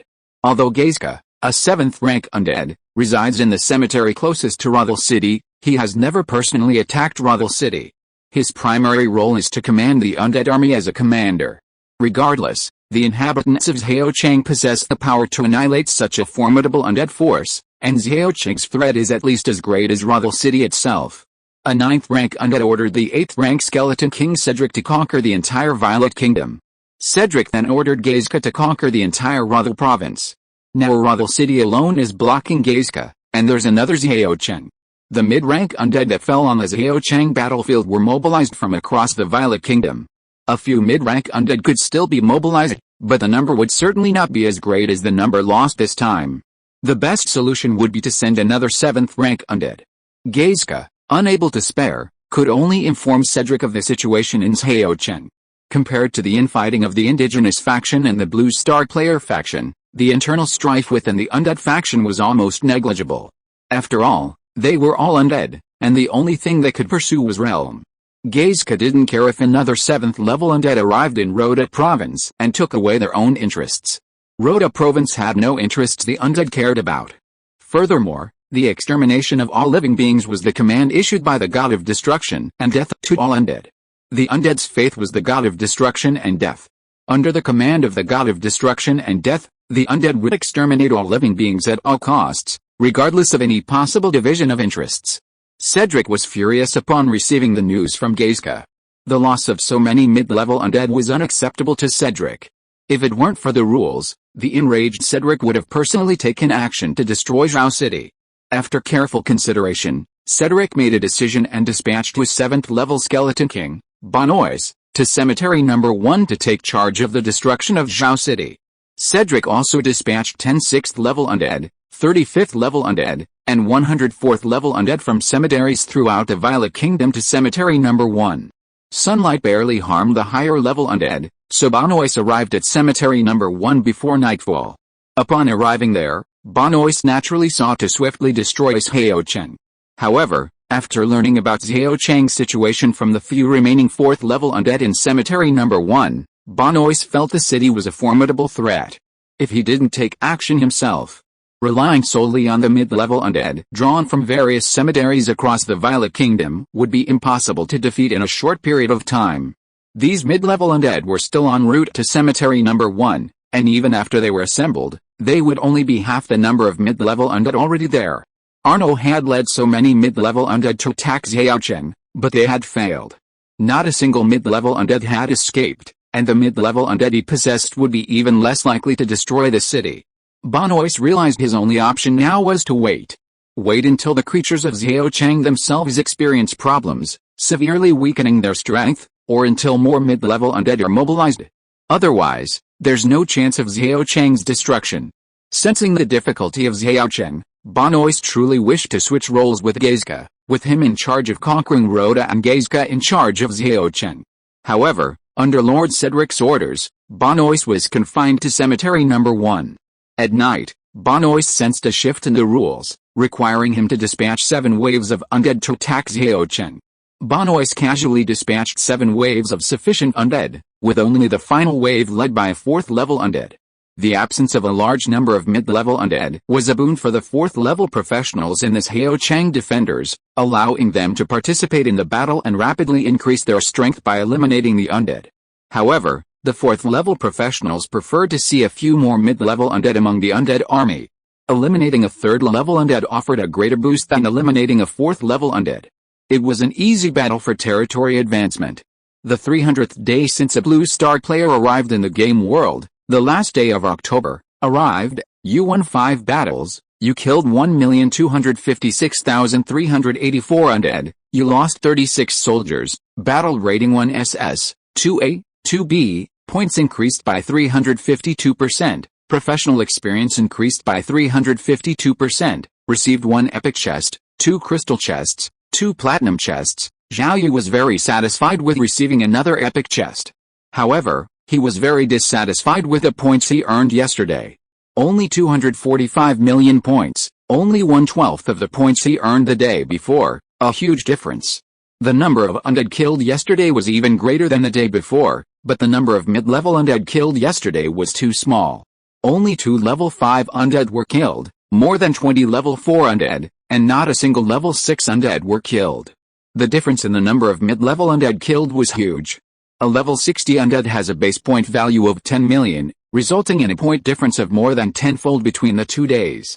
Zhao Yi and Melissa were both level 6. Though new to level 6, their strength was no less than that of level 67 or 68 undead. Furthermore, the rest of the team was all level 5. This meant they could now look for graveyards with level 6 undead. Most graveyards with a level 6 undead usually only had one. Eliminating a level 6 undead, along with the other mid-level undead in the graveyard, would still yield a significant increase in points. Most importantly, reaching level 6 slowed down the leveling process, so eliminating mid-level undead was more efficient for gaining experience. It was time to open the treasure chest. Opening the treasure chest revealed the treasure chests of various tires that Zhao Yi had accumulated over the past 42 days. There were 2 epic chests, 14 diamond chests, 84 crystal chests, 210 platinum chests, and 378 silver chests. While some Lord players struggled to obtain diamond chests, Zhao Yi had accumulated 14 in just 42 days, earning 1 with each daily undead siege. Just talking about it made the Lord players envious. Not to mention the epic chests above the diamond chests. With a destiny dice in hand, Zhao Yi didn't rush to open the good chests. He first opened a silver chest to test his luck. He selected 2 silver cards, Tier 2 Lancer Recruitment Scroll, Silver Hand Crossbow. He selected 2 bronze cards, Tier 0 Archer Recruitment Scroll 4, Stag Horse 30. Without an advancement stone or alchemical crafting buildings, it seemed his luck wasn't high enough to use the destiny dice. If he used the destiny dice now, his luck might actually decrease, not increase. Chapter 241 Population Explosion. At the moment Zhao Yi's territory was promoted to a third-class duchy, King Charles, far away in the royal capital, heard a neutral, emotionless voice in his mind. This voice informed Charles that within his territory, a hero from another world named Zhao Yi had been promoted to a third-class duchy.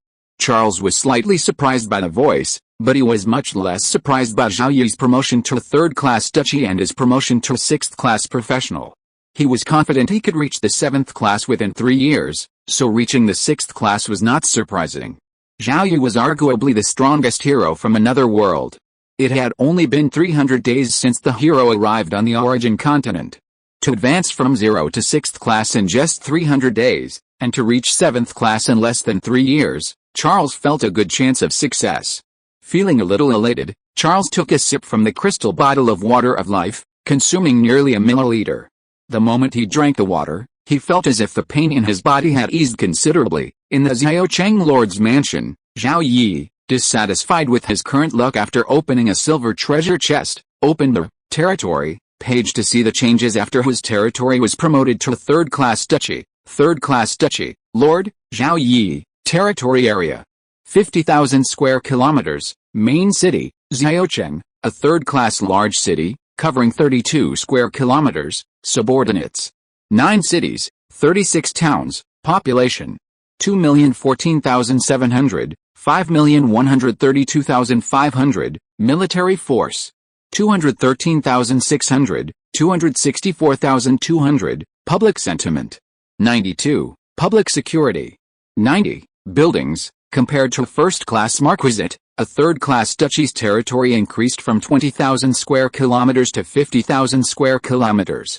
The area of Xiaocheng, the main city of a third-class large city, increased from 16 square kilometers, a first-class medium city, to 32 square kilometers.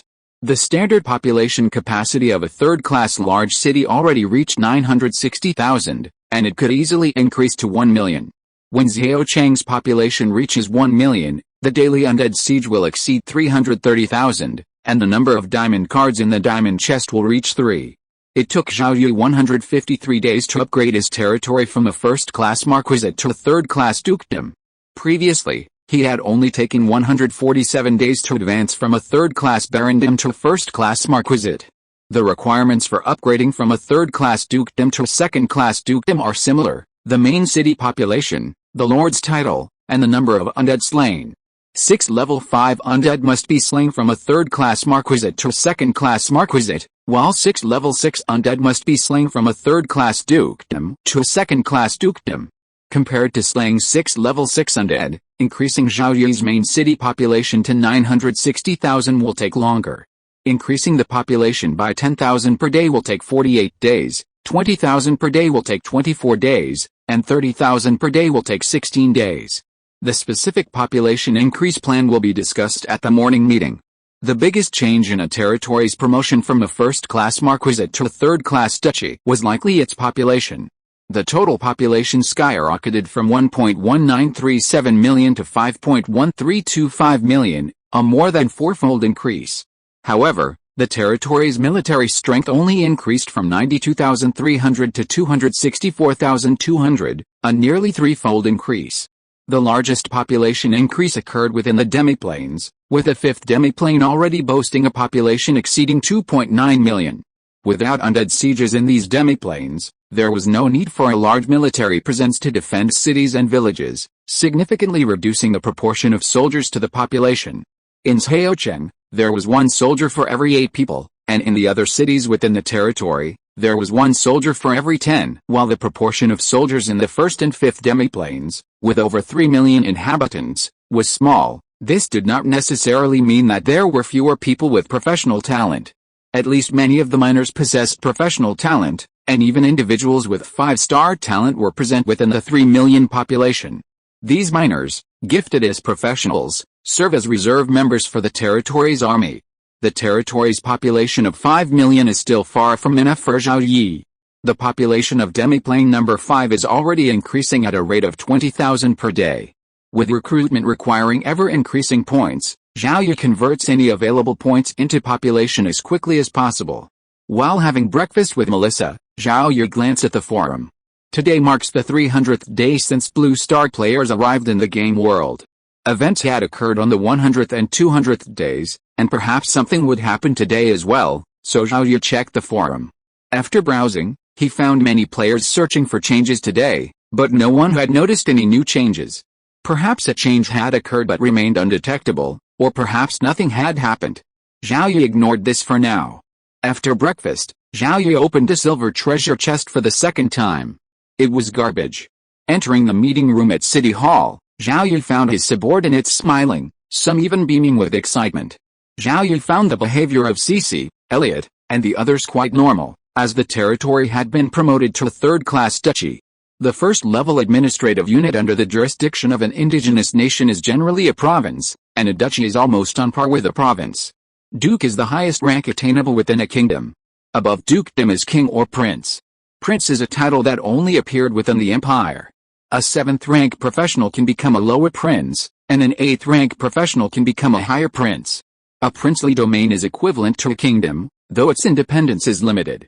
However, kingdoms lack the backing of an empire like a princely domain, and across the origin continent, kingdoms are generally oppressed by empires. Whether prince or king, both must first attain a 7th-rank professional, a matter of later years. Now that the territory has been promoted to a duchy, it is second only to the Violet family and the Berlinger family within the entire Violet Kingdom. The meeting officially began.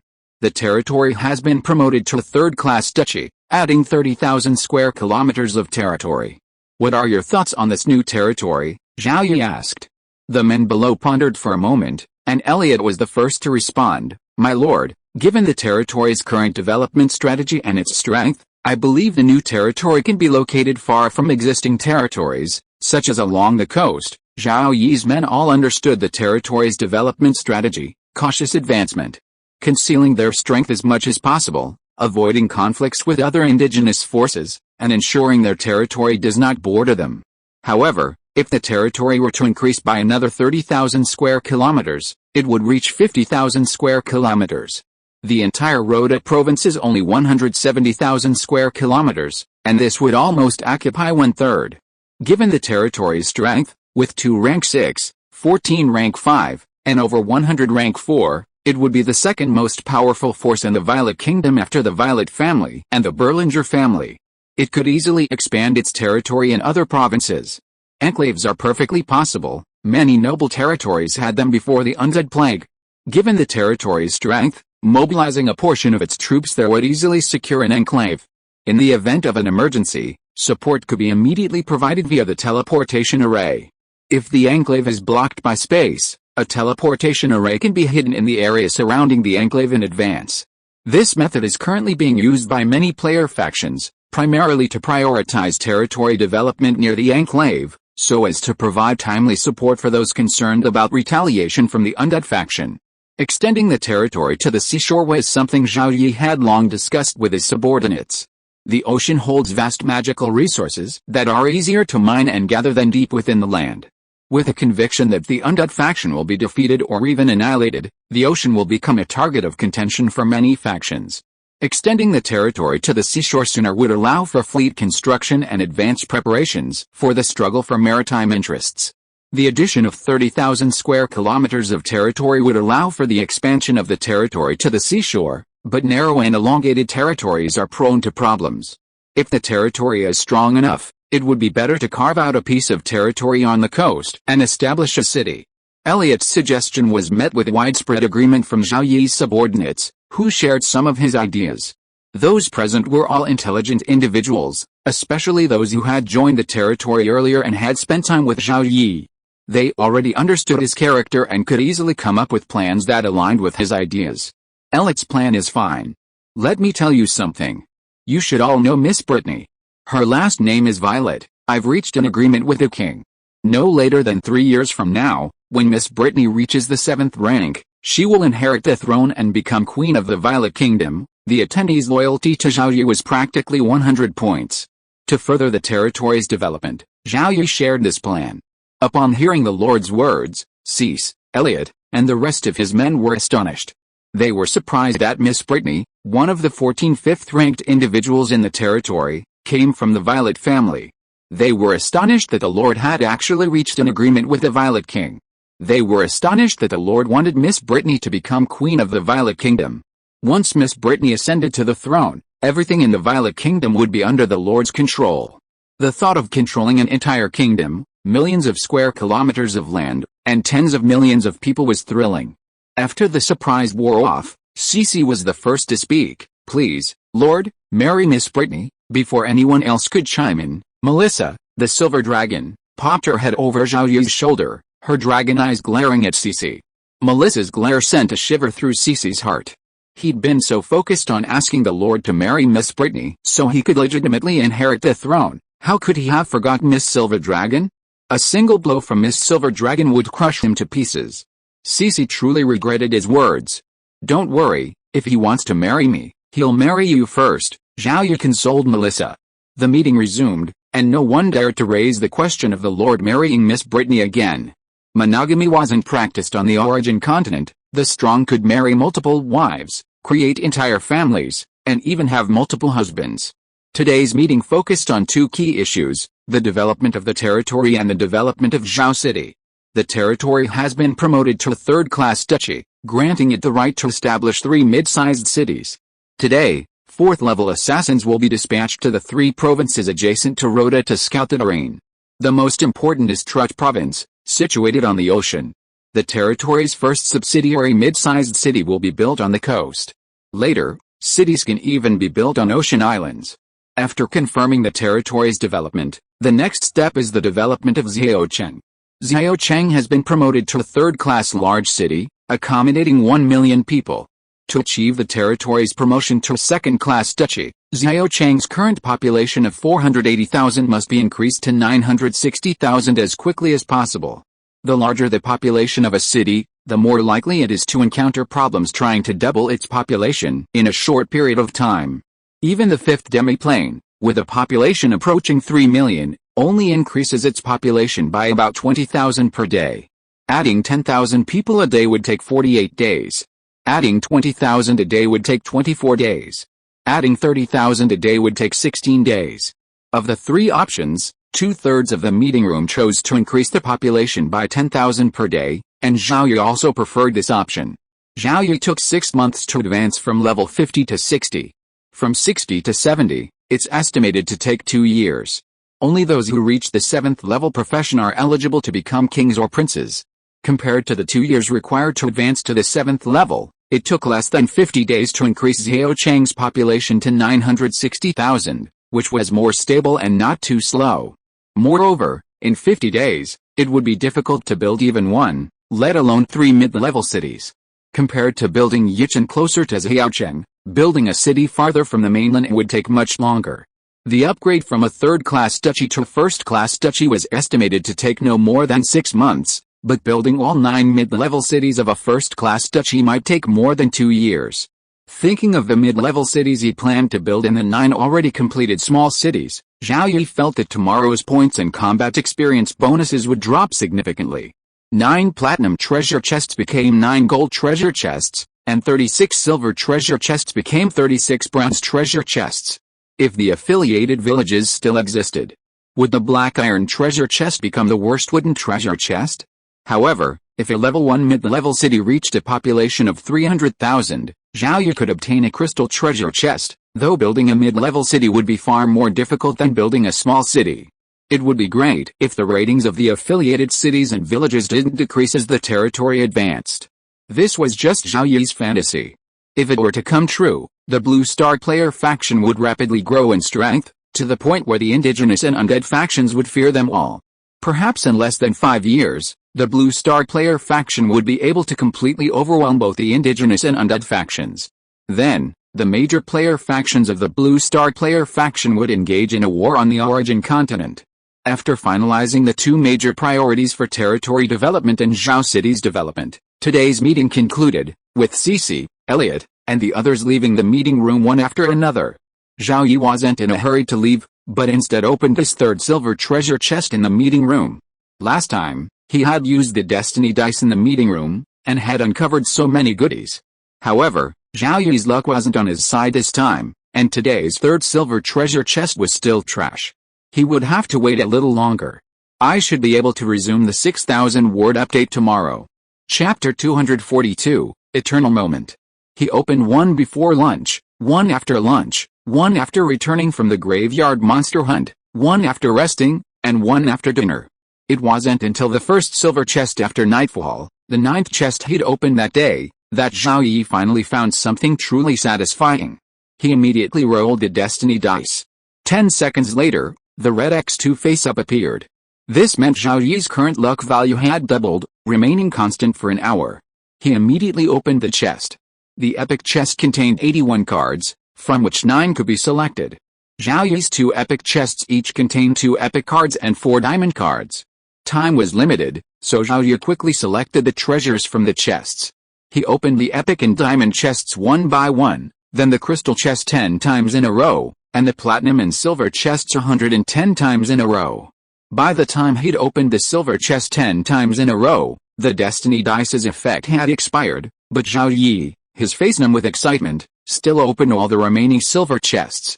Select 4 epic cards, 6th level priest recruitment scroll, King's Landing skill book, epic bow, large demi-plane. Select 22 diamond cards, 5th level alchemist recruitment scroll, 5th level lightning mage recruitment scroll, 4th level swordsman recruitment scroll 4, 3rd level lancer recruitment scroll 66, 4th level griffin 4, level 7 advancement stone, 2, 4-star talent stone, earth bear bloodline, assassin occupation inheritance statue, windwalk skill book, resurrection spell scroll, earth's wrath skill book, wind attribute diamond wand, diamond combat boots, diamond space ring, medium-sized demi-plane, void library, diamond substitute doll, medium-sized magic cannon.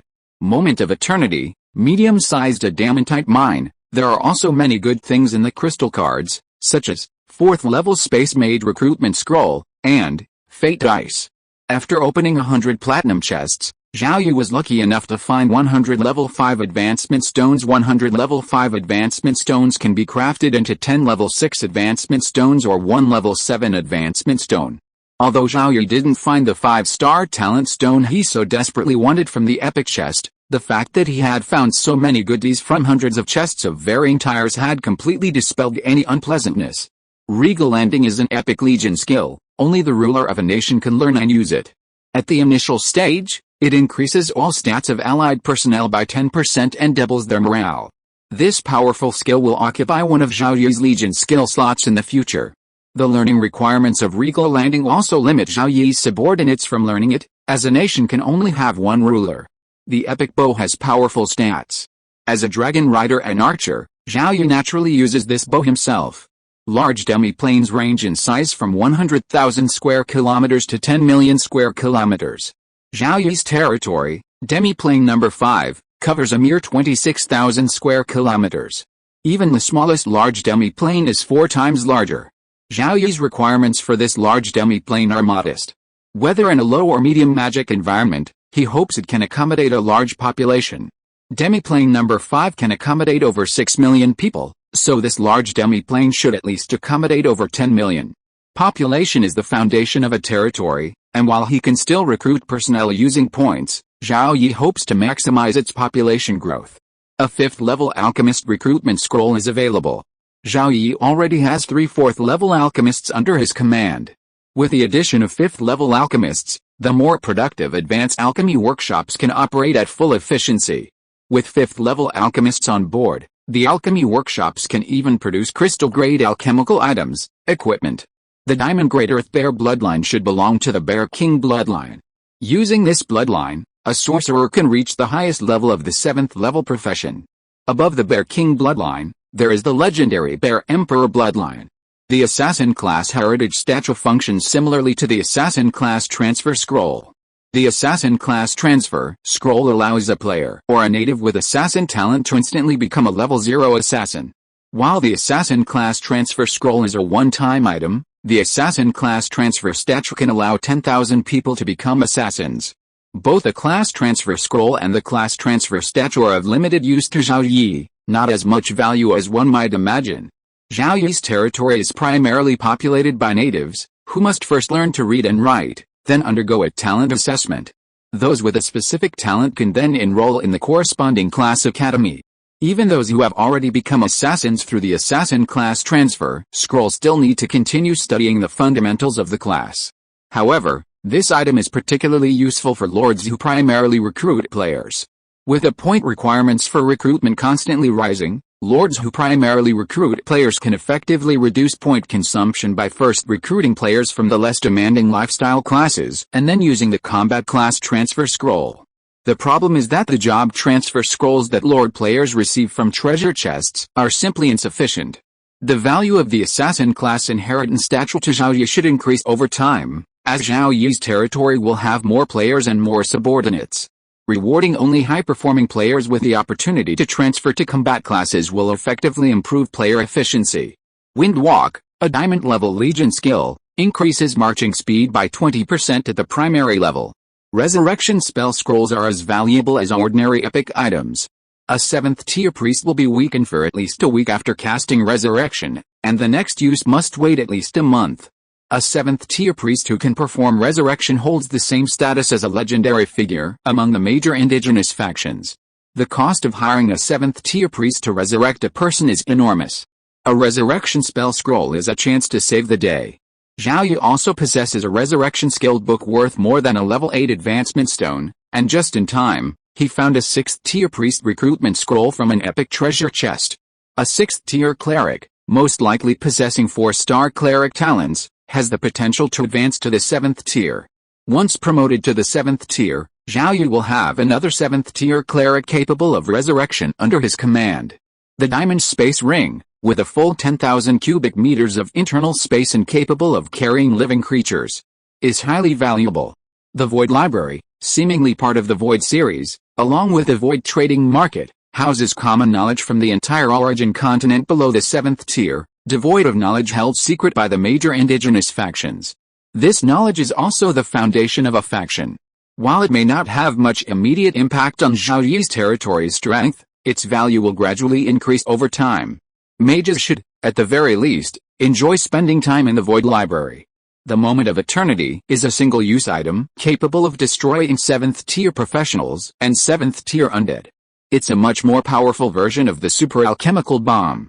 Explosive arrows and alchemical bombs are the two most abundant single-use alchemical items in Zhao Yi's territory. Explosive arrows are single-target attacks, while alchemical bombs are area of effect attacks. A primary alchemical bomb's explosion has a 3-meter radius, and the core area of the blast can kill 1st-tier professionals and 1st-tier undead. The super alchemical bomb's detonation radius is 81 meters, and the core area of the blast is capable of killing Tier 4 professionals and Tier 4 undead.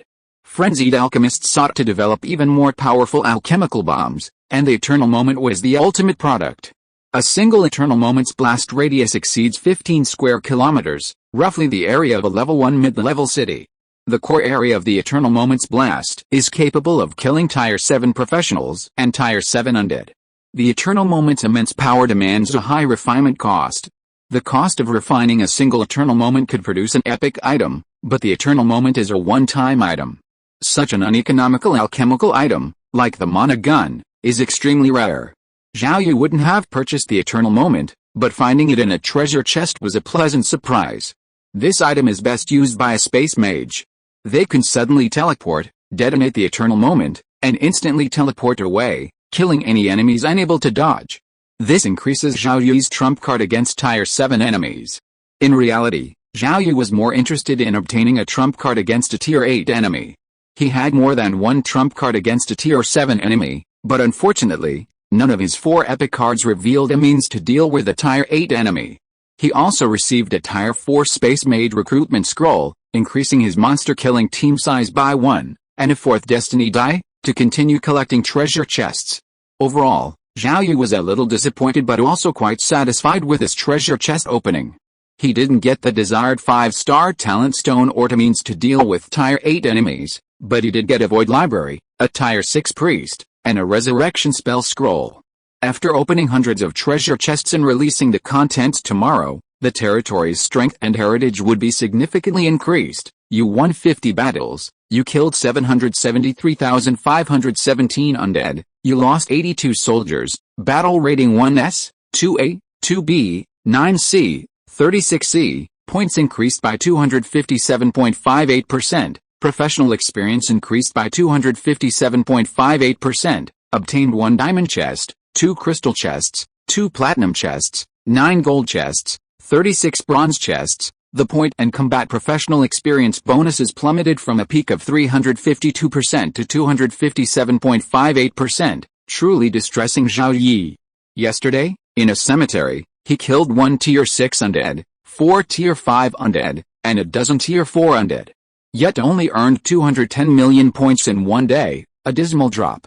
To increase the bonuses faster, he'll have to wait for the construction of the central city to begin. Building smaller towns, or even forming a third monster-killing team won't yield much of a bonus. Building towns, in particular, will almost negligible. Looking at the battle results page, Zhao Yi made a decision to temporarily suspend town construction in the territory and allocate earth mages to the construction of the middle city. As for upgrading small cities to middle cities, it was possible, but not feasible. The 9 small cities in the territory were originally distributed at a small city density, each with a certain area of jurisdiction. The administrative divisions of the Chen Kingdom on Blue Star are provinces, cities, counties, districts, towns, townships, and villages. The administrative divisions of the indigenous nations on the Origin continent are generally divided into provinces, duchy, counties, marquisates, districts, earldoms, towns, viscounties, and villages, baronies. A small city is generally the center of a district, and a middle city is the center of a county. The land area difference between districts and counties can range from several times to more than 10 times. Previously, Zhao Yi's territory was a first-class marquisate, a large county, so accommodating a middle city and 9 small cities was no problem. Now, accommodating a large city and 9 middle cities would definitely be impossible. Zhao Yi was more concerned with the situation of humanity returning to normal life after the destruction of the undead faction. 9 central cities were located in another area, and their presence was difficult to conceal. There were only 5 central cities in the entire Rhoda province, which clearly indicated a problem.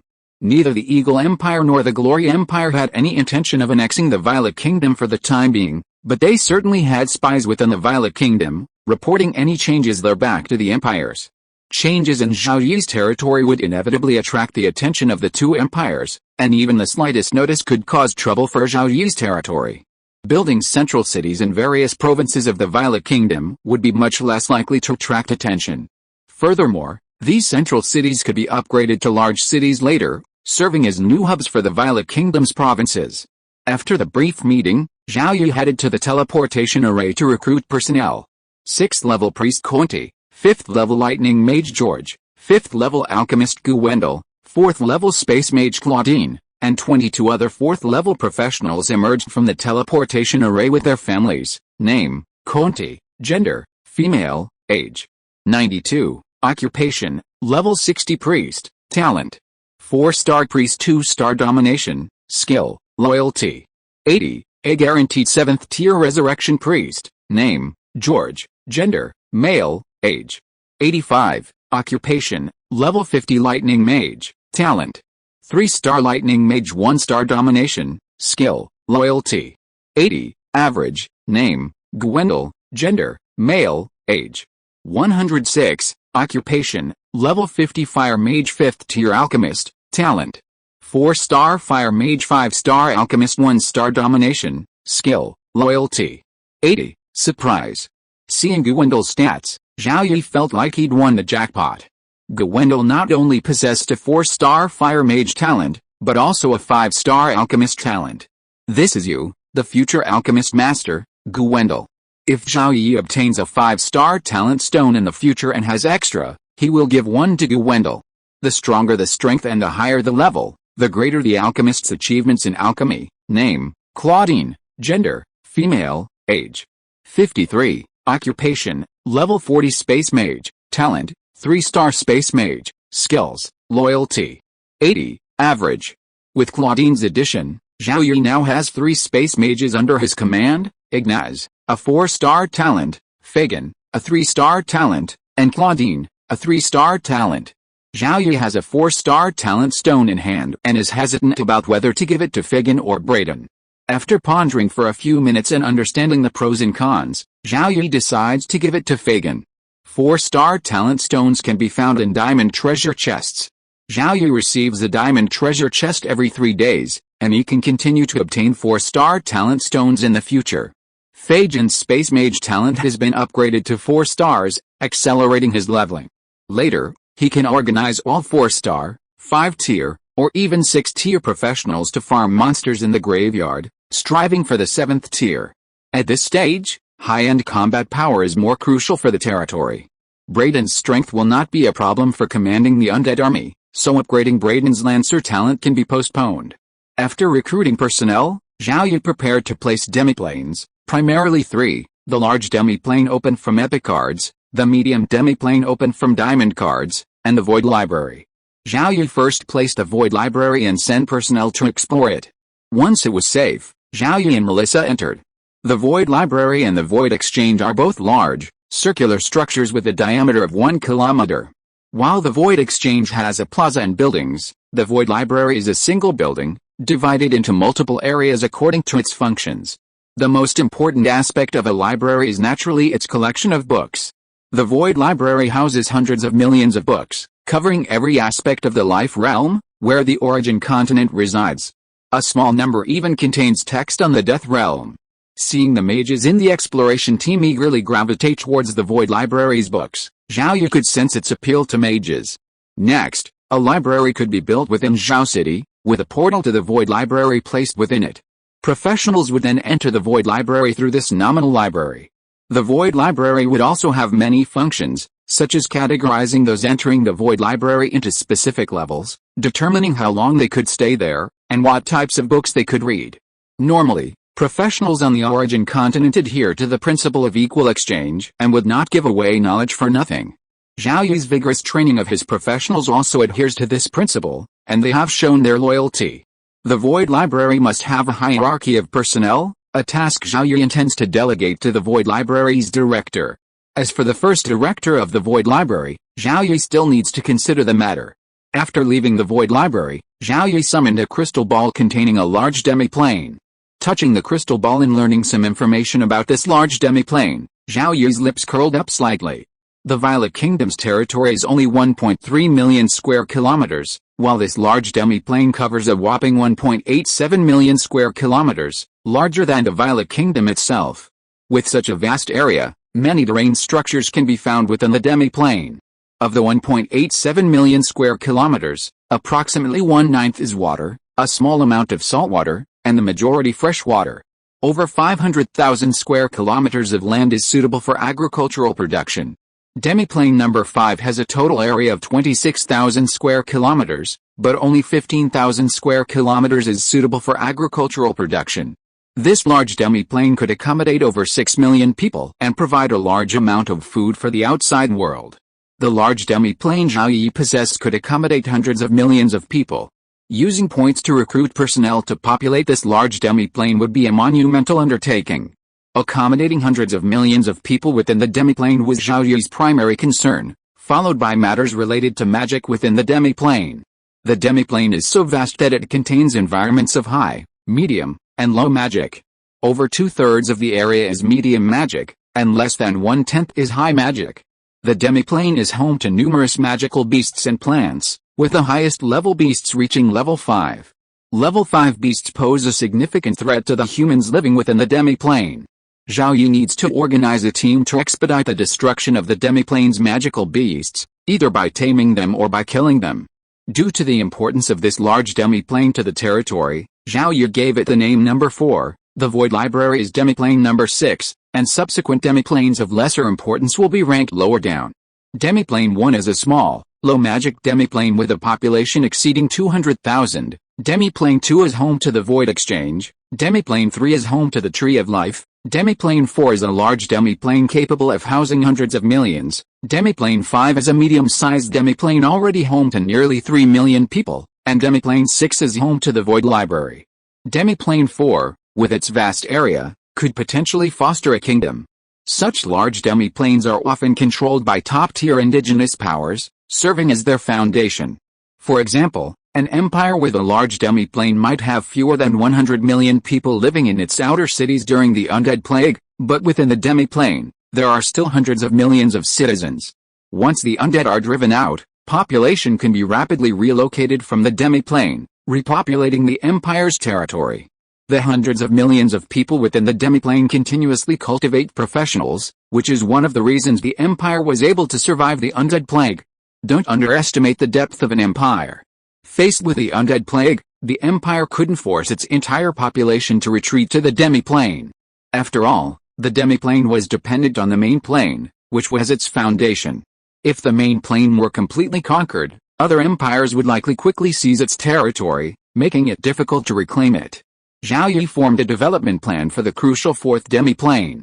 Earth mages were the primary force in territory construction.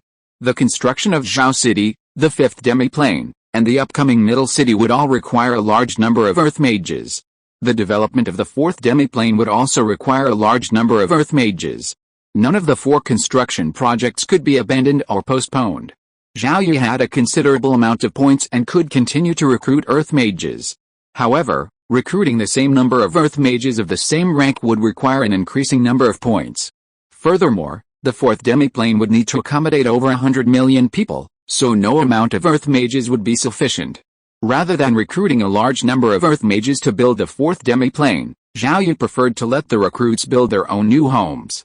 With demiplane number 5, food will be readily available, and basic tools can be quickly crafted to meet the needs of the population. Migrating to demiplane number 4. Under this development plan, management becomes crucial. Recruiting some new personnel, transferring some veterans, and combining the old and new to manage the civilian population will still be far from sufficient compared to the population capacity of demiplane number 4. This is the only way to go. Using newly recruited officials to manage newly recruited civilians, with a loyalty level of 80, could lead to major problems. Slow it down, then. Of course, for other players, Zhao Yi's territory will likely see rapid population growth, and the points required to recruit indigenous civilians will rise even faster. Chapter 243 Binhe City. Exploration of demiplane number 4 has been suspended. Demiplane number 4, being so large and presenting a certain degree of danger, requires a greater manpower, including those of the highest-ranked 5th-tier professionals, a large number of air cavalry, and even the undead legion. Continue summoning the crystal ball containing the medium-sized demiplane. This medium-sized demiplane is quite large, spanning a staggering 41,000 square kilometers. In terms of area alone, it is second only to demiplane number 4 in Zhao Yi's territory. While this medium-sized demiplane is large and habitable, it is primarily a desert, with only 1/1000th of its land area being oasis. On the surface, this desert demiplane possesses abundant sand resources, which would be in high demand for construction on Blue Star. However, desert sand is generally unusable as a building material. The industry primarily uses river sand. This desert demiplane has been set aside for future exploration. Perhaps valuable resources are buried beneath the sand. The most important demiplane development task in Zhao Yi's territory right now is to develop the newly emerged demiplane number 4 and the already extensively developed demiplane number 5. At tomorrow's meeting, Zhao Yi will make the development of demiplane number 4 a key item. He will have CC and his officials present a development plan for demiplane number 4, focusing on migrating as many people as possible to demiplane number 4. Unnoticed, the number of demiplanes in Zhao Yi's territory has surpassed 40. There's 1 large demiplane, 2 medium demiplanes, 12 small demiplanes, and 27 micro demiplanes. Micro demiplanes can be found in platinum treasure chests, but the chance of finding one is even lower than with advancement stones. A Viscount's territory is incredibly fortunate to possess a micro demiplane. Many earls lack one. Chengjin's territory, for example, only has 1 small demiplane and 2 micro demiplanes. One of the miniature demiplanes was opened by Chengjin himself, while the other 2 were opened by other lord players under the official Chen Kingdom.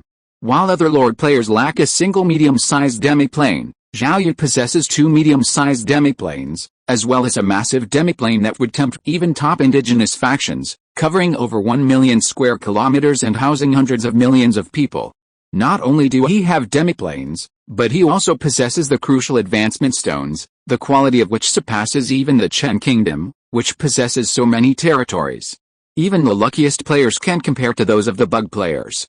3 air cavalry teams, each led by a rank 4 and composed entirely of rank 3 players, departed from 3 small cities within Zhao Yi's territory, bound for Trut Province, adjacent to Rota Province, and Trut Province, which borders the sea. In the Violet Kingdom, there are only 2 ostensibly rank 7 professionals, the critically injured and dying King Charles, and Ostache, who is supposed to keep an eye on Charles from the capital. The professions capable of flight are primarily high-level professions and wind mages. Aerial cavalry, with a 4th-level leader leading an air cavalry team, are virtually impervious to danger.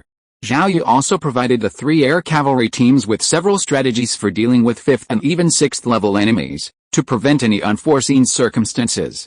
Over 2 days, the 3 air cavalry teams conducted field observations and mapped out suitable locations on the ground for city construction, at best accommodating a medium-sized city, and at best a large city.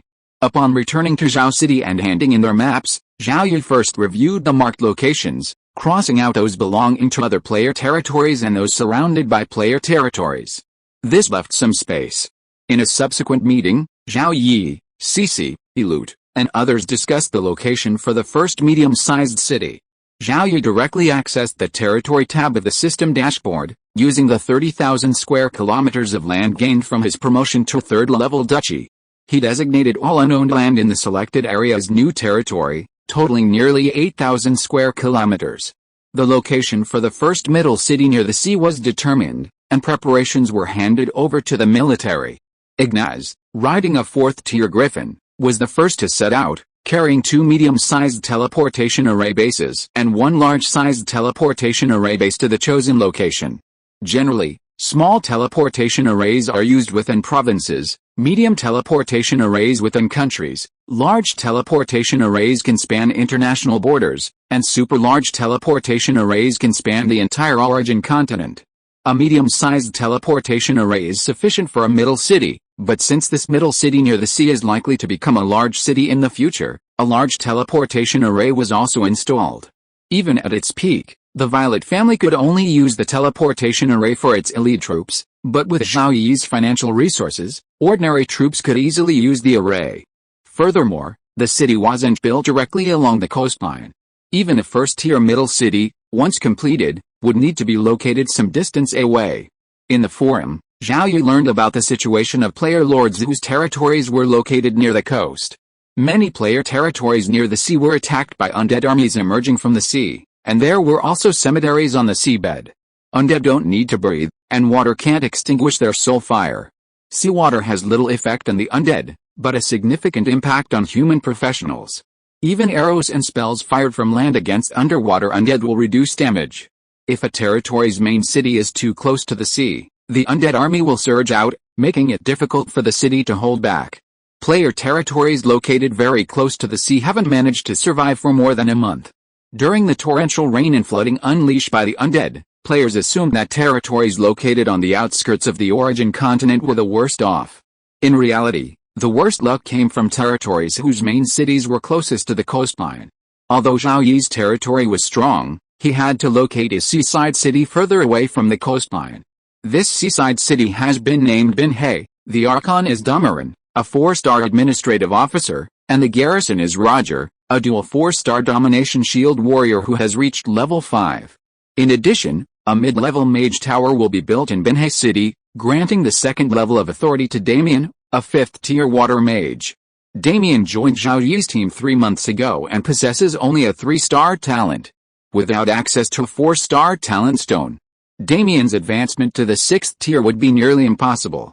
Roger, a member of Zhao Yi's team, would accompany him to the graveyard to kill monsters daily, but Damien would not need to do so, ensuring that Binhe City would still have a 5th-tier mage in charge when Roger departed.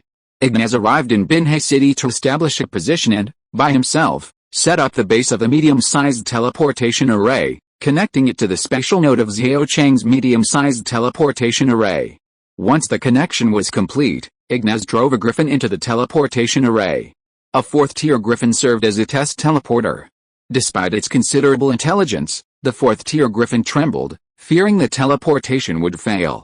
Fortunately, the teleportation array illuminated, and the griffin successfully teleported to Zhao Cheng. Subsequently, over 1,200 professionals were transported to Ignaz's side via the teleportation array, ready to begin construction on Binhe City. Of these 1,200 professionals, 200 were Earth mages alone, and more would arrive soon to expedite Binhe City's construction. After installing 2 medium-sized teleportation array bases and 1 large teleportation array base, Ignaz returned to Zhaocheng, leaving Binhe City's affairs to Domelin and Roger. That night, Binhe City, having just reached the size of a first-level village, faced its first undead siege. At least 400 undead emerged from the sea onto land and charged towards Binhe City. There were only a little over 1,200 people in Binhe City, but they were of exceptional quality. There were 2 5th-tier professionals, 6 4th-tier professionals, and a third of the population comprised of 2nd-tier and 3rd-tier professionals. There were no 0-tier professionals, and no non-professionals. The humans were high quality, and so were the incoming undead hordes, 5 5th-tier undead, 13 4th-tier undead, and no 0-tier undead among the over 400. With 2 5th-tier professionals stationed in Binhe City and a mid-level mage tower, annihilating the incoming undead was no problem. Zhao Yi, wary of any unforeseen circumstances, and since the battle in Zhaocheng had already concluded, he brought dozens of 5th-tier and 4th-tier professionals to Binhe City to assist. He easily annihilated the incoming undead. This battle to support Binhe City also brought a problem to Zhao Yi's mind. While teleportation arrays facilitated travel between Zhaocheng and Binhe City, they were still inferior to mobile phones for information transmission. For example, if Binhe City requested assistance, they would first need to determine the situation of the incoming undead horde, then send personnel to the Binhe City teleportation array, then travel through the array to Zhaocheng, and then relay the request for assistance to the array administrator. However, the Zhaocheng teleportation array administrator was equipped with a mobile phone, allowing him to quickly report any incidents to Elliot. If Binhe City could also use mobile phones, Roger could report directly to Elliot via phone, saving considerable time. Currently, the territory has 3 gold-grade medium-sized wireless communication base stations, with a coverage range of 100 kilometers. 1 medium-sized base station is located in Zhaocheng, with 2 backup base stations. The distance between Zhaocheng and Binhe City exceeds 200 kilometers. Only by laying out 3 medium-sized base stations in a straight line toward Binhe City can gold-grade mobile phones be used in Binhe City. However, placing 2 base stations outside the territory, even if the area where the 2 base stations are located can be designated as territory, would still require the construction of cities and the deployment of troops, which is more complex. Fortunately, Zhao Yi has a 5th-level alchemist under his command. With this 5th-level alchemist, the territory has the ability to refine crystal-grade alchemical items. Large base stations with a coverage range of up to 1,000 kilometers are crystal-grade alchemical items. A single large base station can cover the entire Violet Kingdom. A gold-grade medium-sized base station costs approximately 100,000 low-grade magic crystals, while a crystal-grade large base station would cost over 5 million. A gold-grade mobile phone costs 10,000, and a crystal-grade phone costs over 500,000. Other player factions, Considering the cost, would choose to refine more medium-sized base stations. Zhao Yi, who is considered a relatively wealthy individual, chose to refine and deploy large base stations. More importantly, Binhe City is only the first city far from the mainland. Cities will be built in various provinces of the Violet Kingdom. Connecting these cities would require a large number of medium-sized base stations, which would increase the complexity and risk of accidents. It would be better to use large base stations directly. Choosing a large base station would involve two options. The first option is to place only one large base station in Zhaocheng. Within the mainland, gold-grade phones can be used, as they are within 100 kilometers of the large base station. Bincheng, at greater distances, would require crystal-grade phones. The second option is to place a large base station in both Zhaocheng and Bincheng. Gold-grade phones can be used within a 100-kilometer radius of the large base station, but beyond that, crystal-grade phones would be required. The cost of a large base station is equivalent to that of 10 crystal-grade mobile phones, or 500 gold-grade phones. Considering the cost, if you need fewer phones, choose the first option. If you need more, choose the second option. The purpose of refining base stations and mobile phones is to quickly transmit information, so naturally, the more, the better. With the speed at which the void trading market generates revenue, Zhao Yi could afford to deploy a large base station in every province of the Violet Kingdom. However, the cost is still quite high. If there were no undead faction, and if Zhao Yi had already taken control of the entire Violet Kingdom, Zhao Yi could choose to deploy small silver-grade base stations throughout the Violet Kingdom. Then, he could simply use smaller silver-grade phones, which cost less than 1,000 low-grade magic crystals. Just like on Blue Planet, the signal coverage of a wireless communication base station is only a few kilometers in radius, or only a few hundred meters in densely populated cities. A sufficient number of base stations is required to provide comprehensive coverage. Small base stations could be used to cover the entire country, while medium-sized and even large base stations could be deployed in border areas to facilitate the transmission of intelligence from spies within foreign territories.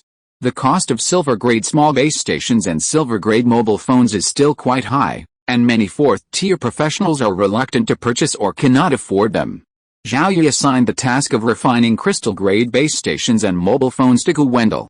He assigned the task of reducing their costs to Yichen, allowing Blue Star players with relevant technology to participate in the research. Construction of Binhe City continued. On the first day, Binhe City was filled with professionals. On the second day, Zhao Yi recruited more professionals and some civilians. Binhe City's scale continued to grow, but it would take at least 2 weeks to reach the scale of a third-tier small city. Reaching the final scale of a first-tier mid-level city would take several more months, as the standard population of a first-tier mid-level city is 480,000. Binhe City was under rapid construction, but its presence also attracted the attention of its neighbors, primarily the Lord players. 10 months had passed since their arrival in the game world, and the Lord players had matured from their infancy. All Lord players engaged in reconnaissance missions outside their territories. On the first day of Binhe City's appearance, a neighbor spotted it. By the second day, nearly all of them had spotted it. Although unable to get up close, all neighbors believed the changes were likely a Lord player relocating their territory. The absence of large groups crossing the border made it likely a fresh start. How pitiful. With a daily undead siege increasing from once a day to every 3 days, relocating a territory and starting over was a very bad idea. Most Lord players would avoid relocating if their territory could sustain itself. Relocating a territory and starting over meant a significant loss of strength. Such newcomers were often looked down upon by the neighbors. However, one neighbor remained cautious about Binhe City's appearance. This was an acquaintance, Kyoto, located south of Binhe City. Kyoto was now a second-class earldom, and Kyoto had become a fourth-tier professional with several fourth-tier professionals under his command. Ever since his own arrogance severely damaged his territory and necessitated the relocation, caution had become a daily recurring maxim for Kyoto. When facing a lack of strength, one must be extremely cautious. Even facing the sudden appearance of a newcomer, Kyoto maintained extreme caution, continuously dispatching personnel to gauge Binhe City's strength. Then Kyoto was shocked. A level 3 assassin was stopped by a newcomer's ground patrol, and a level 3 air cavalryman was stopped by a newcomer's air patrol. Both the ground and air patrols were led by level 3 professionals, not a single level 0 professional was sighted. Was this a newcomer starting over? Impossible. The opponent's strength was undoubtedly no less than his own territory, perhaps even a leader who had reached the level of a first-class earldom. A second-class earldom was only a level higher than a first-class earldom, but Cao Da's territory was at most mid-level among second-class earldoms, while first-class earldoms were more divided. Many first-class earldoms were powerful, but because their lords hadn't reached level 5, they were stuck at the level 1 level. Even now, there was only one marquisate, Chengjin. Whether the opponent would relocate their territory was a question. Perhaps a powerful leader wanted to establish a city far from home. Most lord players recognize the importance of the ocean. Perhaps this lord built a city far from home on the seashore, preserving his future. Cao Da was concerned about the appearance of this suspected lord. If you were a Chen player, it would be fine, but if you were from the anti-Chen alliance, his territory would be in danger. Judging by the lord's patrol team members all having black hair and black eyes, the possibility of a Chen player was higher. Chen player lords generally recruited natives with black hair and black eyes, and were reluctant to recruit professionals with blonde hair and blue eyes as their subordinates. Blonde women were an exception. Since riding a large horse was unfeasible on Blue Planet, he had to try it in the game world anyway. As a lord, he could play the game however he pleased. This assumption was still unreliable, so Cao Da prepared to send a team with gifts worth at least 10,000 low-grade magic crystals to visit, hoping to gain more intelligence. If the other party was from the anti-Chen alliance, Cao Da would have to seek reinforcements at great expense. One of the targets for assistance was Zhao Yi, a lord Cao Da had previously contacted and who had long since achieved the status of first-class earl. Faced with the troops from Cao Da's territory, patrols in the Binhe city area continued to block and persuade them to return, even refusing to accept gifts. Upon their return, Cao Da, upon learning of his men's fate, breathed a sigh of relief. It seems this leader isn't planning to refocus his territory here. This likely won't change the situation in this area, which is a good thing. However, Cao Da remains somewhat concerned. Caution led him to write a letter and have his men deliver it to Yichen. This was Cao Da's second letter to Zhao Yi since the relocation of his territory. The first time, information about Zhao Yi and Yichen was posted on the forum by players from the anti-Chen alliance. Convinced that Zhao Yi was the leader who had saved him, Cao Da wrote to Zhao Yi, both to maintain ties and to warn him of the anti-Chen alliance. This time, Cao Da proactively wrote about the plight of his territory, hoping that his own teleportation array could connect to Zhao Yi's, facilitating the timely arrival of reinforcements from Zhao Yi's territory. He offered a generous sum of magic crystals for each such support. Regarding the teleportation array, Cao Da territory's teleportation array would always be open, while Zhao Yi territory's teleportation array could be closed or opened.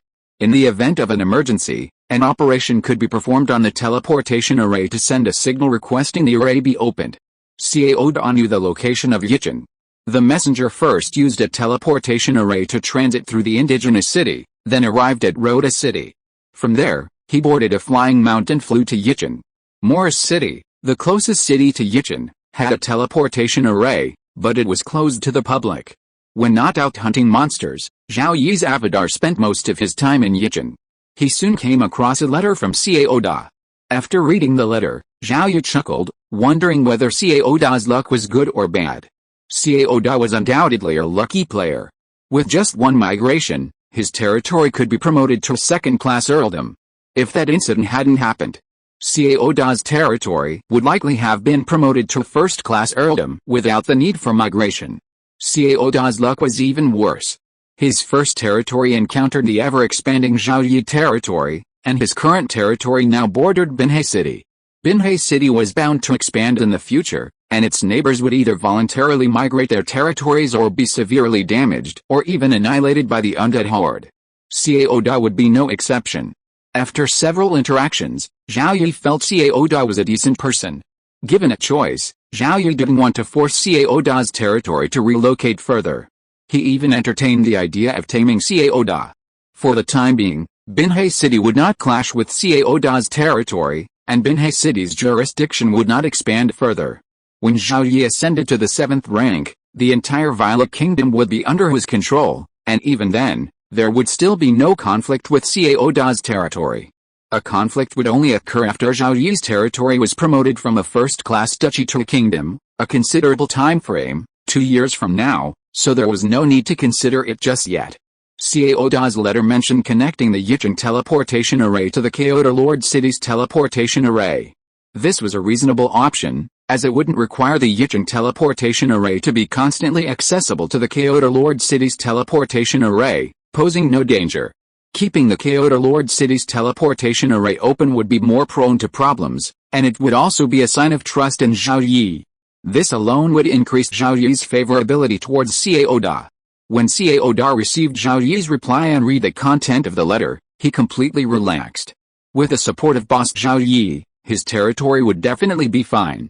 If you're listening to this novel on a channel other than Fanfic World, it means they downloaded and uploaded it without effort. We cordially invite you to visit our channel, Mundo Fanfic Novelis. There you'll find the original version of this story and you can explore many other novels of various genres. We're waiting for you to immerse yourself in a world of incredible novels.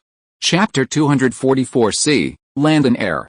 The teleportation array in Kyoto's Lord City was officially connected to that in Yicheng. Afterward, Kyoto personally visited Zhao Yi in Yicheng, bearing a gift of crystal equipment. Upon arriving in Yicheng, Kyoto had little regard for it. Yicheng was a small, first-level city with a population of 120,000. Kyoto's Lord City was a second-level city with a population of 60,000. The difference in level wasn't significant. Kyoto had also visited indigenous cities, such as Rota, with a population of over 1 million, far surpassing Yicheng in prosperity. However, Kyoto was more concerned with the players in Yicheng. Yicheng, with a population of 120,000, was home to a full 30,000 players, while Kyoto's territory was relatively unpopular. Kyoto had not yet recruited players, fearing that players entering his territory would affect internal unity and development. Humans are social animals. Even if living alone, they still needed a mobile phone or computer to connect to the outside world. Relatively speaking, players on Blue Star had a much more common language. Once I'm promoted to first-class earldom, I'll also recruit some players into my territory. Seeing that the large number of players living in Yicheng hadn't affected the development of the big boss's territory, Cao Da had an idea.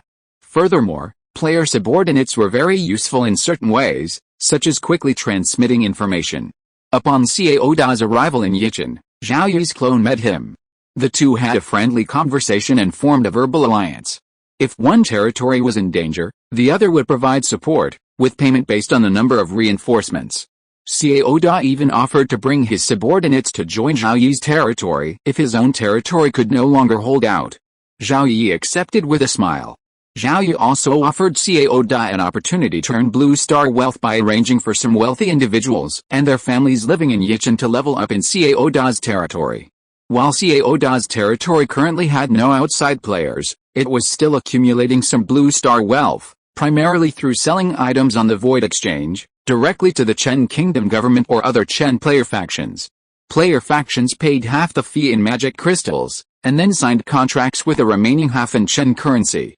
However, as his territory developed, Cao Da needed magic crystals even more. Zhao Yi offered Cao Da an easy opportunity to earn Blue Star's wealth, and Cao Da seized the opportunity. When he had time, Zhao Yi would introduce him to the wealthy Chen Kingdom members in Yicheng. Cao Da spent less than 3 hours in Yicheng before returning to his own territory. Cao Da's territory wasn't yet strong, and the Lord couldn't leave for long periods of time for fear of accidents.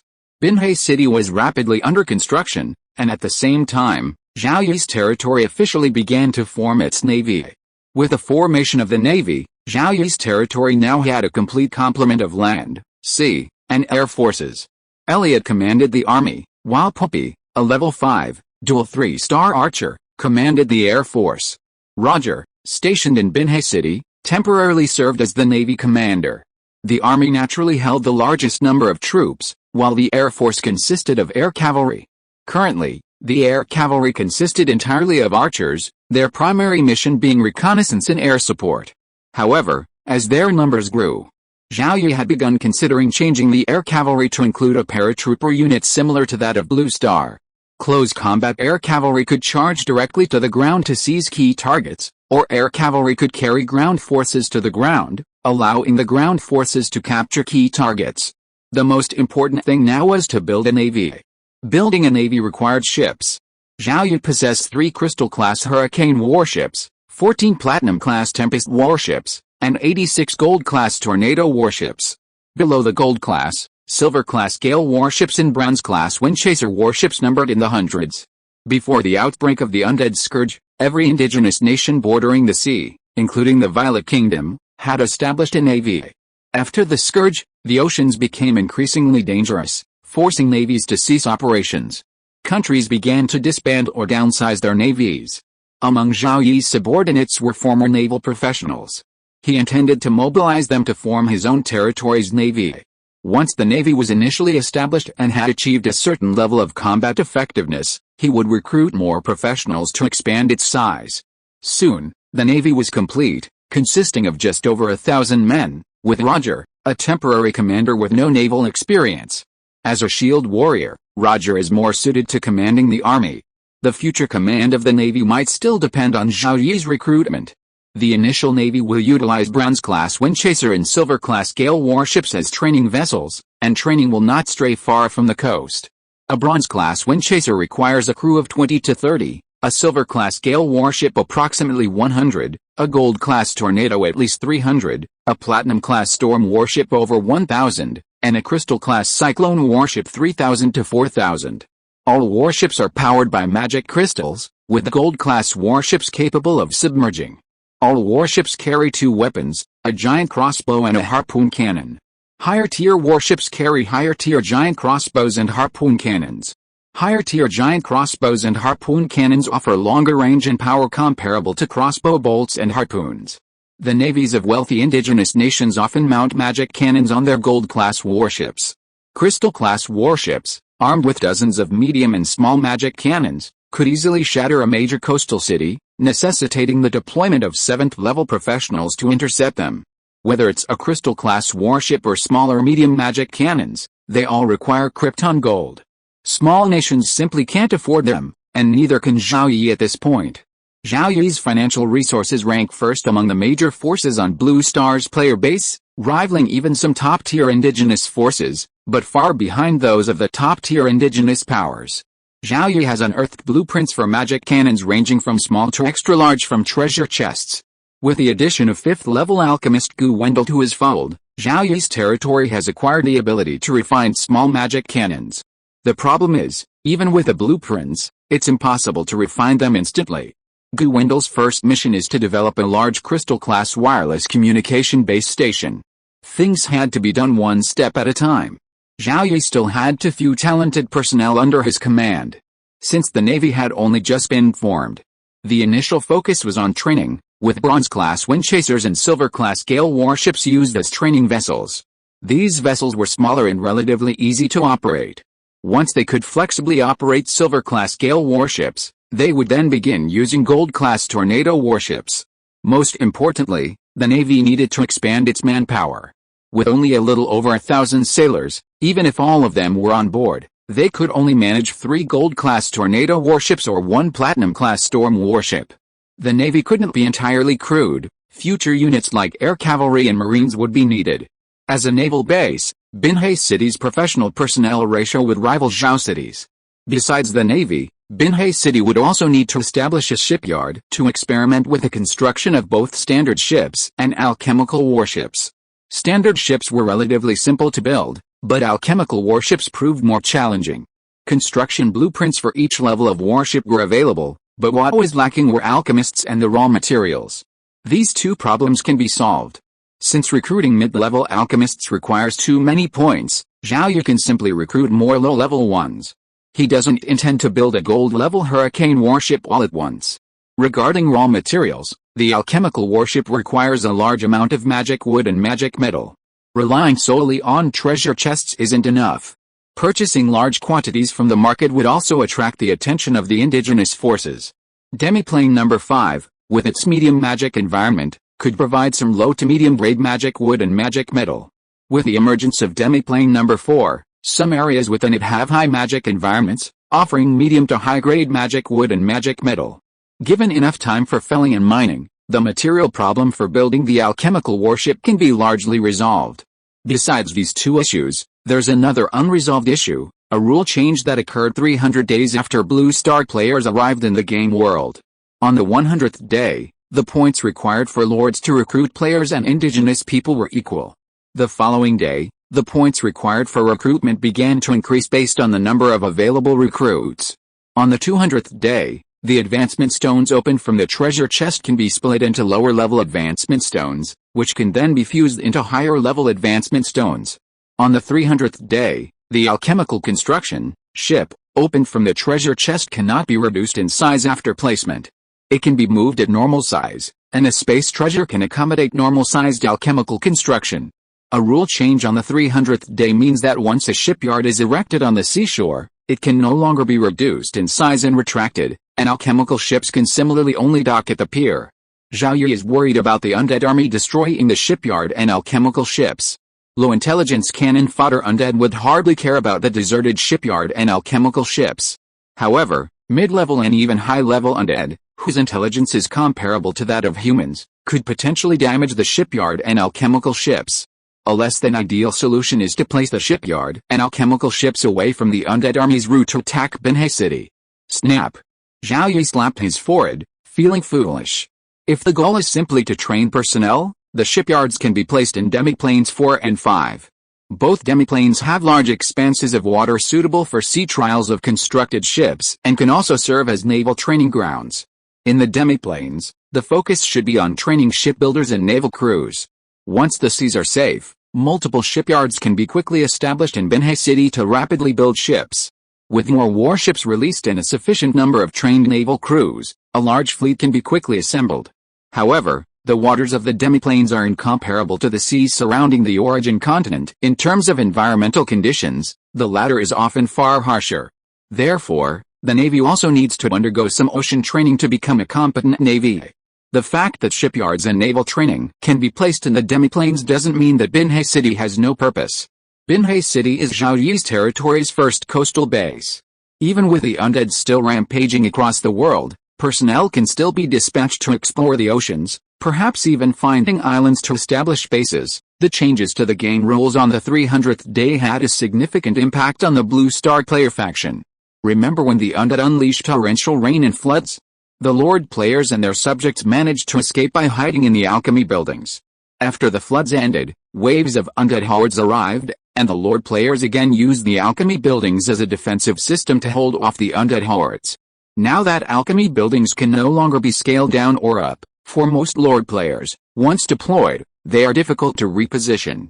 This rendered a strategy centered around alchemy buildings useless. As for hiding in alchemy buildings to defend against undead hordes, that tactic is no longer very effective. Alchemy buildings have limited defensive capabilities. Tier 2 undead can inflict some damage, while attacks from Tier 3 and Tier 4 undead can completely destroy them. However, only weak player territories would use alchemical structures in battle. Powerful territories wouldn't need them at all. Compared to the game rule changes on day 300, the emergence of a second third-tier Marquisate had the greatest impact on the Blue Star player faction. This second third-tier Marquisate wasn't from the Chen Kingdom player faction, nor from the anti-Chen alliance, but from the neutral player faction, the official strongest territory of Beach, Li Chunzheng. Li Chunzheng was both the lord and the head of state of Beach. For a head of state to become a lord was extremely rare among the lord player community. Even if the head of state's ability was average or below average among the lord player community, with the support of a nation's players, the territory could rapidly develop. By not participating in the struggle between the Chen Kingdom player faction and the anti-Chen alliance, and striving to develop independently, Li Chunzheng became the second third-tier Marquisate of the Blue Star player faction. It was actually the third, but the Blue Star players all assumed that Lucky Sun 413's territory had been destroyed. Li Chunzheng's territories were promoted to third-class Marquisates ahead of the major player territories in the anti-Chen alliance, a faction the anti-Chen alliance's major players found unacceptable. Beach players claimed to be neutral. But the conflict within the game world among Blue Star players was largely a continuation of the situation on Blue Star. On Blue Star, Beach relied on Chen and was hostile to Eli. In the game world, Beach would undoubtedly attack Eli if given the opportunity. Liang and Gaoxin also hated the prospect of Beach players becoming stronger than them. The top leaders of the major anti-Chen alliance player factions held a meeting and decided to first try to win over Beach players. If successful, they would have them attack Chen players, depleting both nations' strength. If this failed, they would then suppress Beach players. While the anti-Chen alliance was unable to suppress the Chen player alliance, dealing with this small Beach nation was relatively easy. However, faced with the anti-Chen alliance's attempts to win them over, Li Chunxiang flatly declared no and posted on the forum, "We, the Beach players, remain neutral and will not join the Chen players, nor the anti-Chen alliance. If the anti-Chen alliance attacks the Beach players, we will immediately join them." All players could see that Beach's official announcement was aimed at the anti-Chen alliance.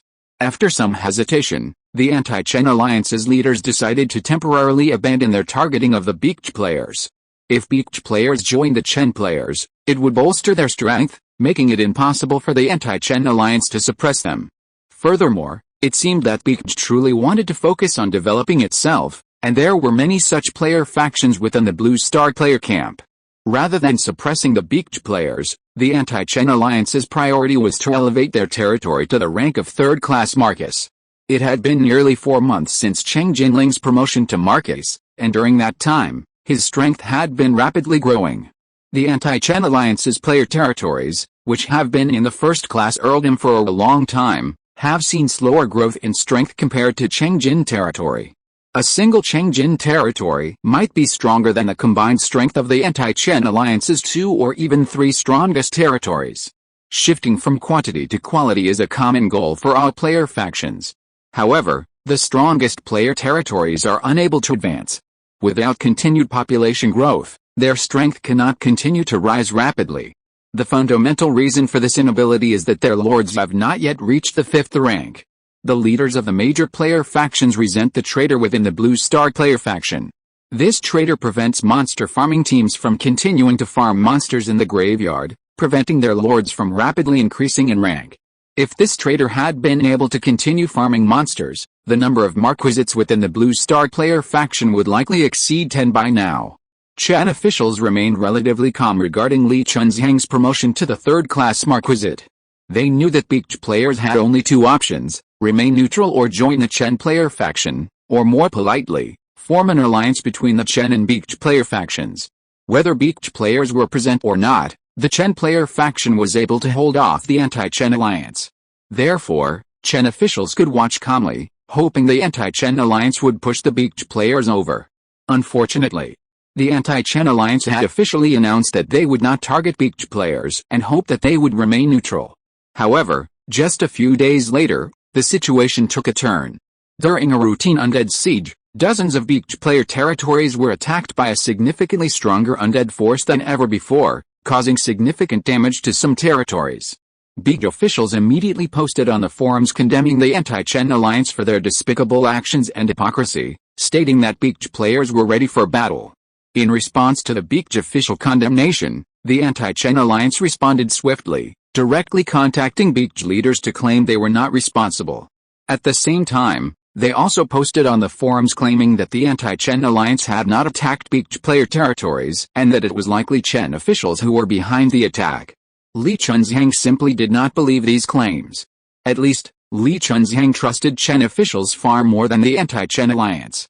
Beach officials discussed the situation internally, speculating that the anti-Chen alliance didn't make the decision to attack collectively, but rather that a single faction within the anti-Chen alliance was responsible. The most likely culprits were players from the 3 nations of Ali, Gaoxin, and Liang, with the most likely being official forces from the 3 nations.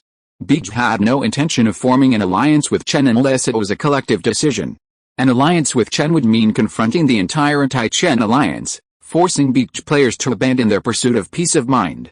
Consequently, Beach and the anti-Chen alliance clashed on the forums, while dozens of Beach player territories were secretly targeted by unknown enemy forces.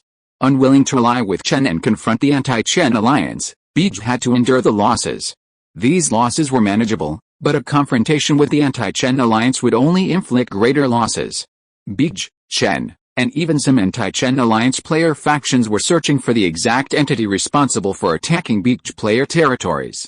There was a strong possibility that this force was a traitor within the Blue Star player faction. It's just that this traitor's hiding method is too good, and he has never been discovered. Zhao Yi has a clone, so he has a lot more free time, and he spends more time on the forum, watching dramas and eating melons. Watching the infighting within the Blue Star player faction, Zhao Yi felt his earlier decision to go into hiding was a wise one. Had he not gone into hiding, as the strongest player lord, the anti-Chen alliance would have resorted to relentless tactics. He feared that his territory's location would be exposed, potentially attracting indigenous forces. Since his disappearance, his territory has grown rapidly, widening the gap with Cheng Jin's territory. In terms of high-end combat power, no other player faction could match it. In terms of overall player power, it wouldn't be long before his territory cracked the top 10. One-player territory could rival another player faction, something many players couldn't even imagine. Zhao Yi's territory was already immensely powerful, but it wasn't enough. His comparisons had long since shifted from player factions to indigenous forces. His current goal was to become the most powerful faction within the Violet Kingdom and control the entire kingdom. Because of the fourth destiny dice, and the continued accumulation of treasure chests, his territory's growth slowed somewhat, but the overall growth rate was accelerating. Population is the foundation of a territory. Xiao Cheng's population was increasing by 10,000 people daily. Demiplane 5 originally saw a daily population increase of 20,000.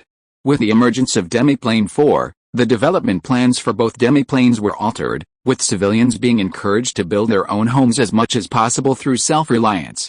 Without the involvement of Earth mages, home building would be very slow. Normal production and life could only resume after a home was built, and this required a significant amount of food. Demiplane 5 now boasts a population of nearly 3 million. With the help of numerous nature mages, it is producing a significant amount of food, not only meeting the entire territory's food needs but also rapidly increasing its food reserves. Demiplane 5 is now adding 30,000 people daily. Demiplane 4, despite its vast territory, is currently seeing only 5,000 new people daily. This is partly due to the territory's military still clearing Demiplane 4, eliminating threats that threaten the territory's normal life and production, and partly due to the fact that Demiplane 4's infrastructure is still insufficient. In the initial stages of development, Demiplanes 1 and 5 saw relatively low daily population growth. Once roads were built and residential areas were mapped out, more civilians could migrate in. Civilians would then build their own homes. I don't like writing dialogues because I feel they tend to be awkward. I don't know when I'll be able to write dialogues like Eagle and write thousands of words. Chapter 245, Desai Alliance.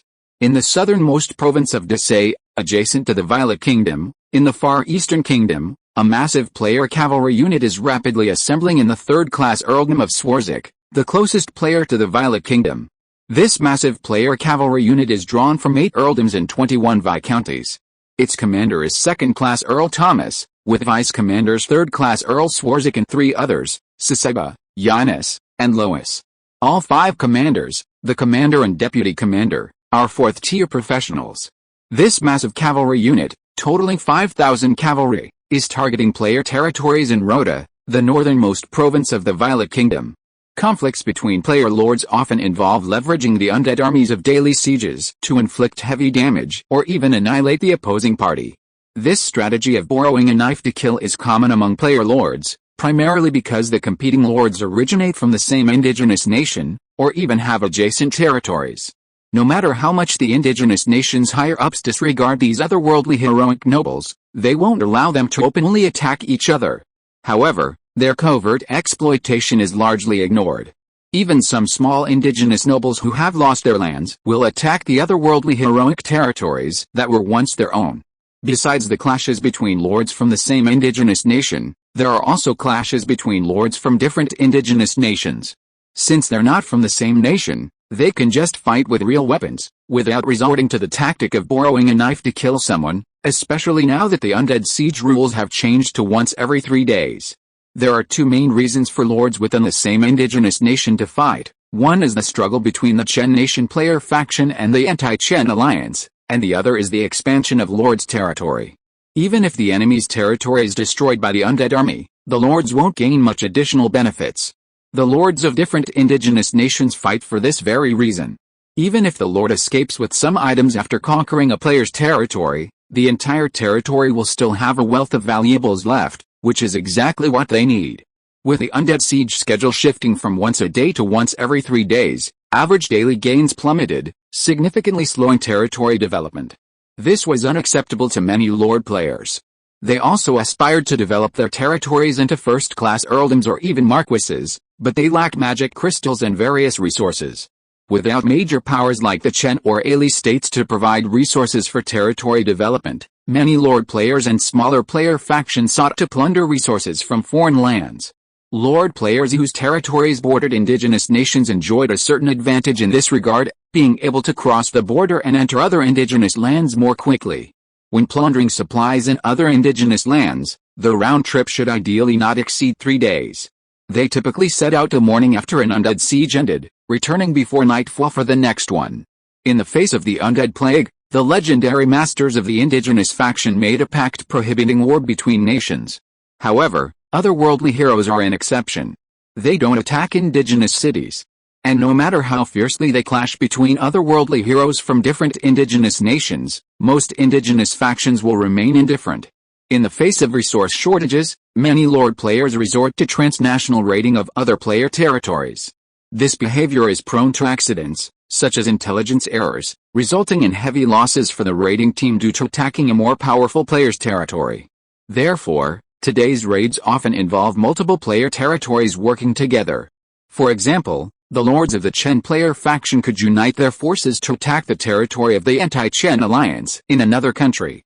Conversely, the Lords of the anti-Chen alliance could unite their forces to attack the territory of the Chen player faction in another country. Over time, transnational raiding has become more common, occurring in every indigenous nation and contributing significantly to the rapid decline in the number of Lord players. There are some exceptions, such as Rhoda Province, located in the northern border of the Violet Kingdom, which had previously experienced no invasions from players from the Goshawk Empire. This is because Rhoda Province holds a significant presence that all factions cannot ignore, the first-class earldom of Zhao Yi. Zhao Yiling's early promotion to first-class earldom and his considerable strength made him a reluctant opponent for the players from the anti-Chen alliance within the Goshawk Empire. This deterred the players from the Chen Kingdom within the Goshawk Empire from entering Rhoda. However, this situation was about to change. Second-class Earl Thomas, a player lord from the Kingdom of Eli, whose territory lay in the southern border of the Goshawk Empire, had, through years of effort, leveraged the anti-Chen alliance to form an alliance within the southern border, now numbering over 100 members.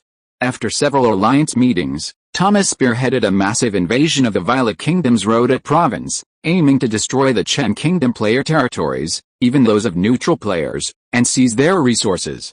If possible, Zhao Yiling would be annihilated as well. Ultimately, 8 earls and 21 viscounties joined the battle. Second-class earls dispatched at least 500 cavalry, third-class earls at least 200, and viscounts at least 100, totaling 5,000 cavalry, of all classes, including 122 air cavalry and no Tier 0 class players. 5 of the 8 earls dispatched 7 Tier 4 class players, along with nearly 100 Tier 3 class players. Dozens of territories were able to gather 5,000 Tier 1 to 4 class players, largely thanks to a game rule change on the 200th day that allowed for the splitting of high-level advancement stones. Previously, many combat class players in these territories were stuck at Tier 0 or Tier 1 perfection due to lack of advancement stones. While splitting high-level advancement stones was somewhat of a luxury, it was necessary to allow combat class players to advance and improve the strength of their territories. It can be said that the 200th day game rule change led to a sharp increase in the number of low-level classes in the Blue Star player camp. On the night of November 9th, cavalry units from the territories, where the undead siege had ended, quickly assembled via teleportation array in the third-class earldom of Swarzak. The cost of transport was considerable, but the lords dispatching the troops were extremely confident in their plan to invade the Violet Kingdom's Rhoda province. With a cavalry force of 5,000, including 7 Tier 4 professionals and nearly 100 Tier 3 professionals, the lords were confident they could capture even the Zhao Yi Lord City. Zhao Yi's territory had a large player base, which inevitably led to information leaks. It was known that Zhao Yi had a total of 6 Tier 4 professionals, but his Tier 3 professionals were far fewer than the coalition forces, because the coalition forces assembled and marched from the Dracé province of the Goshawk Empire. They were also known as the Dracé Coalition. It was fine for Zhao Yi's army to remain hidden within their own territory. If they dared to lead the army into battle, they would not be fully mobilized. and their strength would be far inferior to that of the coalition. Thomas hoped that Zhao Yi would lead the army, thereby annihilating the first-class earldoms, which were among the top players in the Chen Kingdom, and also receiving a substantial reward from the anti-Chen alliance. Even if half of this reward was paid with Blue Star's wealth, it was still what they desired. Late in the night of November 9th, the coalition forces assembled. Allied Commander Thomas ordered the air cavalry to launch a reconnaissance mission into the Violet Kingdom's Rhoda province under cover of darkness. Naturally, a reconnaissance mission into the Violet Kingdom's Rhoda province couldn't begin immediately. Swarzak had already dispatched air cavalry and assassins to conduct reconnaissance, purchasing intelligence from intelligence vendors in the market. During the Rhoda reconnaissance, Swarzak lost a Tier 3 assassin and several Tier 2 professionals, leaving him heartbroken. However, intelligence sent back by the Tier 3 assassin before his death revealed a powerful player territory not far from the border. It was suspected to be a player territory belonging to the Chen Kingdom, and it was a county, the highest rank of a second-class earldom. Even a first-class earldom would be annihilated by the 5,000-strong cavalry. This unnamed earldom became the coalition's first target. Destroying this earldom might not only offset the losses in the battle, but also recoup the cost of the cavalry transports, making all subsequent battles a net win. The coalition's air cavalry unit of 122 cavalrymen, 2/3 of which were deployed, were sent to conduct reconnaissance of this earldom. This earldom also had air cavalry, presumably numbering no more than 60, and even reaching 30 would be extremely difficult. The coalition's 122 air cavalrymen were drawn from each of the player territories that had sent troops. As the coalition's air cavalry crossed the border and entered the Violet Kingdom's Rhoda province, they soon arrived outside Zhao Yi's territory, splitting into small groups and entering. Tonight's undead siege had sharply reduced the number of air and land cavalry patrols within Zhao Yi's territory, primarily due to the deployment of assassins lurking throughout the territory. Under the cloudless moonlight, the assassins lurking along the border quickly discovered the intrusion of the foreign air cavalry and quickly reported it to their superiors via mobile phones. At least 50 air cavalry from an unknown force have invaded our territory? Interesting, by this time, the monster-killing team had already returned. Upon receiving the report, Zhao Yi immediately consulted with Elliot, Braden, Poopy, and the others. Lord, the enemy has sent at least 50 air cavalry at once. They may be conducting reconnaissance. A large-scale invasion is likely the next step. Elliot made a perfectly accurate guess, and the others agreed. A large-scale invasion is excellent. We cannot fully demonstrate our strength and scare the enemy away. We should only send a small number of air cavalry to intercept them. Ideally, we should allow the enemy to discover a city from a distance, giving them a target to attack. After being a lord for over 300 days and fighting so many battles, Zhao Yi's military talent had gradually emerged. While his talent might only be 2 or 3 stars at best, it was sufficient for Zhao Yi, enabling him to make relatively appropriate arrangements. Zhao Yi's air cavalry was deployed, numbering only a few dozen. Their mounts were all Tier 0 and Tier 1 Pegasus, but the knights were of higher quality, all Tier 2 and Tier 3. During combat, they would disguise themselves as Tier 0 and Tier 1. Aerial combat at such great distances made it difficult for the enemy to detect the true strength of their air cavalry. With their air cavalry deployed, Zhao Yi's territory also began military mobilization, primarily utilizing troops from Zhao City. Once the number and strength of the incoming enemy were determined, appropriate forces were dispatched to eliminate them. The enemy was most likely players. Zhao Yi quickly realized it might be an invasion by players from a rival nation, with Tier 4 professionals at most. To conceal their strength, Tier 5 professionals could be deployed, but they could not be seen. Ignaz also needed to be deployed. The crystal-grade forbidden orb in Ignaz's hand could seal off an area, preventing any enemy from escaping. A few minutes later, Zhao Yi had another idea, perhaps deploying a portion of Yi City's defenders, pretending to be players from Chen Kingdom, to unite and eliminate the invading Violet Kingdom. Elsewhere, the Zhao Yi air cavalry engaged the Desai coalition air cavalry. Over 10 Desai coalition air cavalry were killed or wounded during the battle, with several of the Zhao Yi air cavalry feigning arrow wounds. During the pursuit, the Desai coalition air cavalry spotted Qianbing town from afar and reported it to their superiors as a key city in Zhao Yi's territory. This was the only city in Zhao Yi's territory discovered by the Desai coalition. The Zhao Yi air cavalry fought bravely, and the Dracé Coalition Air Cavalry were driven out of the territory. In reality, the Dracé Coalition Air Cavalry had received orders from their commander, Thomas, to retreat.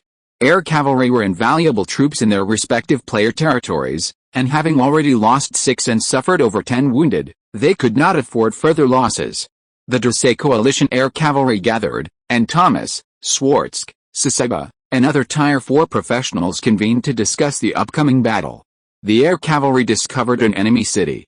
It's unlikely to be the main city of the enemy territory, it's likely a satellite town. Discovering an enemy city will make things easier. Besiege it, force the enemy to rescue, and then consume as many of their forces as possible in the field. As long as we capture this earldom, any losses we suffer will be quickly remedied. Thomas and the 4th tier players present smiled. Killing the undead is a way to sustain war. And killing enemy players is also a way to sustain war. They were confident that the Dracé Coalition could dominate the entire Rhoda province. At dawn, the Dracé Coalition marched. 5,000 cavalrymen departed from Swarzak territory and marched towards the border between the Goshawk Empire and the Violet Kingdom. Unstoppable, the Dracé Coalition rushed into the Violet Kingdom and headed straight for Kyanbing Town and Zhao Yi's territory. Unbeknownst to the Dracé Coalition, they had passed by a 4th-tier assassin from Zhao Yi territory. After gathering intelligence on the Dracé Coalition, the 4th-level assassin immediately relayed it via a gold-level intercom to an assassin at the border with another intercom. This assassin then reported the information directly to Zhaochang headquarters via cell phone. Since they already had cell phones, they naturally needed intercoms, though the communication range was much shorter than a cell phone of the same level. 5,000 cavalry, the lowest level 1, and 7 level 4. The enemy is quite strong. Judging from the banners, it's likely a coalition of over 20 territories. We'll also deploy 5,000. Braden, you lead the 100 Undead Legion into battle. Yes, the Dracé Coalition was of high quality, and Zhao Yi's troops would only be of even higher quality. If the enemy weren't players, the intelligence would have been transmitted even through a special blockade. Zhao Yi would have considered sending 1,000 Undead Legion soldiers. However, every Undead Legion soldier was level 3, and even 100 of them would outnumber the number of level 3 professionals in the Dracé Coalition. The Zhaochang defenders dispatched 4,000 professionals, and the Yichen defenders dispatched 1,000. Yichen dispatched 4 4th-tier professionals, including Zhao Yi's clone, leaving only 2 remaining 4th-tier professionals in command. Many Yichen players saw the Yichen defenders leave via the teleportation array. What happened? What happened? I saw several 4th-tier professionals leave using the teleportation array. 100, 200, 500, 900, 1,000. Oh my god, at least 1,000 professionals teleported away. Our lord is truly wealthy. Unaware of what was happening, the few Yichen players discussed it on the forum. Outsiders, noticing the Yichen players' discussions, were few in number. The Dracé Coalition commanders, already in Zhao Yi's territory, were even less aware of this. When the Dracé Coalition was still half an hour away from Kyanbing Town, all 5,000 1st to 6th tier professionals in Zhao Yi's territory teleported into the town. In the sky, the Dracé Coalition's air cavalry engaged in a ceaseless battle with the Zhao Yi territory's air cavalry. Because the Dracé Coalition's air cavalry outnumbered them, Zhao Yi's air cavalry was constantly on the run, drawing the Dracé Coalition's pursuit. The Dracé Coalition's air cavalry periodically scouted Kyanbing Town and observed a slight increase in the number of professionals on the city walls. Thomas was unconcerned with this situation. He believed it would be better to concentrate all of Zhao Yi's forces in Kyanbing Town.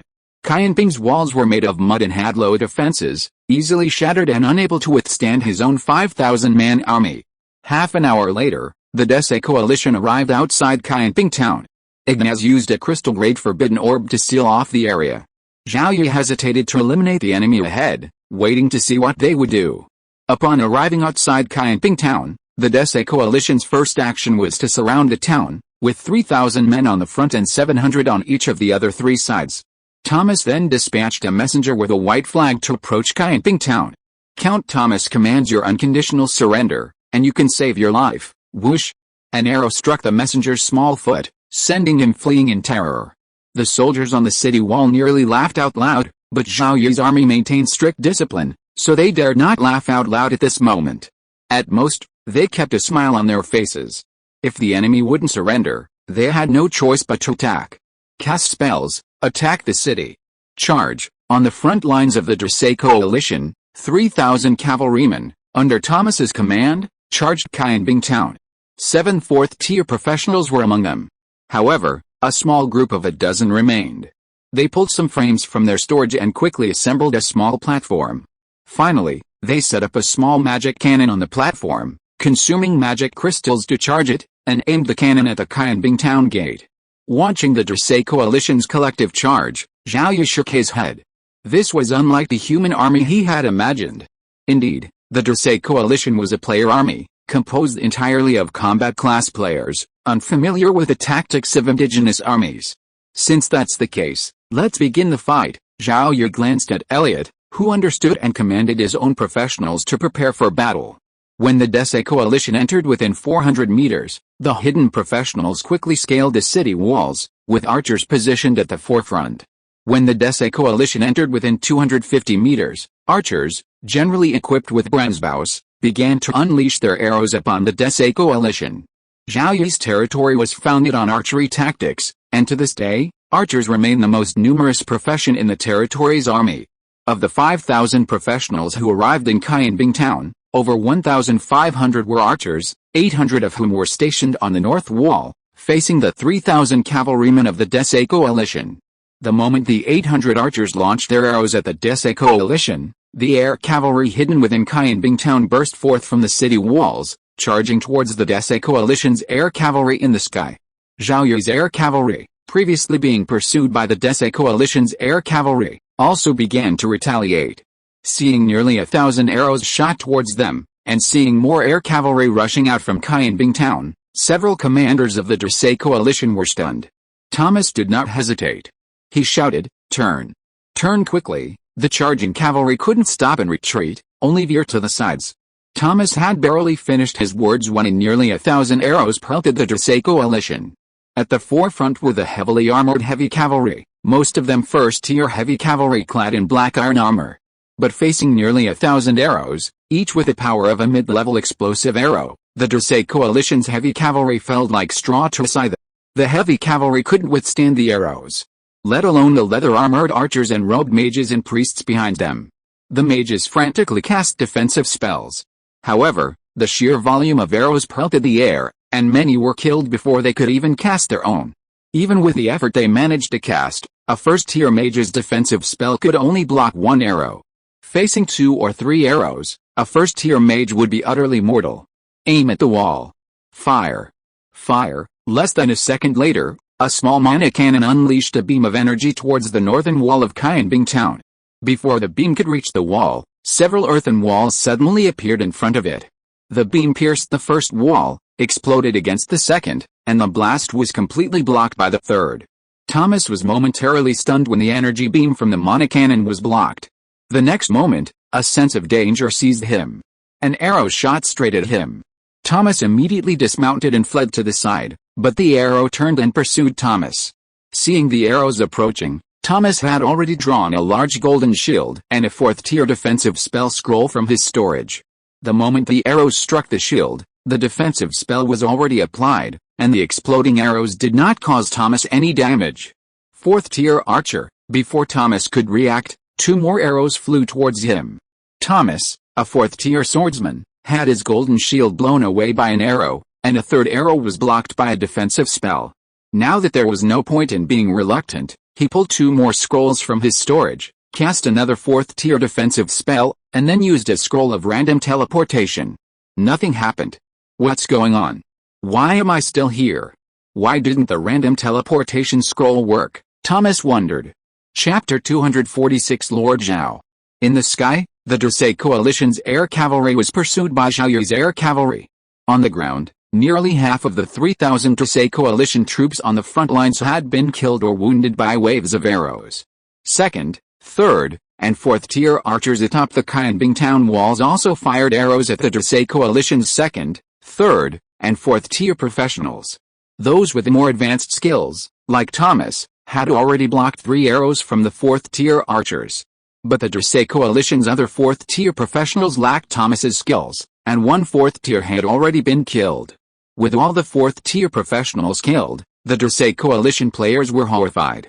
Those with random teleportation scrolls used them, while those without fled frantically northward, employing whatever defensive measures they had, desperate to save their lives.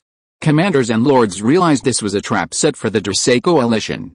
It must have been the Chen players from Rhoda province, who knew the Dracé Coalition was about to invade and had set up an ambush in the city. The Dracé Coalition was engaged in a battle with Chen players from the entire Rhoda province. However, knowing this was useless. They now had to save their lives.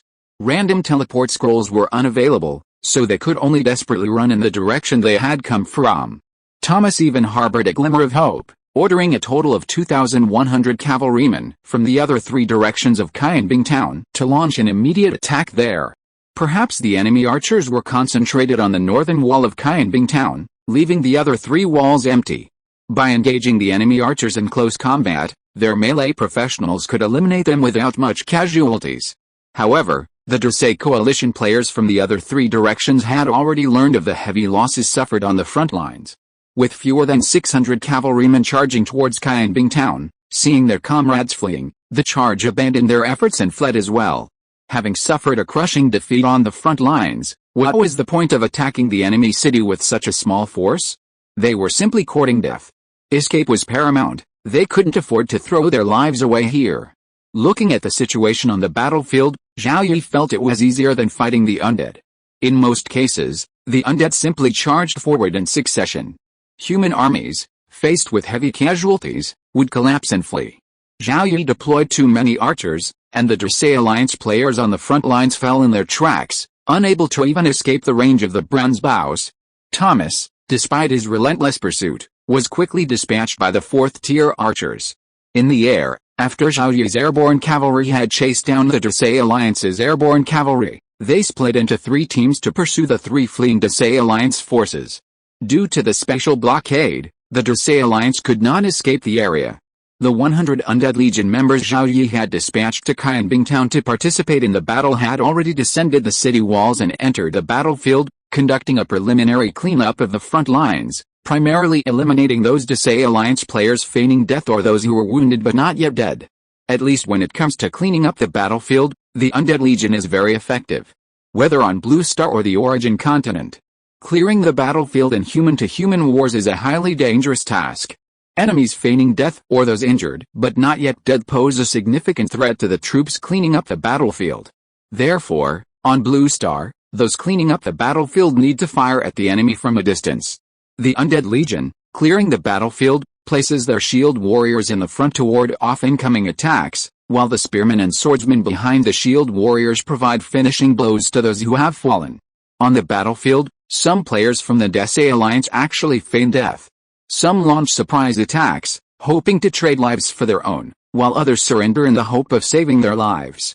Zhao Yi directly orders the Undead Legion to interrogate the surrendered Dracé Alliance players to uncover their true origins. To save their lives, the surrendered Dracé Alliance players confessed everything they knew. Second Earl Thomas, a player lord from the Kingdom of Eli, has gathered dozens of earldoms and viscounties in the southern border of the Goshawk Empire and sent 5,000 troops to invade the Violet Kingdom's Rhoda province, intending to destroy some of the Chen Kingdom's player territories or neutral player territories and plunder supplies to expand their territory. Zhao Yi was speechless. They hadn't even gotten the intelligence, yet they dared to invade. They must be tired of living.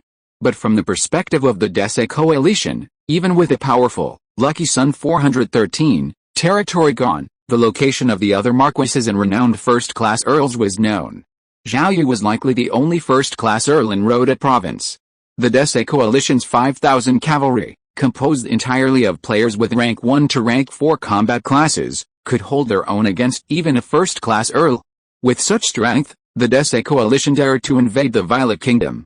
From the Dracé Coalition's attack on Qianbing town to the elimination of its last player, the entire process took less than an hour.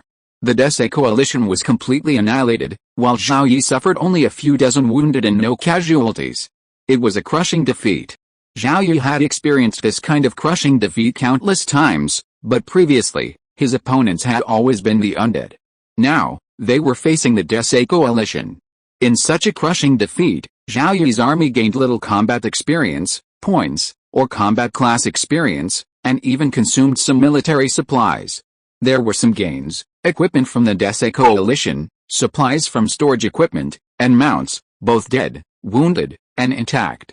After the battle, the Dese coalition was completely annihilated. The equipment recovered was mostly damaged armor, with few intact pieces, but more intact weapons. In Zhao Yi's army, the Tier 0 professionals generally equipped iron-grade weapons and armor, while the Tier 1 professionals generally equipped bronze-grade weapons and armor. However, the Tier 1 professionals of the Dese coalition were mostly equipped iron-grade weapons and armor, with a few equipped with bronze-grade weapons and armor. The highest grade equipment captured was platinum-grade, with 3 pieces in total, one of which was storage equipment. Gold-grade equipment was more plentiful, totaling 27 pieces. The damage to the platinum and gold-grade equipment was minimal, and combined, it could fetch at least 50,000 low-grade magic crystals. The losses for equipment below gold grade were much greater, and Zhao Yi didn't intend to use it for his own professionals. Smelting and decomposing the materials was also very troublesome, so he packed them up and sent them to the void trading market for sale over the next 2 days. If there were enough people in need, the price could exceed 100,000. The territory's army had enough funds for this battle. The captured mounts from the Dese coalition needed to be sorted, including those that were edible, marginally usable, and those that could serve as mounts for the territory's knights. The territory's poultry and livestock farms could already provide meat, eggs, and milk, but the quantity was limited, barely enough to meet the needs of all the professionals' families. All the meat harvested from this battle would be used as food for the territory's army, especially as a midday snack for the professionals who participated in the battle. Compared to the captured weapons, armor, and mounts, Zhao Yi was most concerned with the captured storage equipment. Among the 3 platinum-level pieces of equipment, one was a storage bracelet with a storage capacity of 1,000 cubic meters. This storage equipment belonged to Thomas, the commander of the Dese coalition. Thomas's territory was a second-class earldom, and Thomas's valuables, and the majority of the territory's wealth, were stored in this storage equipment. The various grades of magic crystals alone totaled over 43,000 low-grade magic crystals. It was very little, less than what Zhao Yi's territory would earn in half an hour. Besides magic crystals, there were also common items like spell scrolls, potions, equipment, skill books, blueprints, books, alchemical bombs, and explosive arrows, all of which were up to platinum grade, tier 5. The total value was probably only around 200,000. These were all valuable items to Thomas and impossible to sell. So poor. No wonder they organized a coalition to invade the Violet Kingdom. Rapid territory development consumes vast quantities of magic crystals. When Zhao Yi's territory was an earldom, it consumed tens of thousands of low-grade magic crystals daily. As a marquisate or dukedom, it consumed hundreds of thousands, or even millions, of low-grade magic crystals daily. These magic crystals were primarily spent through the void trade market, purchasing territory supplies from indigenous forces and players. The largest expenditure of magic crystals was purchasing or bidding for advancement stones. If purchased in the market, even at scattered locations, the indigenous forces would quickly notice. Thomas wasn't the only one impoverished. All the player lords who formed a Dese coalition were equally impoverished. Otherwise, why would they choose to invade the Violet Kingdom to plunder supplies and expand their territory? A post-war inventory revealed the contents of over 100 pieces of seized storage equipment, with a total value of no more than 600,000. The valuables were all in the lord's storage equipment, but only 6 or 7 lords personally led their troops in the Dese coalition. Among the earls, only Thomas and Swarzak held storage equipment worth over 350,000. The storage equipment of non-lords not only contained less valuable items but also had limited storage space, with many possessing less than 1 cubic meter of space. Any other first-class earl would have been overjoyed to receive such a bounty from a single battle. But for Zhao Yi, this was a pittance, and the effort of deploying a 5,000-man army was immense. Even retaliating against an invading enemy was a real hassle. On the origin continent, the indigenous nations are divided into empires and kingdoms. Kingdoms are further divided into upper kingdoms, ruled by 8th-tier professionals, and lower kingdoms, governed by only 7th-tier professionals. Regardless of whether they are upper or lower kingdoms, they are all vulnerable to bullying by empires ruled by legendary powerhouses. Few kingdoms on the origin continent can truly defy empires, often finding themselves caught between the two empires or in barren regions. The Eagle Empire is dozens of times more powerful than the Violet Kingdom. Players from the Eagle Empire can invade the Violet Kingdom, but whether the Violet Kingdom dares to retaliate is another matter. However, if players from the Violet Kingdom invade the Eagle Empire, they are courting death. Is the Eagle Empire's dignity gone? Even the tiny Violet Kingdom dares to invade. Similar incidents have occurred numerous times on the Origin continent, but usually only Empire players invade kingdoms, never Kingdom players. Zhao Yi, in truth, had little desire for revenge. For one thing, it would be troublesome, and for another, his side suffered little loss and even gained a small profit, plus a small magic cannon.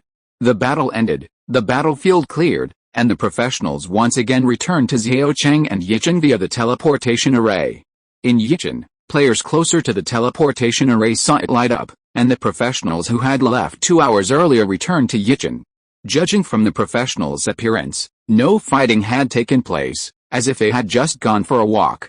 Zhao Yi's clone also returned to Yichen and went to the city hall. In his office, he summoned the head and deputy head of the Foreign Publicity Department. The Foreign Publicity Department, as the name suggests, is specifically responsible for promoting the forum in Zhao Yi's territory. Head Kang Lecheng and deputy head Tan Man are both middle-aged men with wives and children, and work in the media industry on Blue Star. Sir, Kang Lecheng and Tan Man greeted Zhao Yi's office. In Zhao Yi's territory, the natives address Zhao Yi as Lord. Since players find it difficult to pronounce Sir, they generally address the Lord player as Sir. For Chen players, Sir carries a hint of teasing. Many of the natives of Yichen, influenced by the players, also began addressing Zhao Yi as Sir. Sit down. I have something for your Foreign Publicity Department to do. 2 hours ago, dozens of player lords from the anti-Chen alliance in the southern border of the Goshawk Empire gathered 5,000 cavalry to invade the Violet Kingdom's Rhoda province. They were discovered by our Chen players. Together with other Chen player lords, I annihilated the invading 5,000 cavalry. Your task is to publicize this incident on the forum. Ideally, we can encourage the Chen players in the southern border of the Goshawk Empire to attack the anti-Chen alliance territories that have suffered heavy losses, thereby reducing their power. The details of the battle are written here. Take a look. Zhao Yi pushed a piece of paper containing the battle information to Kang Lecheng. This information was slightly different from the actual battle information and certainly didn't reveal their true strength. It only showed a slightly stronger force than the Desai coalition. The Chen player coalition's victory was primarily due to their superior number of archers, which caught the Desai coalition off guard. Kang Lecheng picked up the paper, and Tan Man leaned over. The two quickly scanned the information. I guarantee the mission is accomplished, they said in unison. Less than half an hour after they left the office, a forum account under the name Zhao Yiling Propaganda Department posted a story describing how the Desai Coalition, a faction of the anti-Chen alliance in the southern border of the Goshawk Empire, invaded the Violet Kingdom's Rhoda province and was completely annihilated by the Chen player coalition in Rhoda province. The post even listed the names of the Desai coalition's 8 earldoms and 21 viscounties, the locations of some of the territories, the names of the fallen lords, and the number of 4th and 3rd tier professionals killed.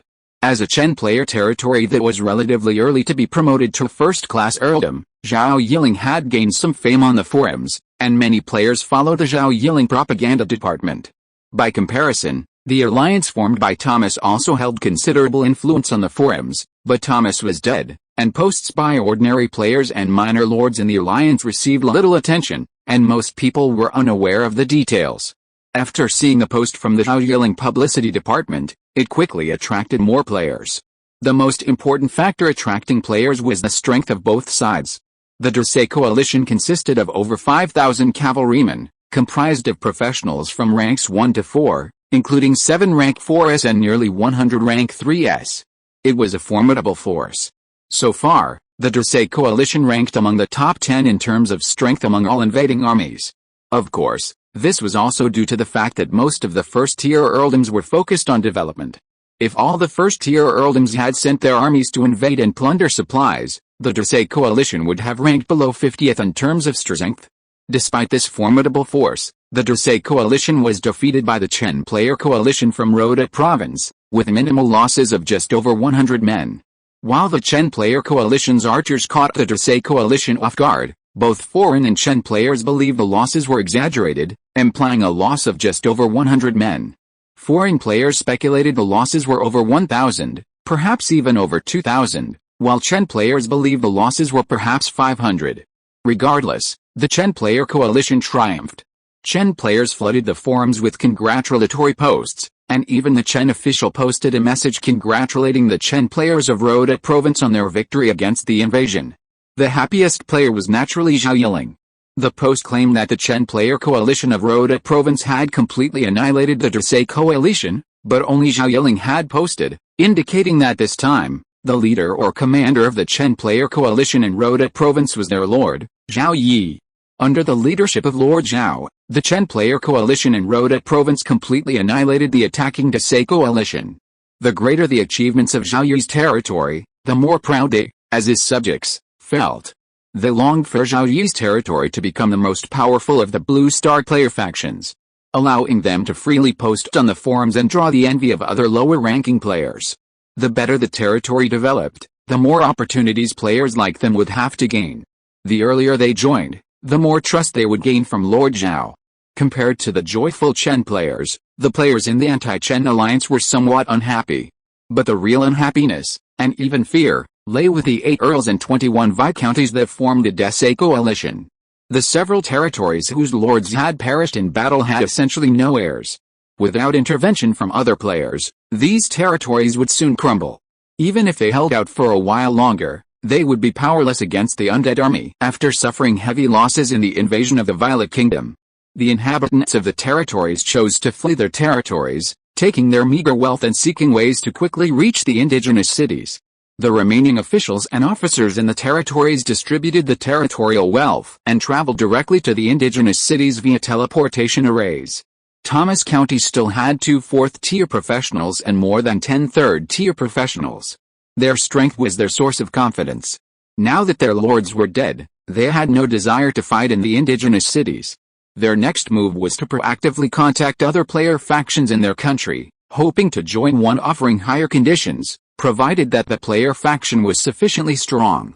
What the Lord players lacked was recruitable combat class players above rank 0. All rank 0 and above combat class players were essentially owned by specific player territories.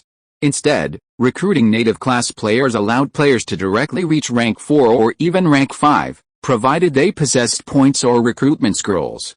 Territories whose lords had not participated in the war had dispatched elite troops composed of rank 1 to rank 3 players, but none of them returned, resulting in heavy losses for the territories. The lords had originally anticipated a fruitful war, with casualties estimated at most to be a third of their personnel, a figure they could tolerate compared to the gains. They never expected the Desai coalition to be completely annihilated, their elite troops annihilated. Each lord feared the upcoming undead siege and a counterattack from the Chen Kingdom lord players. In the confrontation between the Chen Kingdom player camp and the anti-Chen alliance, with more territory and slightly greater strength, had a slight advantage overall. The situation in the southern border of the Goshawk Empire was similar. With so many territories severely weakened, it's highly likely that the Chen nation player lords will take action, drawing even more powerful undead armies to attack their cities. Some lords, feeling their territories can no longer withstand the onslaught, have already begun packing their bags, ready to abandon their territories and flee to the indigenous cities if a particularly powerful undead army were to strike. After seeing posts on the forum, quite a few Chen nation player lords in the southern border of the Eagle Empire are indeed preparing to take action. The Chen player lords and the anti-Chen alliance player lords in the southern borders of the Goshawk Empire have been constantly targeting each other. Suddenly, an opportunity presented itself to the Chen player lords. And they certainly wouldn't let it go. A blow for the fallen.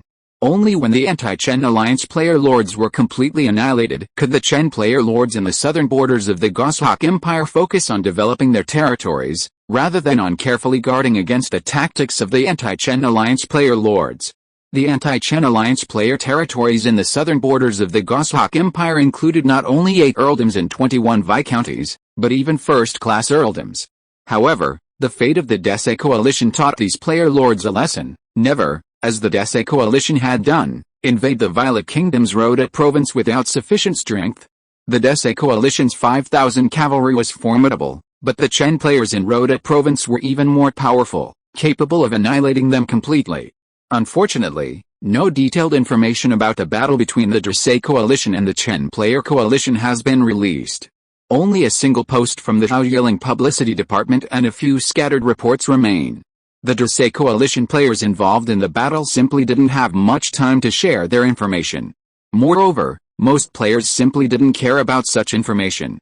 They were already dead in the game world, unable to profit any further. They hoped that more people would die with them, so that no one could profit any further.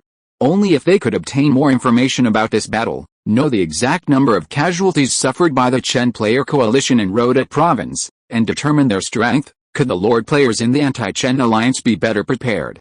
The Dracé Coalition's crushing defeat was a disgrace to the players of the anti-Chen alliance in the southern border of the Goshawk Empire, and even nationwide.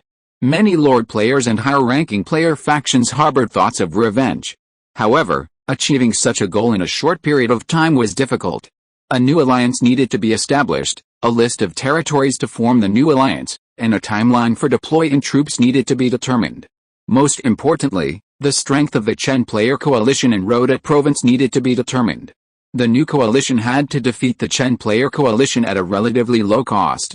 If the losses were heavy, many Lord players would not send troops. Once the territory's strength was severely weakened, the territory would be in danger of collapse. Compared to revenge against the Chen players, the Lord players were more concerned with developing their own territories. Chapter 247 Zichen Alliance. In Yichen, at the home of Chen Nation tycoon Ma Zhenghe, most of the wealthy individuals from Zhao Yi territory gathered. They ate and drank, discussing the recent events in Zhao Yi territory. Having tasted the most delicious delicacies on Blue Star, these wealthy individuals now found themselves in a new world filled with new experiences. For these wealthy individuals, there are three main priorities in the gaming world. First, leveling up to extend their Blue Star body's longevity, youthfulness, and health. Second, enjoying themselves. And third, something truly extraordinary, the desire to build a significant business within the gaming world. These wealthy individuals possess assets in the billions and even hundreds of billions. While they can accept reality, watching ordinary individuals on Blue Star, earning less than 10,000 yuan a month, rise to command vast armies and rule over tens of thousands of subjects, even these wealthy individuals on Blue Star pay these lords for safety and power-ups. Their inherent ambitions remain. Having commanded the winds and rain on Blue Star, they still aspire to command the winds and rain in the gaming world. However, they're already a long way behind. Even if they had the chance to become lords now, they'd be far from the level of those players who'd already become lords from the start. At this stage, the weaker the player territory, the harder it is to survive. If a count takes on a baron, it's hard to imagine how the baron could resist. Therefore, amidst a fierce conflict between the Chen Kingdom player faction and the anti-Chen alliance, the number of weak baronies has dwindled, and viscounts must be extremely cautious. Becoming a lord is no longer cost-effective. Only by being strong and joining a player faction can one attain higher status. For those already at the 4th level, traveling to weak kingdoms friendly to otherworldly heroes might even grant them the title of Viscount. Offering a treasure to the king would easily earn them an earl title. Fiefdoms would also be granted, but with the undead onslaught, reclaiming their territory requires substantial strength. Strength is paramount, but acquiring it is incredibly difficult. Even those with billions or even hundreds of billions of wealth on Blue Star couldn't achieve rapid advancement. Zhao Yi runs a power leveling business and introduces wealthy individuals to Cao Da.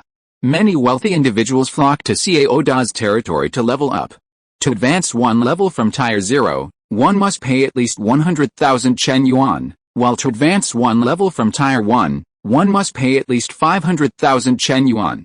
Furthermore, advancement stones, with a level 1 stone fetching over 200,000 Chen Yuan, are still in short supply.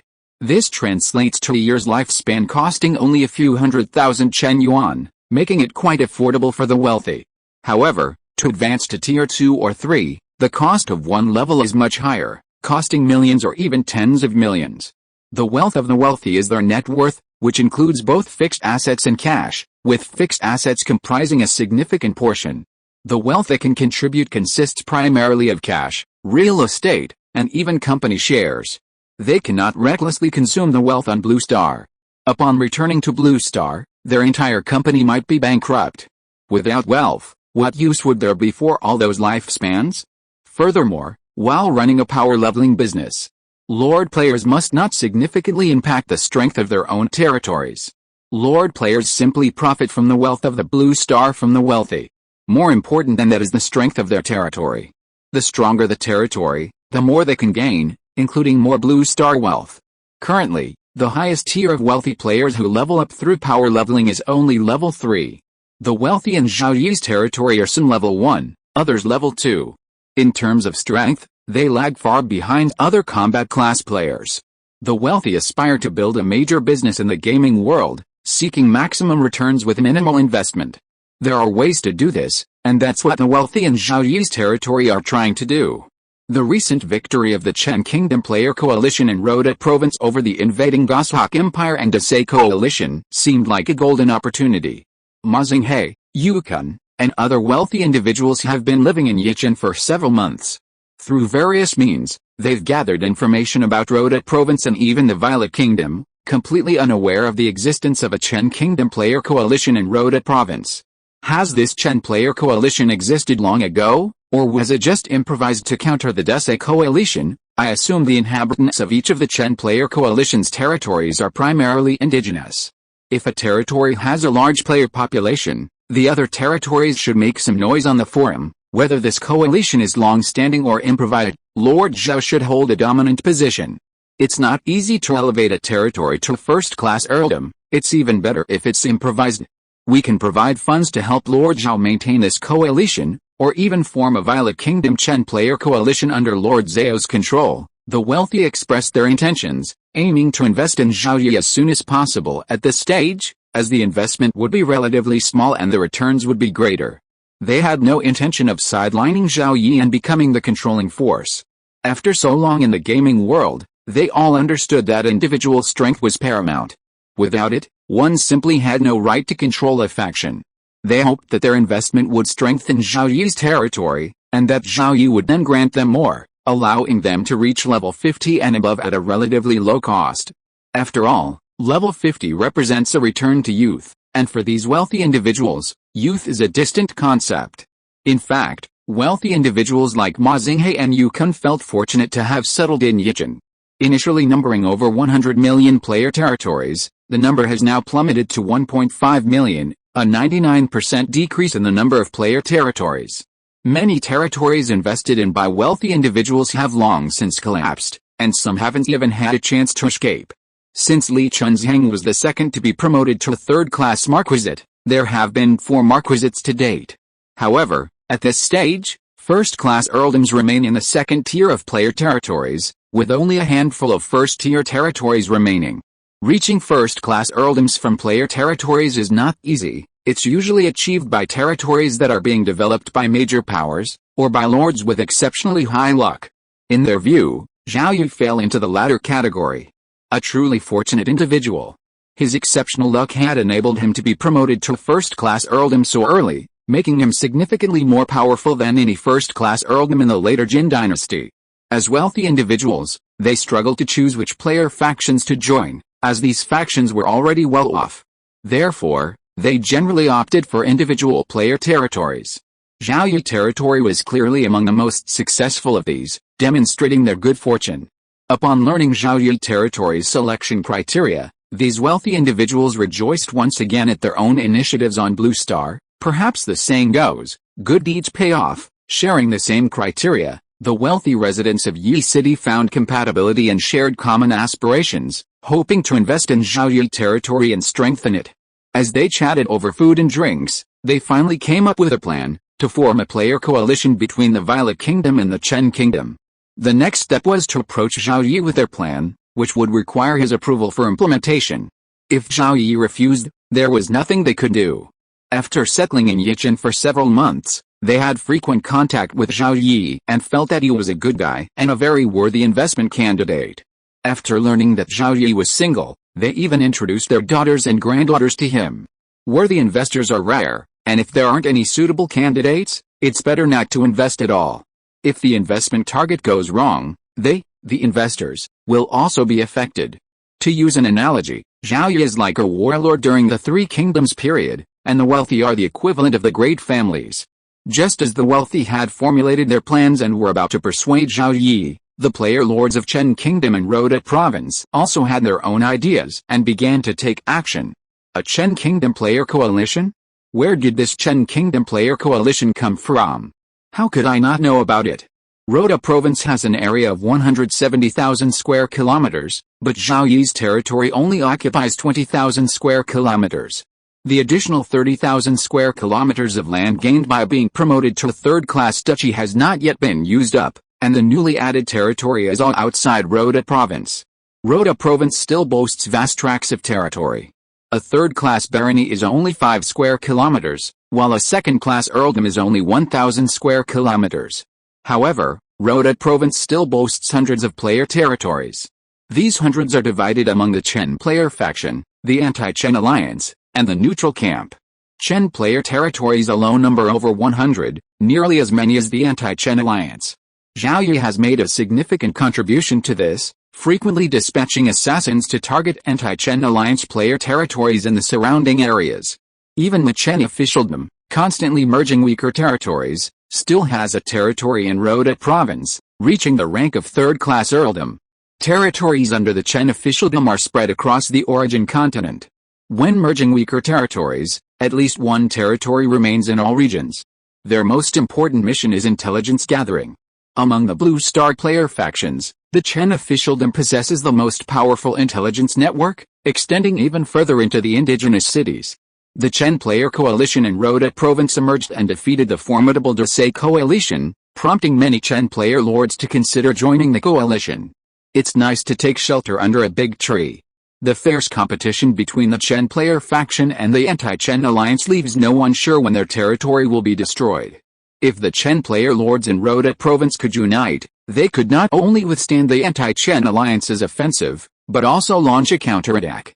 The player faction on Blue Star is fragmented, as is the anti-Chen alliance. Even within a single nation, the player faction is fragmented.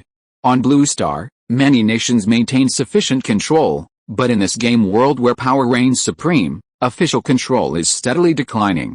The anti-Chen alliance is a coalition of dozens of nations.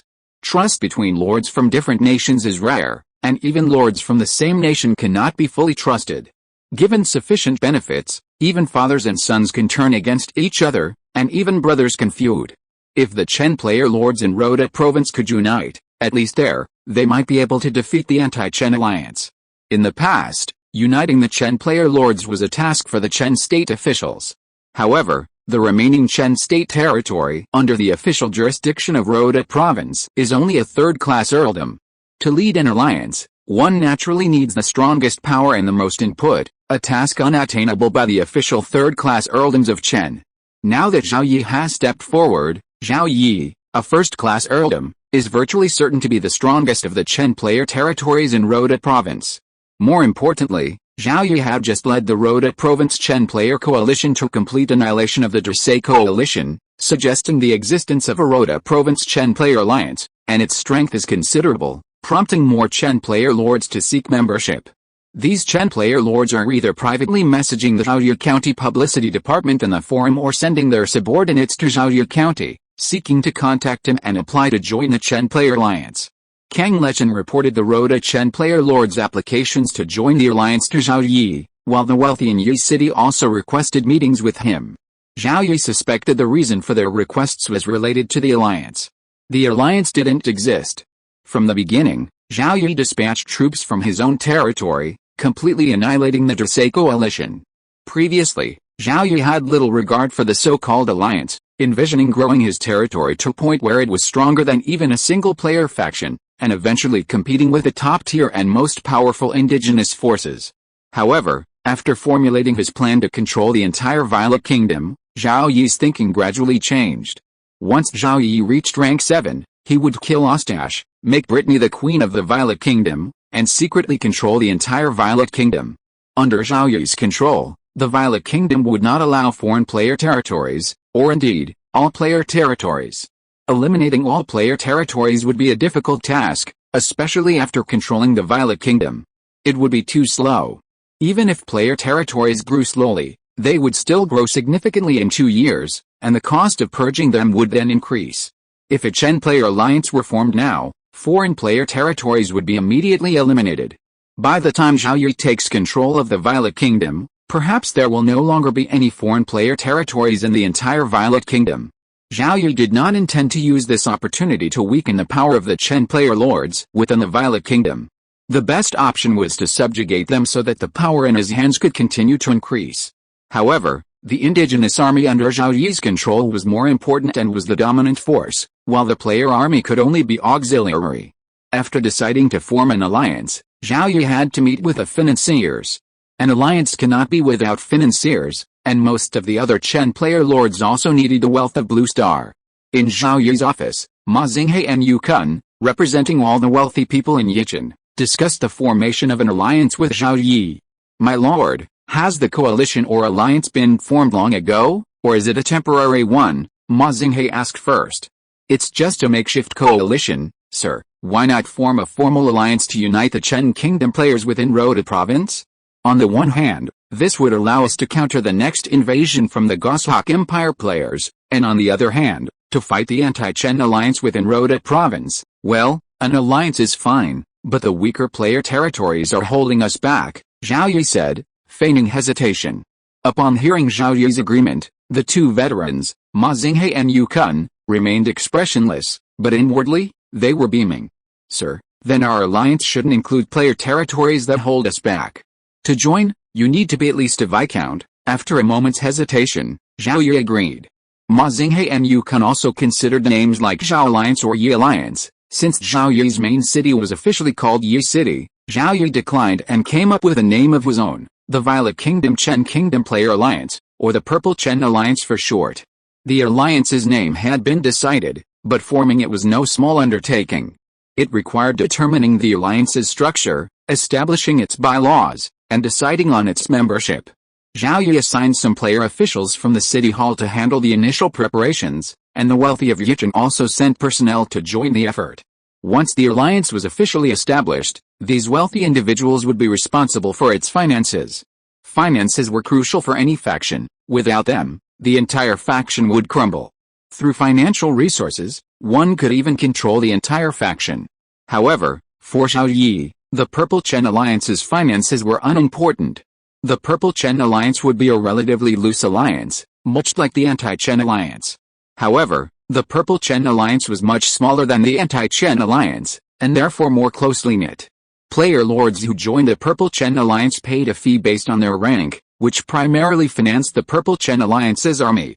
The Purple Chen army had two main missions: to resist invading foreign player armies and to target anti-Chen Alliance player territories within the Violet Kingdom. As for Purple Chen Alliance members who are unable to withstand a normal undead siege, they will need to pay for the Purple Chen army. Territories that can't even withstand a normal undead siege would be a drag on the Purple Chen Alliance, and the Purple Chen Alliance doesn't want such members. If an enhanced undead siege is launched by the enemy, the cost of the supporting Purple Chen army will be borne by the Purple Chen Alliance. The Purple Chen Alliance also has the task of mediating conflicts among its members. Within 3 days, the Purple Chen Alliance's preliminary preparations were complete. The wealthy purchased magic crystals from the Blue Star Wealth at the Void Exchange and injected them into the Purple Chen Alliance as startup funds. Now, the Purple Chen Alliance only lacks members. Zhao Yi personally serves as the leader of the Purple Chen Alliance and also serves as the president of the Rhoda Provincial Branch. Earl Lord players who join the Purple Chen Alliance will serve as core members, while Viscount Lord players will serve as full members. Among the second-class Earl Lord players who join the Purple Chen Alliance, 2 will be elected as vice leaders. The Purple Chen Alliance has 4 most important departments: the War Department, the Intelligence Department, the Finance Department, and the Propaganda Department. The newly established official account of the Purple Star Alliance had no influence on the forum. The announcement of the Purple Star Alliance was made by the Zhao Yiling Publicity Department. First-class Earl Zhao Yi officially establishes the Violet Kingdom Chen Player Alliance, abbreviated as the Purple Star Alliance. Due to its recent establishment and limited scope, the Purple Star Alliance is currently only accepting lords of the rank of Baron and above from the Violet Kingdom's Rhoda Province. The post focused on describing the Purple Star Alliance's rules and regulations, a key attraction for Chen player lords. Most lords would be reluctant to join an alliance with such strict restrictions. Those willing to join would be better off joining the official Chen Kingdom directly. In addition to posting, The Zhao Yi publicity department also responded to private messages from Chen player lords seeking to join the alliance. Soon, a number of Chen player lords in Rhoda province learned of the Purple Star Alliance. They carefully reviewed the post from the Zhao Yi publicity department, determining the costs and benefits of membership. After analyzing the pros and cons, they immediately applied to join the Purple Star Alliance. The Purple Star Alliance had very few restrictions on its members, with the main payment being a monthly membership fee. Although most Lord players lacked magic crystals, the membership fee was not much. A third-class Viscount receives 100 low-grade magic crystals, a second-class Viscount receives 200, a first-class Viscount receives 400, a third-class Earl receives 1,000, a second-class Earl receives 2,000, and a first-class Earl receives 4,000. This is equivalent to a Viscount paying one piece of silver equipment per month and an Earl paying one piece of gold equipment per month. Membership dues are primarily used for military expenses, the primary expenditure of which is transport costs. When the Purple Star Alliance's account reaches a certain amount, dues will be suspended, as the Purple Star Alliance's sole purpose is to combat the anti-Chen Alliance and resist foreign player invasions. The Alliance's army is naturally composed of all members, with a specified number of troops required to be readily available based on the territory's level. Regulations specify the proportions of various classes and ranks within the army, with the assassin class being the most important. The Purple Star Alliance is one of the best alliances on Blue Star, large and small. Such an alliance, which perfectly meets the requirements of the Chen Kingdom's Lord players, must not be overlooked. The Chen player lords, mere barons, were overcome with grief at the posting, their weak territories lacking even the qualifications to join. In fact, the wealthy Chen lords in Yicheng had many objections to the Purple Chen Alliance's rules and regulations, hoping to establish a coalition that would unite all its members. Faced with Zhao Yi's insistence, they had no choice but to back down. At least the alliance would be established, and under its system, any Chen player lords who met the requirements would apply to join. Later, when opportunities arose, they could gradually shape the Purple Chen Alliance towards their desired direction. In response to the Chen player lords' applications, Zhao Yi, as leader, dispatched his players to the territories of the players who had applied to join the Purple Chen Alliance to review their territories' levels and strength. The review process was swift, and the Purple Chen Alliance's membership rapidly increased. The formation of the Purple Chen Alliance panicked the player lords of the anti-Chen Alliance in Rhoda province. Before the Purple Chen Alliance, both the Chen Kingdom player camp and the anti-Chen Alliance had a few small alliances in Rhoda province, each with only a few members. It was rare for an alliance to exceed 10 members, and these alliances were highly irregular, relying entirely on negotiations among player lords. Faced with a more formal Purple Chen Alliance, whose leader was a first-class Earl, the player lords of the anti-Chen Alliance felt that this was not enough, and they also wanted to form a formal alliance to unite their forces and fight against the Purple Chen Alliance. Chapter 248, Killing 3 with a Flip of the Hand. In just 2 days, the Purple Chen Alliance grew to over 40 members. Earls comprised only 1/5 of these, with the remainder being Viscounties. A third-class earldom affiliated with the Chen Kingdom also applied to join the Purple Chen Alliance, and Zhao Yi approved.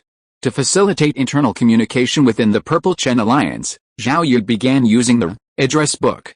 More than just these 40 Lord players applied to join the Purple Chen Alliance. Barons from Rhoda province also attempted to join, as did Chen Kingdom lords from other provinces of the Violet Kingdom. Among them, Cao Da was the most proactive, traveling directly to Yicheng to apply to join the Purple Chen Alliance. Don't worry, the Purple Chen Alliance has just been established. We'll start with Rhoda province, and next will be Trut province. You're a second-class Earl, and there shouldn't be any Chen Kingdom lords with higher rank in Trut province. You could become president of the Trut branch when the time comes, Cao Da rejoiced as he returned to his territory. While the Purple Star Alliance continued to grow in strength, the anti-Chen Alliance's Lord players in Rhoda province also sought to establish a formal alliance within the province to counter the Purple Star Alliance.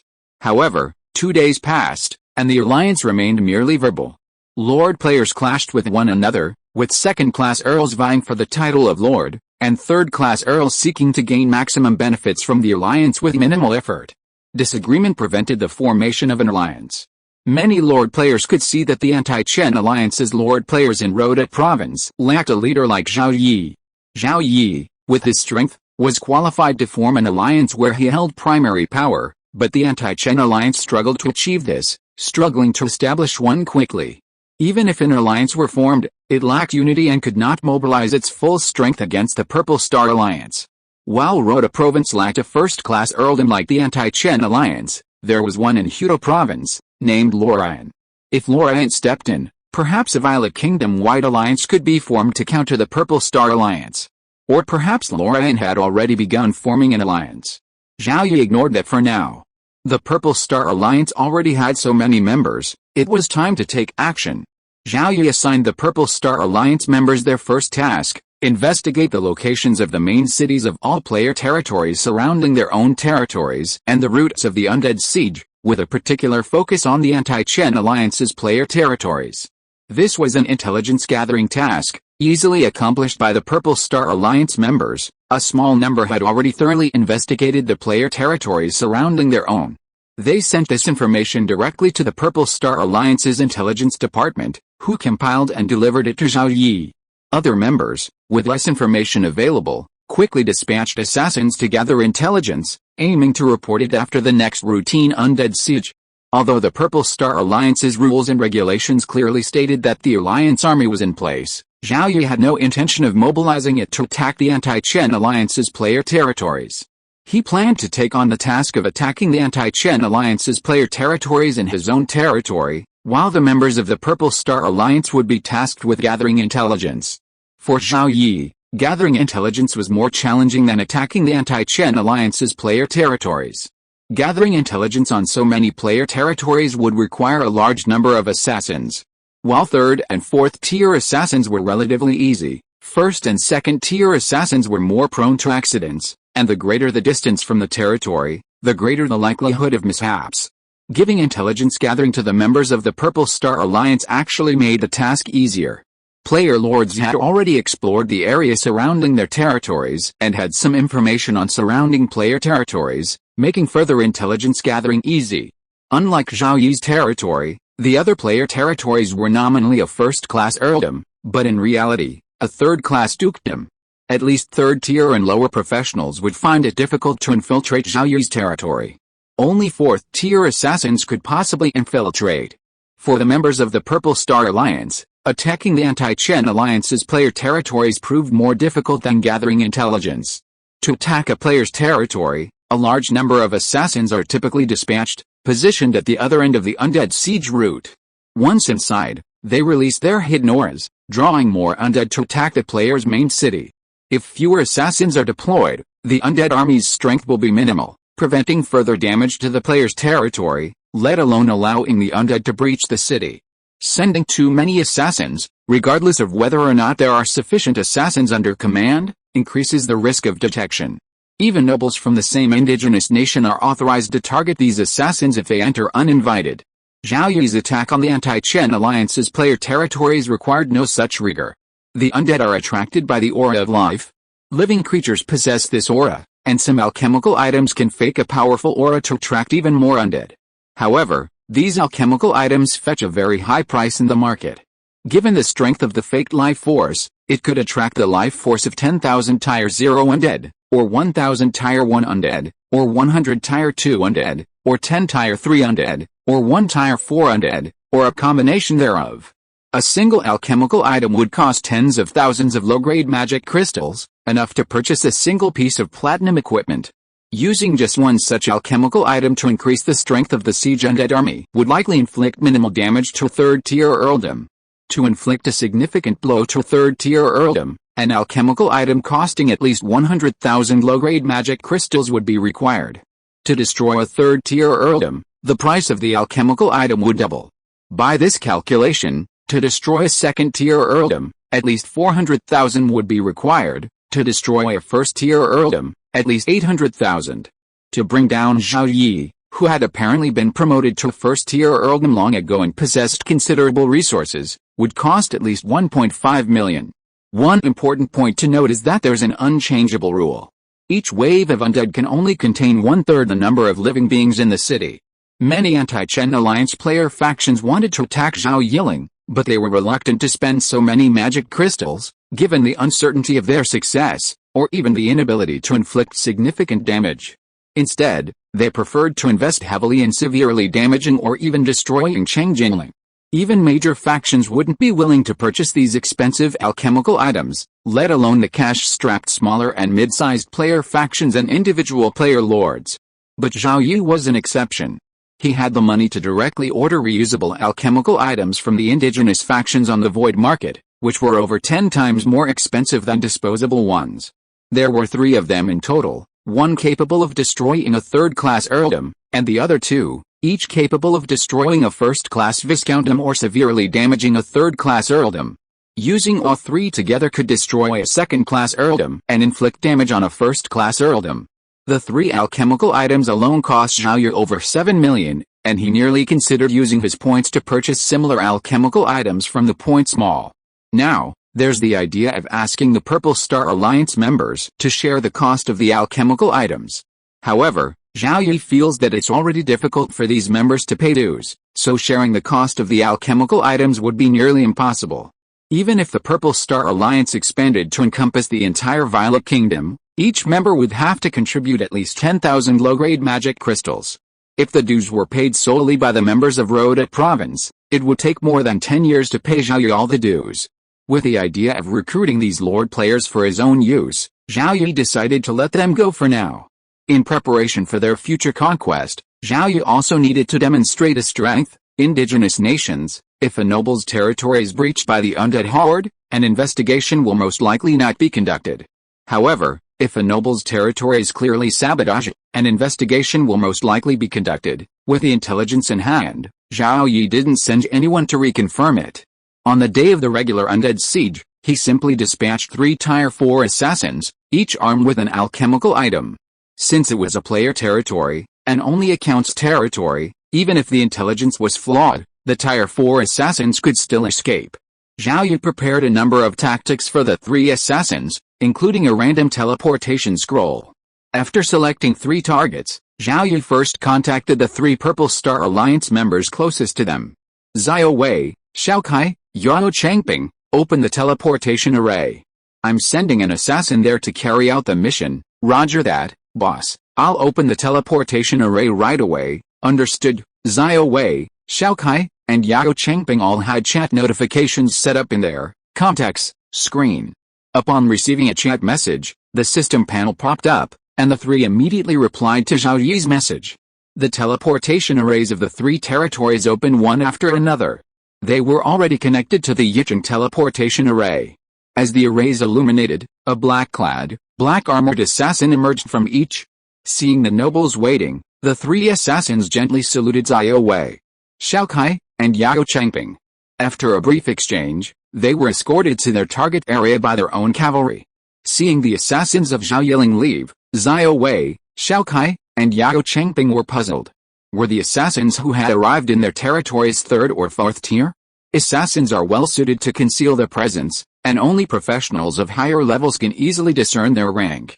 Regardless of whether they were 3rd or 4th tier assassins, Zhao Wei, Xiao Kai, and Yao Changping privately communicated. Just these 3 assassins alone impressed them all with the strength of Zhao Yiling. The other 3 wondered what Zhao Yiling had in mind by sending these assassins. Was he to scout the anti-Chen Alliance player territories, and then attack them? The anti-Chen Alliance players' territories were located right next to theirs. If they could defeat them, the pressure on their own territories would be greatly reduced, a good thing. That night, thanks to accurate intelligence provided by Zhao Wei, Xiao Kai, and Yao Changping, 1 third-class earldom and 2 first-class viscountdoms from the anti-Chen Alliance were annihilated by a far more powerful undead army than usual. Later that night, 3 assassins returned to the territories of Zhao Wei, Xiao Kai, and Yao Changping, before returning to Yicheng via the teleportation array. Soon after, Zhao Yi posted a message in the Zixchen Alliance group chat, announcing the destruction of 3 anti-Chen Alliance territories. Upon seeing Zhao Yi's message, Zhao Wei, Xiao Kai, and Yao Changping were unsure of its authenticity, but they knew assassins under boss Zhao Yi had appeared in their territories, so they followed suit.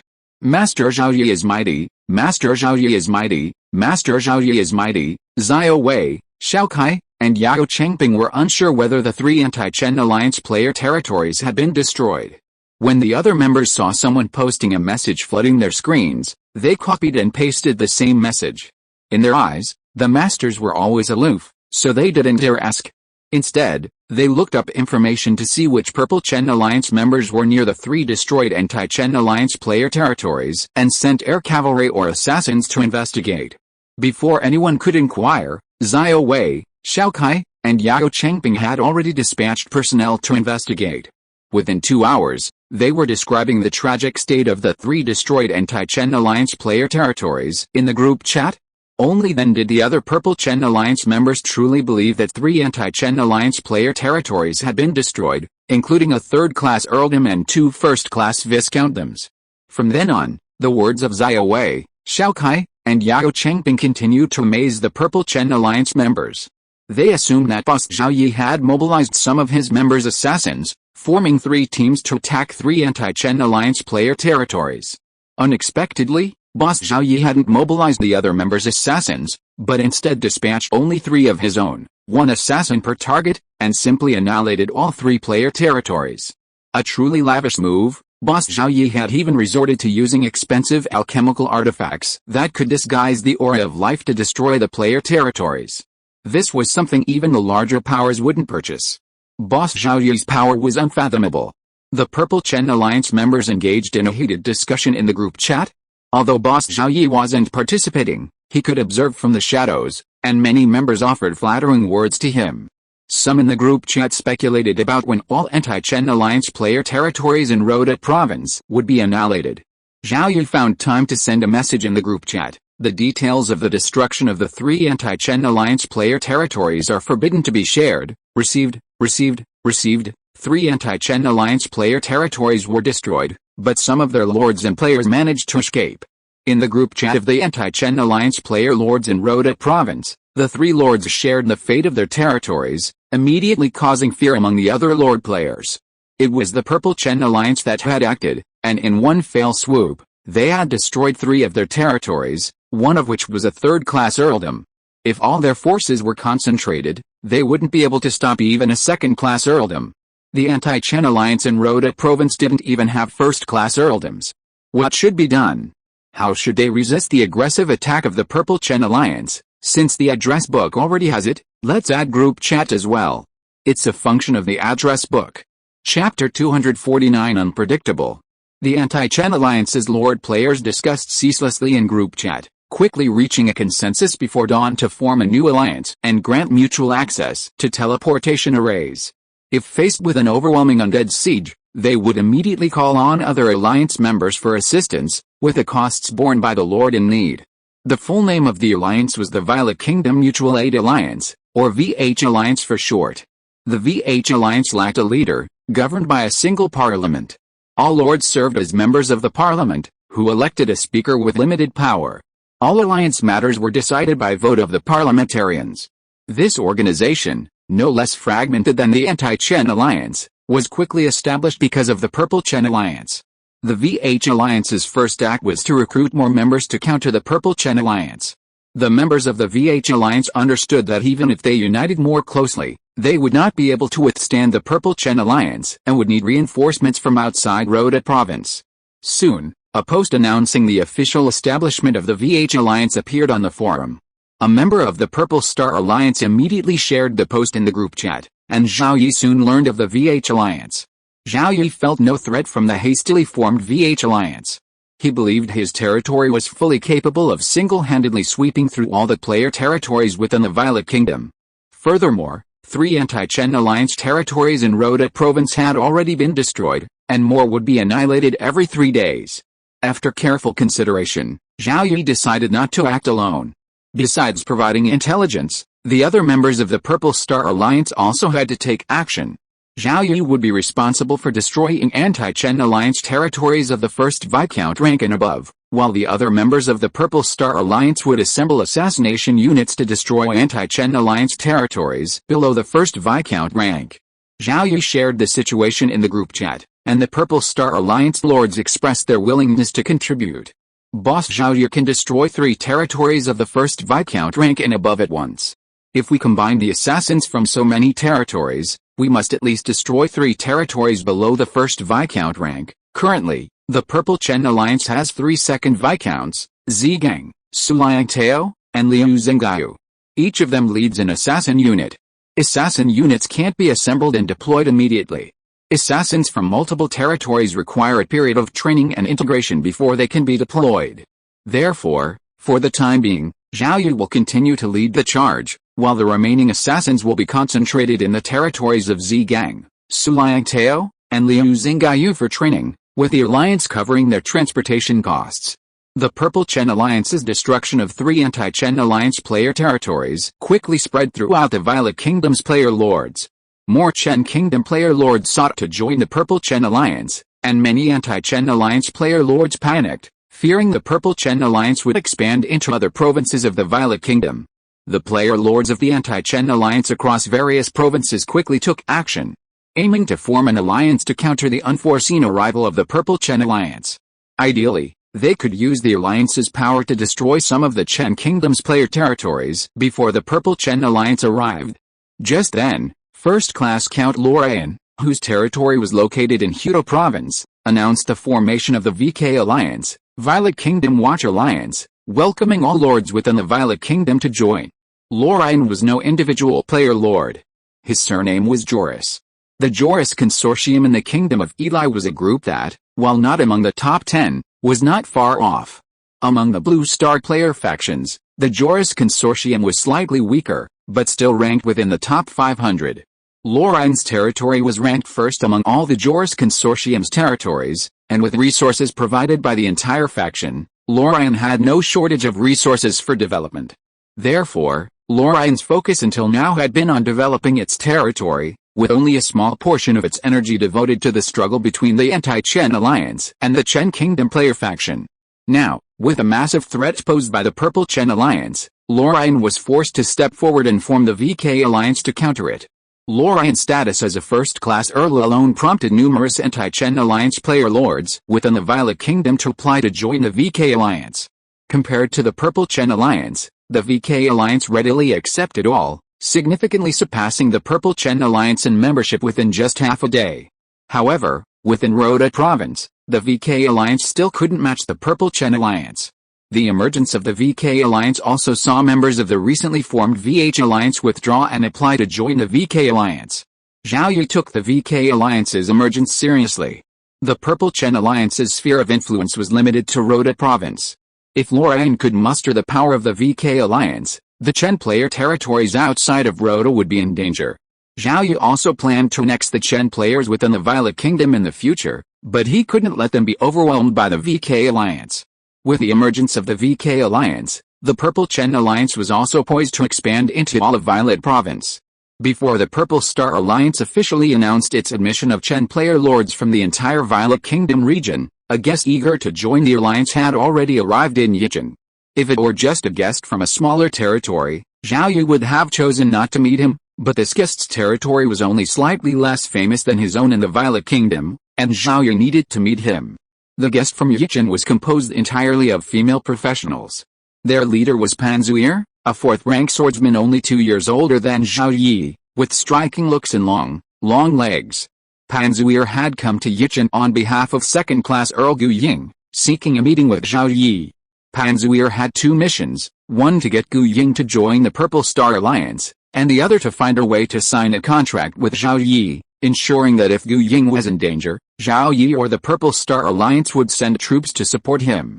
Both the Purple Star Alliance's expansion and Gu Ying's request for assistance were driven by the VK Alliance. Gu Ying and Lorian were both located in the Hudo province of the Violet Kingdom. Gu Ying's territory was only a second-class earldom, while Lorian's was a first-class earldom. Gu Ying's territory consisted of only one player territory, and possessed greater financial resources than the average individual player territory. Lorian, backed by the Joris Consortium, possessed far greater financial resources than Gu Ying's. Previously, Lorian had devoted only a small portion of its efforts to the conflict between the anti-Chen Alliance and the Chen player faction. Even with that small contribution, Lorian's strength was no match for the Chen player lords of Hudo Province. It was only Gu Ying, by assembling the combined might of the Chen player lords of Hudo Province, that was able to barely hold off Lorien. Now, Lorien had formed the VK Alliance, devoting even greater attention to the conflict between the anti-Chen Alliance and the Chen player faction. Although the VK Alliance was newly formed, Gu Ying sensed the situation was dire. If no action was taken, his territory, along with the other Chen player territories in Hudou province, would be annihilated by the VK Alliance. Gu Ying immediately dispatched her assistant, Pan Zuier, to Zhao Yi territory on her behalf, seeking a meeting with him. She hoped to recruit the power of the Purple Star Alliance to resist the VK Alliance. Zhao Yi met Pan Zuier in the reception room of the city hall. Pan Zuier humbled herself in front of Zhao Yi. Master Zhao Yi, I come from the second-class earldom of Guying in Hudou province, a territory that only recruits female professionals. I am Earl Gu Ying's assistant. With the emergence of the VK Alliance, our territory lacks the strength to resist the territory of Lorien, let alone the VK Alliance. I hope to join the Purple Star Alliance and receive your support in times of danger. Pan Zuier unburled, her words and expression appearing pitiful. It seemed she hoped Zhao Yi, as a man, would help a group of vulnerable women.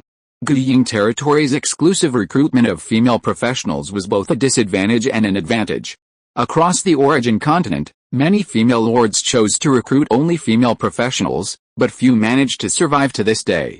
Guying territory is arguably the most powerful of these territories. Guying territory is a second-class earldom, and with so many women in its ranks, Guying has been able to rally most of the Chen player lords in Hudou province to fight against a Lorien territory. Originally, the Purple Chen Alliance planned to pacify Rhoda province first before expanding outward. However, the emergence of the VK Alliance has posed a significant threat to the Purple Chen Alliance's Chen player lords outside of Rhoda. I've decided to open the Purple Chen Alliance to members from across the Violet Kingdom. Your territory meets the Purple Chen Alliance's requirements and you may join.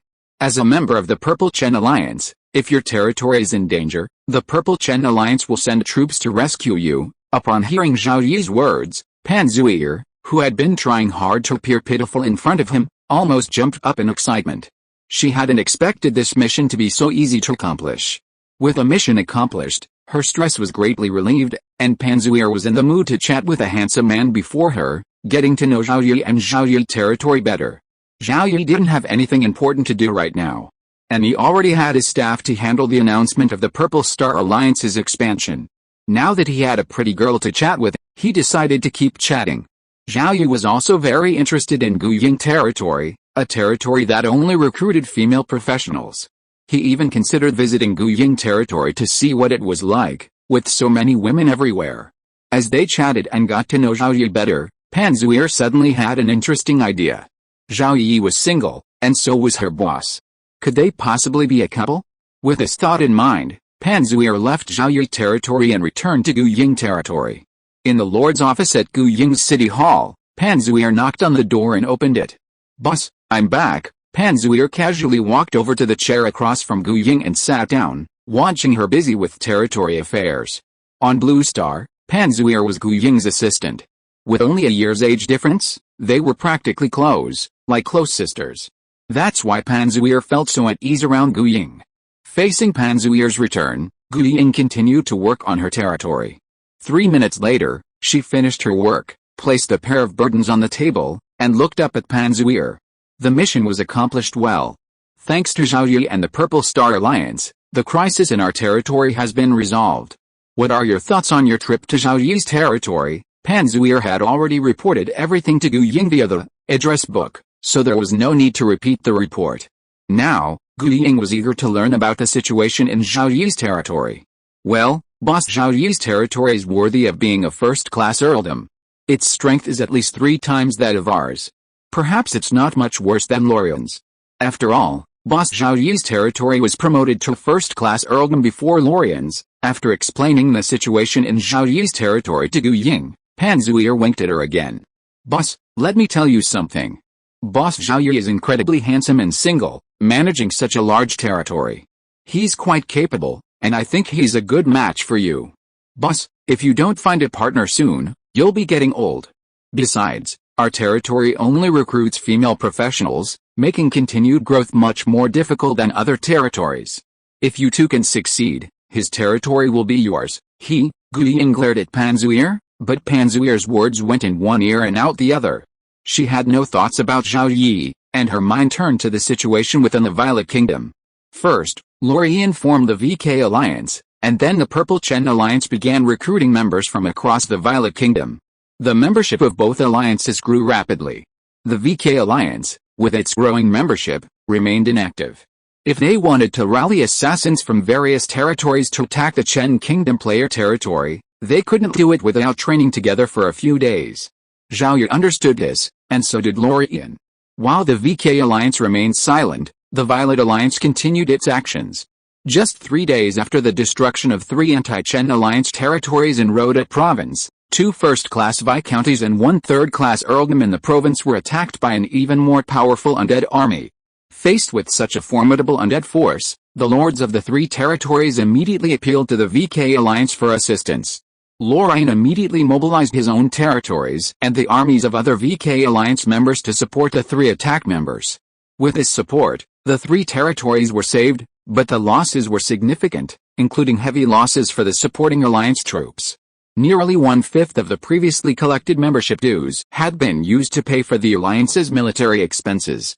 If the Purple Chen Alliance launched a few more such attacks, the VK Alliance would likely face financial difficulties. To maintain the VK Alliance, Lorien would need continuous infusions from Lorien. This was causing Lorien a headache. The VK Alliance had been formed to counter the Purple Chen Alliance, and maintaining it would require a vast expenditure of magic crystals and even Blue Star's wealth, hindering the development of his own territory. Even though it was a first-order territory under Joris, the Joris Consortium was not well developed in the game world, and the resources it could provide were limited. However, without the VK Alliance, once the Purple Star Alliance expanded to the entire Violet Kingdom, a first-class earldom would not be able to resist the Purple Star Alliance. After thinking for a long time, Lorien could not come up with a solution, which was a headache. 8,000 words to update, 4,000 words to update tomorrow, save some drafts. Chapter 250, Peace Talks? Zhao Yi felt a little regretful for not having destroyed the 3 anti-Chen Alliance player territories. With the emergence of the VK Alliance, the anti-Chen Alliance player lords within the Violet Kingdom had truly united. Destroying the anti-Chen Alliance, VK Alliance, player territories would become significantly more difficult. Even if they weren't destroyed, the 3 VK Alliance player territories would suffer losses against the undead horde, and even the VK Alliance's reinforcements would suffer losses. Adding to the military expenditures, how long could the VK Alliance hold out? 3 days later, Zhao Yi dispatched 3 4th-tier assassins to repeat the previous 3 targets. The VK Alliance reinforcements arrived just in time, but the losses inflicted on the 3 territories were even greater, and the reinforcements also suffered some losses. Seeing the losses, one lord felt his territory was unsustainable and decided to abandon it. The other 2 lords were also hesitant. Upon learning of this, Lorien came up with the idea of absorbing the high-quality population from his territory. Lorien's territory had originally focused on recruiting players, while individual player territories mostly recruited indigenous people. As players continue to integrate into the game world, more player lords are recruiting both players and natives. Zhao Yiling is a prime example. Originally populated primarily by natives, the territory now boasts 30,000 players, and this influx of players hasn't impacted its growth. With a shortage of high-quality recruits and a rapidly rising recruitment score, improving territory strength is becoming increasingly difficult. If one can recruit a high-quality population from these 3 territories, their own strength will rise significantly. By continuing to recruit high-quality populations from other VK Alliance member territories, even a first-class earldom could rival a marquisate. Of course, recruiting high-quality populations comes at a price. If the territory itself is lost, they can trade for more of Blue Star's wealth. For the Joris Consortium, while the game world's wealth is limited, Blue Star's wealth is plentiful, provided those individuals are willing to accept it. With this in mind, Lorien immediately instructed his men to contact the 3 player lords. Faced with the offer of the Lorien territory to trade Blue Star's wealth for high-quality populations, all 3 lord players were willing, and they themselves also wanted to join the Lorien territory. Abandoning their territory left them with 3 options: settling in a native city, developing their power there, or joining a player territory. Settling in a native city significantly slowed their leveling.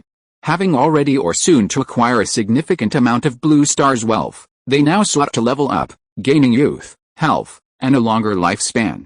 Developing their power in a native city, primarily by establishing a mercenary group, could slightly increase their leveling, but the presence of their own forces would provoke hostility from the native forces, a dangerous prospect. Joining another player territory offered the fastest leveling of the three options, but required finding a strong territory to join. With their own strength, they could also gain a certain level of status, which was sufficient. The Lorraine territory they knew was a very good option. And all three Lord players expressed their desire to join Lorraine's forces, giving it a try. His subordinates reported the matter to Lorraine. The three Lord players, 2 at level 3 and 1 at level 4, were a good option, considering they comprised the majority of the players in his territory.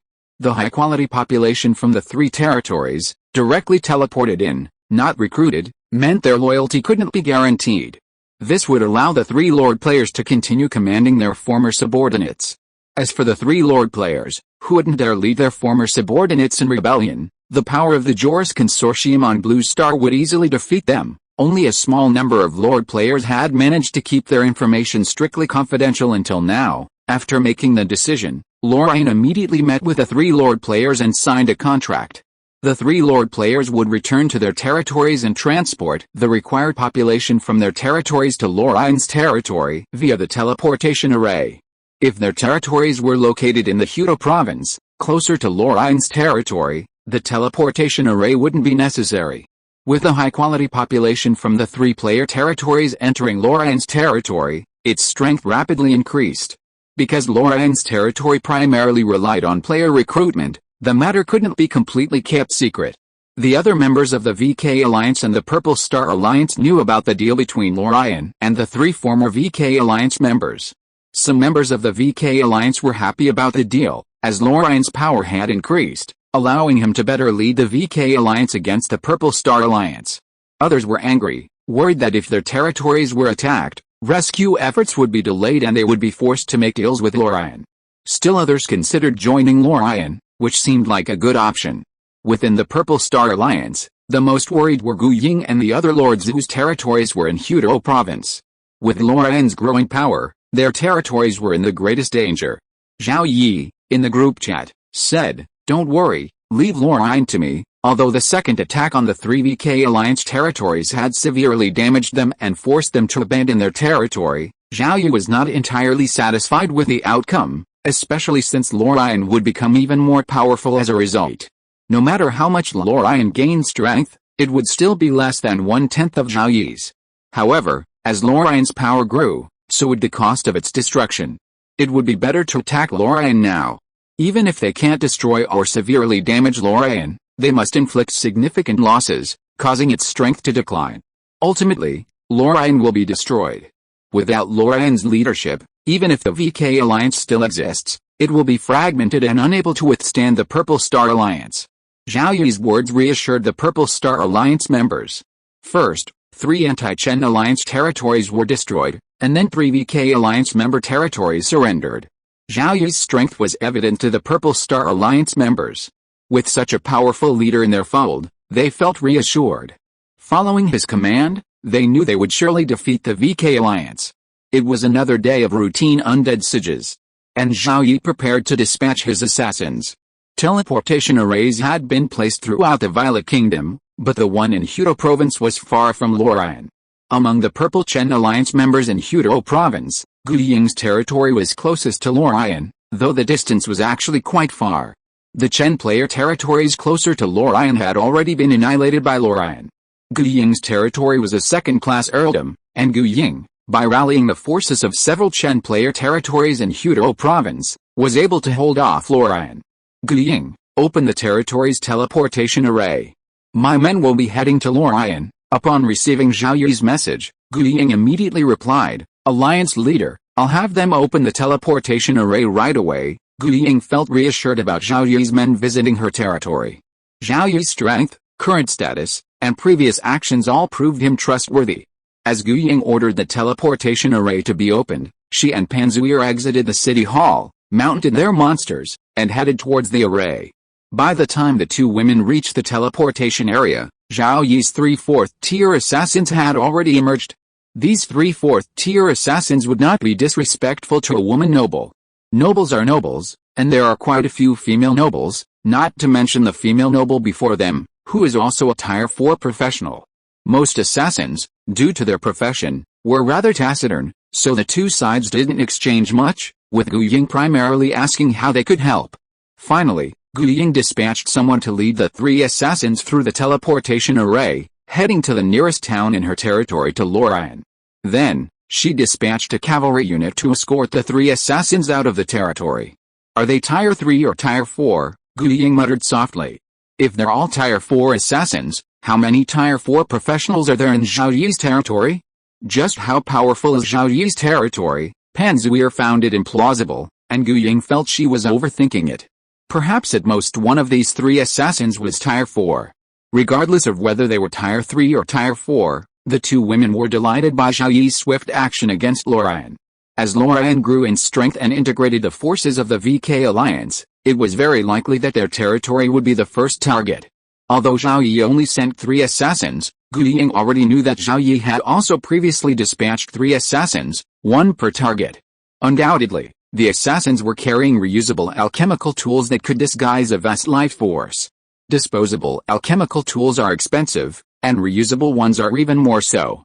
With the financial resources of Gu Ying's territory, they could barely spare a few tens of thousands of low-grade magic crystals to purchase a single disposable alchemical tool. They were only expected to be effective against a first-class viscount, and wouldn't even be able to destroy a third-class earldom. It's hard to imagine Zhao Yi's wealth, as he could afford to spend over 1 million yuan on 3 reusable alchemical tools. On Blue Star, Gu Ying's father founded a company. When Gu Ying was in college, his father passed away. Gu Ying took a leave of absence to take over the company. Thanks to her hard work, the company's performance soared. If the company were to go public, its market capitalization would likely exceed 10 billion Shen yuan. Market capitalization is market capitalization. Gu Ying's available funds are limited, so their small force can only support the development of a single territory.